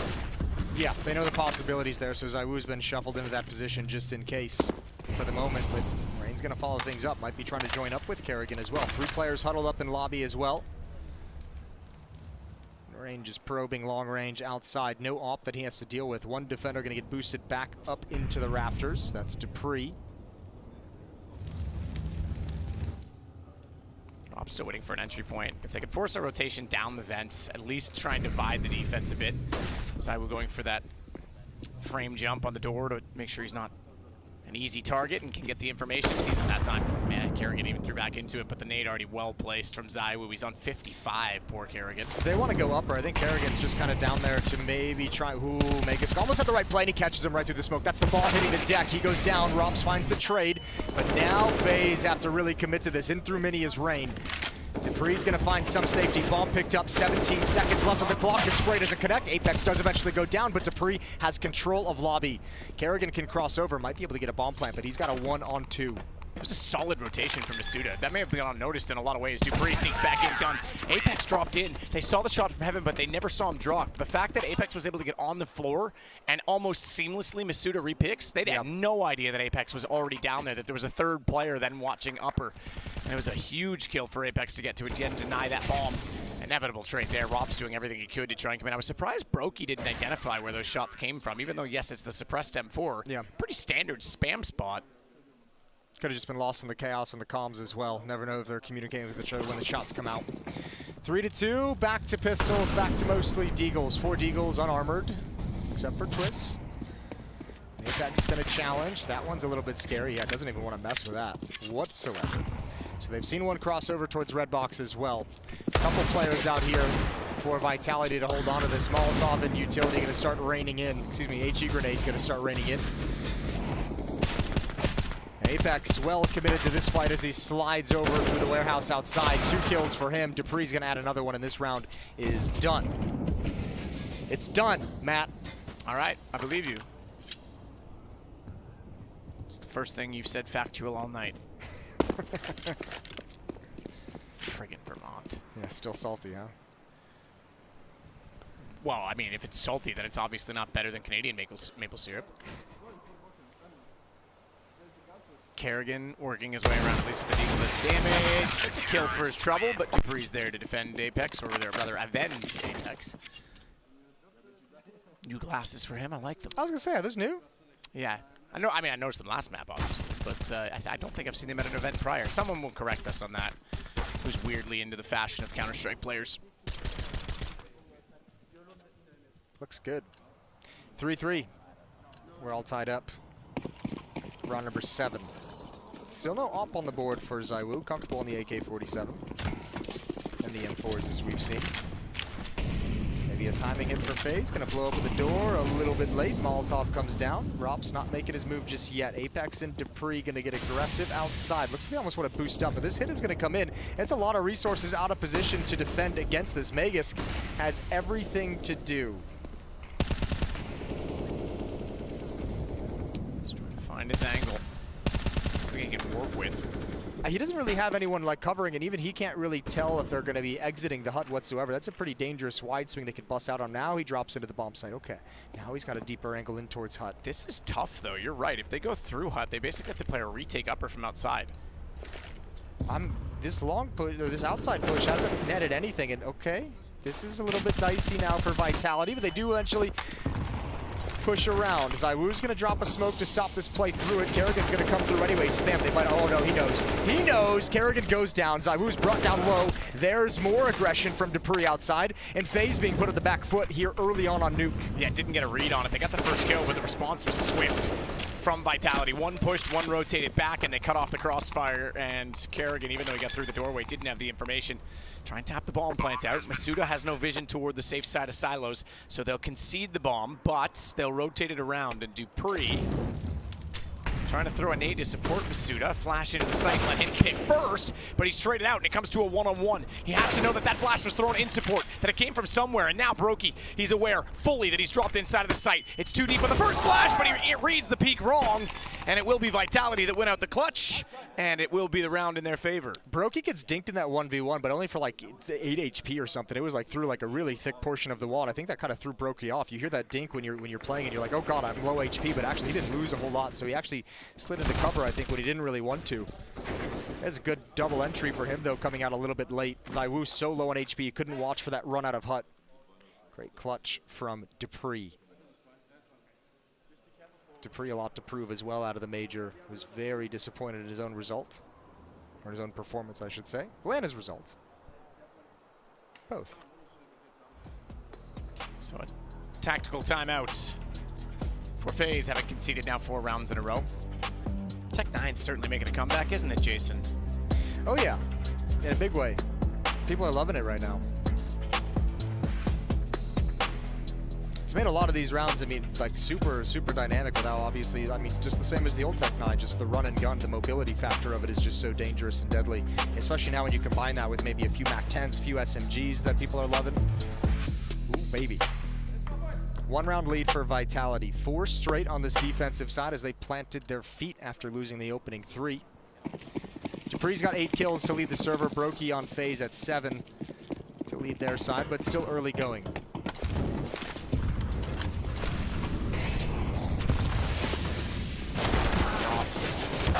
Downed. Brokey does respond. Chance to get a gun, and picked up, and they do. He grabs that Khalil, but he's taken out immediately, and who's next to grab it? Twist with the M4. Trying to chase down the running and retreating player toward lower, but they don't know the Rain's already down here, so he could capitalize on the fact they pushed him this direction. All the attention on ramp room, all the chaos, and Rain's able to slip in. This is huge. Gotta open that doorway, though. He's got to make a noise to do it, and that might reveal his position because they're going back up toward the ramp, which means there's no one to capitalize on with the element of surprise at that point. But Vitality's rotated so many resources just to ensure the safety of pushing through ramp room and clearing it back out. Twist is going to look for this push. Apex is in a lot of trouble. Twist still holding on to that Tech9 despite having the M4 picked up, so again, probably not wanting to give away position with reloaded. Did he even know he picked it up? Because he was pressing E for a gun. Maybe he thinks he can get one that's reloaded already without having to go through that process. I'm not sure. Maybe he ran over it without realizing. Either way, Kerrigan hits the shot onto dupreeh, and that will allow the entry, so they are at least going to get the bomb plant down on B, but the rotations coming in. It's Magisk and ZywOo. Both have a kit, both have 100 HP.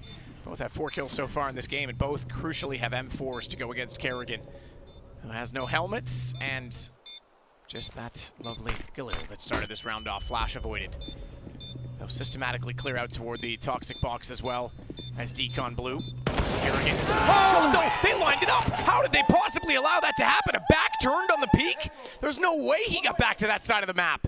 I feel like, I don't know what the deal is with Kerrigan, but he's had so many clutches recently where people just randomly line up for him, just randomly run into his crosshair, and that is one that is going to hurt for Vitality. That should have never been. This is a 1v3 from Kerrigan, starting with that duel against dupreeh, and I believe it's Magisk who's just back turned as ZywOo's trying to wide clear the angle. I guess they never hard cleared Orange. They didn't go that far, so he's thinking maybe he's going to late peek it, but man, oh man, he oversteps the mark big time. That is wild. Double nade towards top silos, doesn't catch the player dropping down. Oh, so painful. When you think back to Dust 2, some of the hiccups that Vitality ran into, losing a few of those eco rounds, getting stalled out at long, losing to Tech9's B-bomb site. That is another one that you just do not feel good about.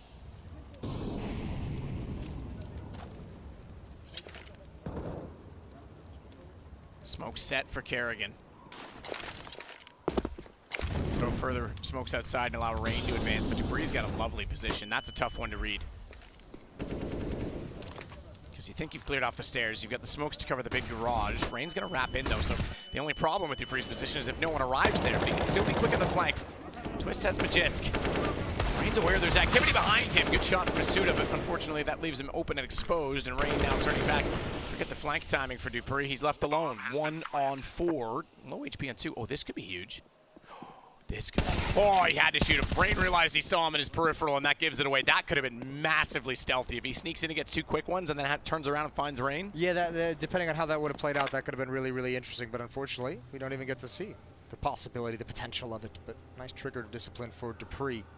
Going to lose another round here, and they're going to lose a lot more after this because they've got no money. FaZe have found the economic reset on this T side. They're going to be able to shoot up the scoreboard after this. I think this lead is going to be like 7-4 when all is said and done. When Vitality is able to get another solid buy going on. 6-4, I should say.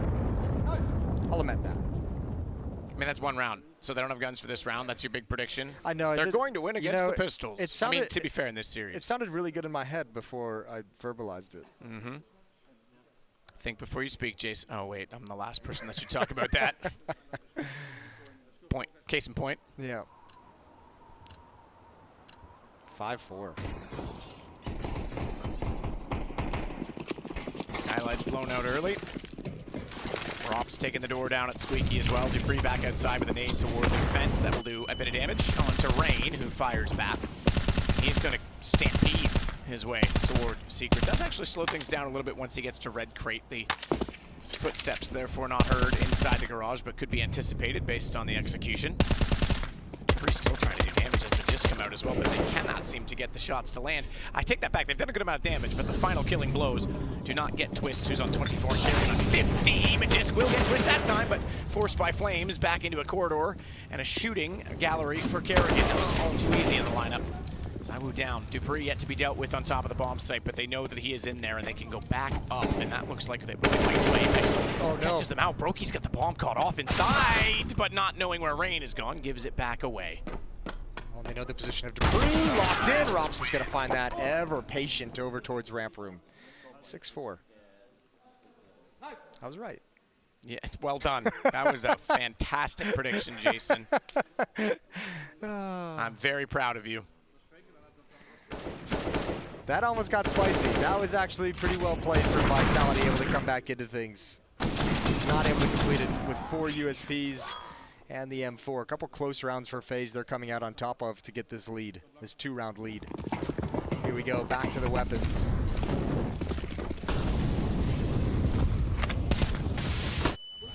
Oh, that's unfortunate. That's really unfortunate. That's a team flash as well. He had the fight he wanted. It just popped in the wrong moment.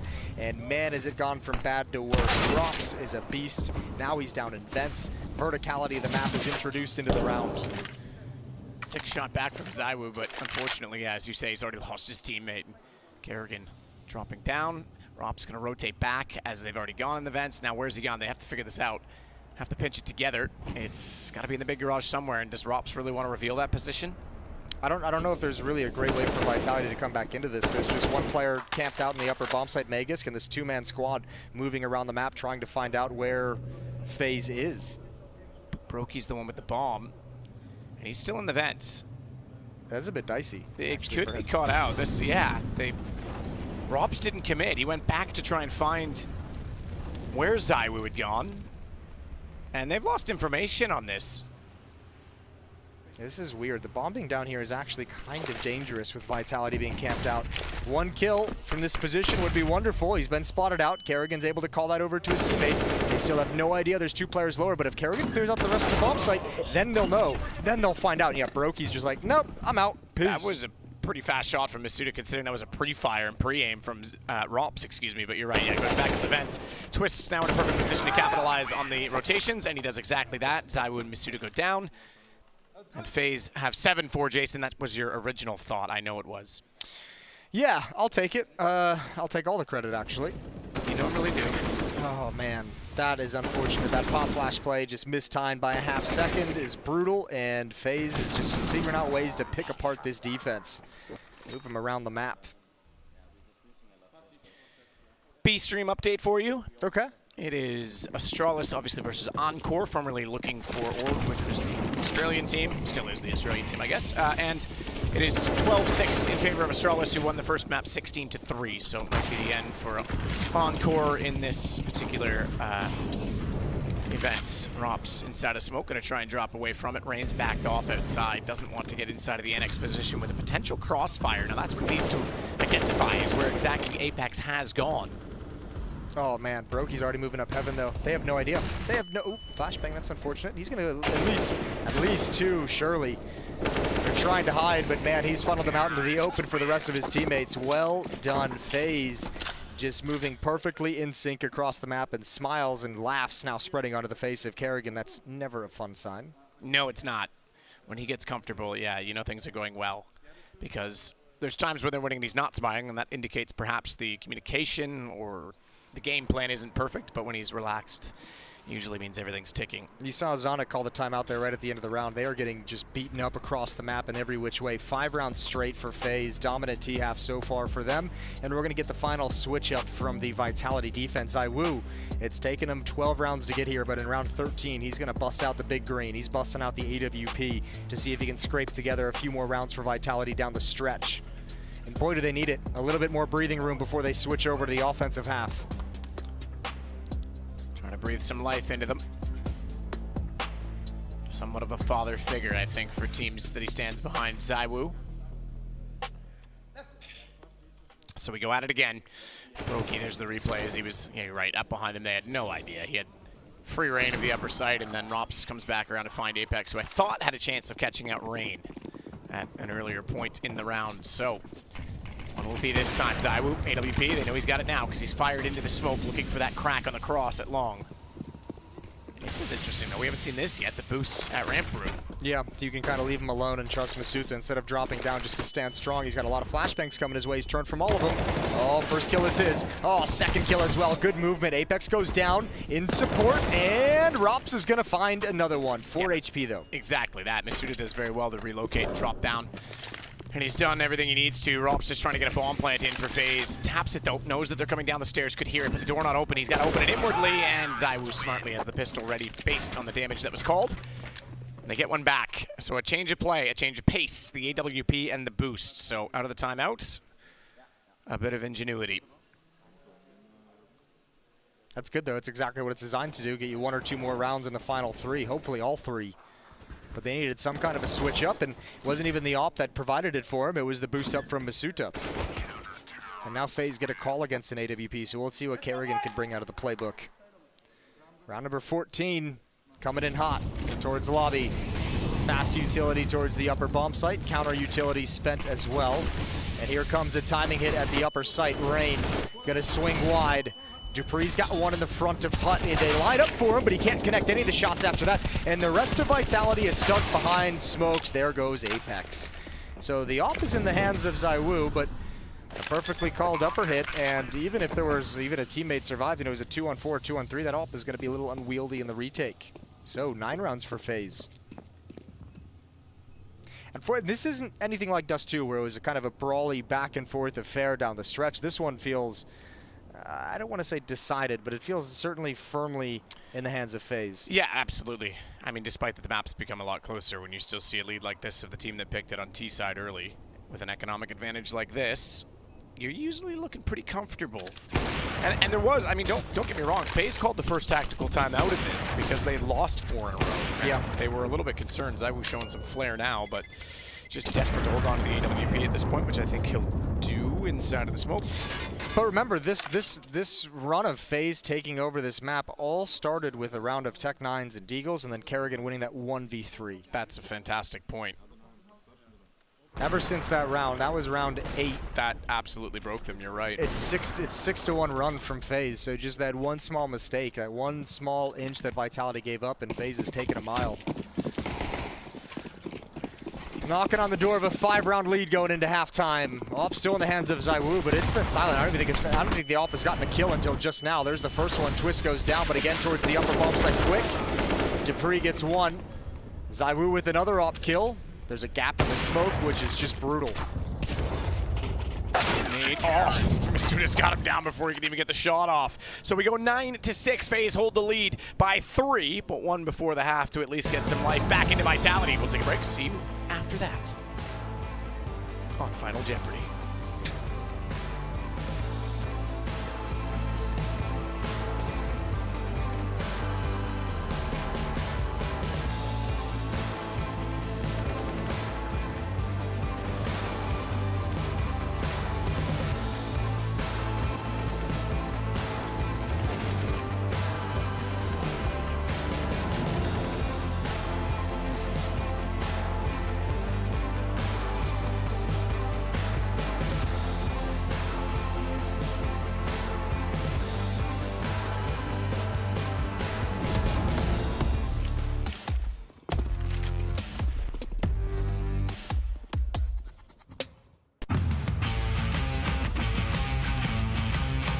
Future Pros?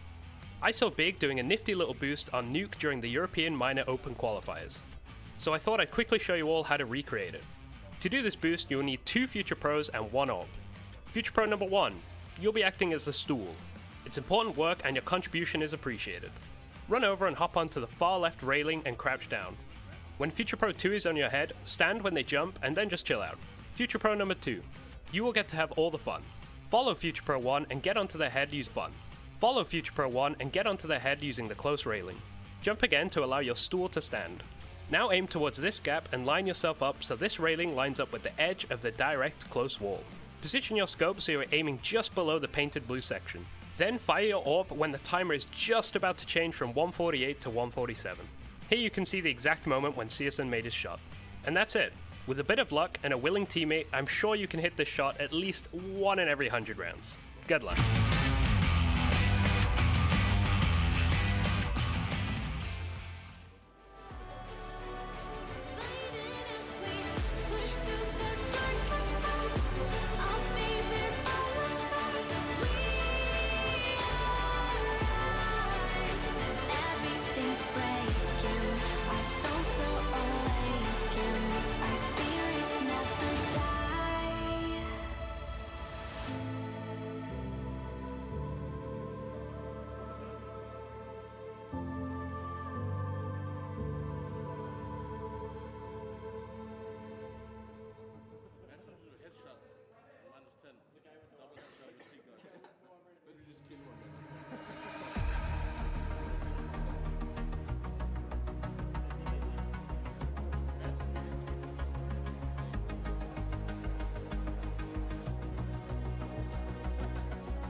First half, they've won all 3 pistols thus far in the series, and that gives them lots to cheer about. And an interesting thought, as we saw the momentum, and you mentioned, Jason, that round of which Kerrigan killed 3, and arguably shouldn't have in that situation, considering it started with pistols. It broke down vitality, and it often is said that the international rosters and communication can be lost in those tense times, except that we just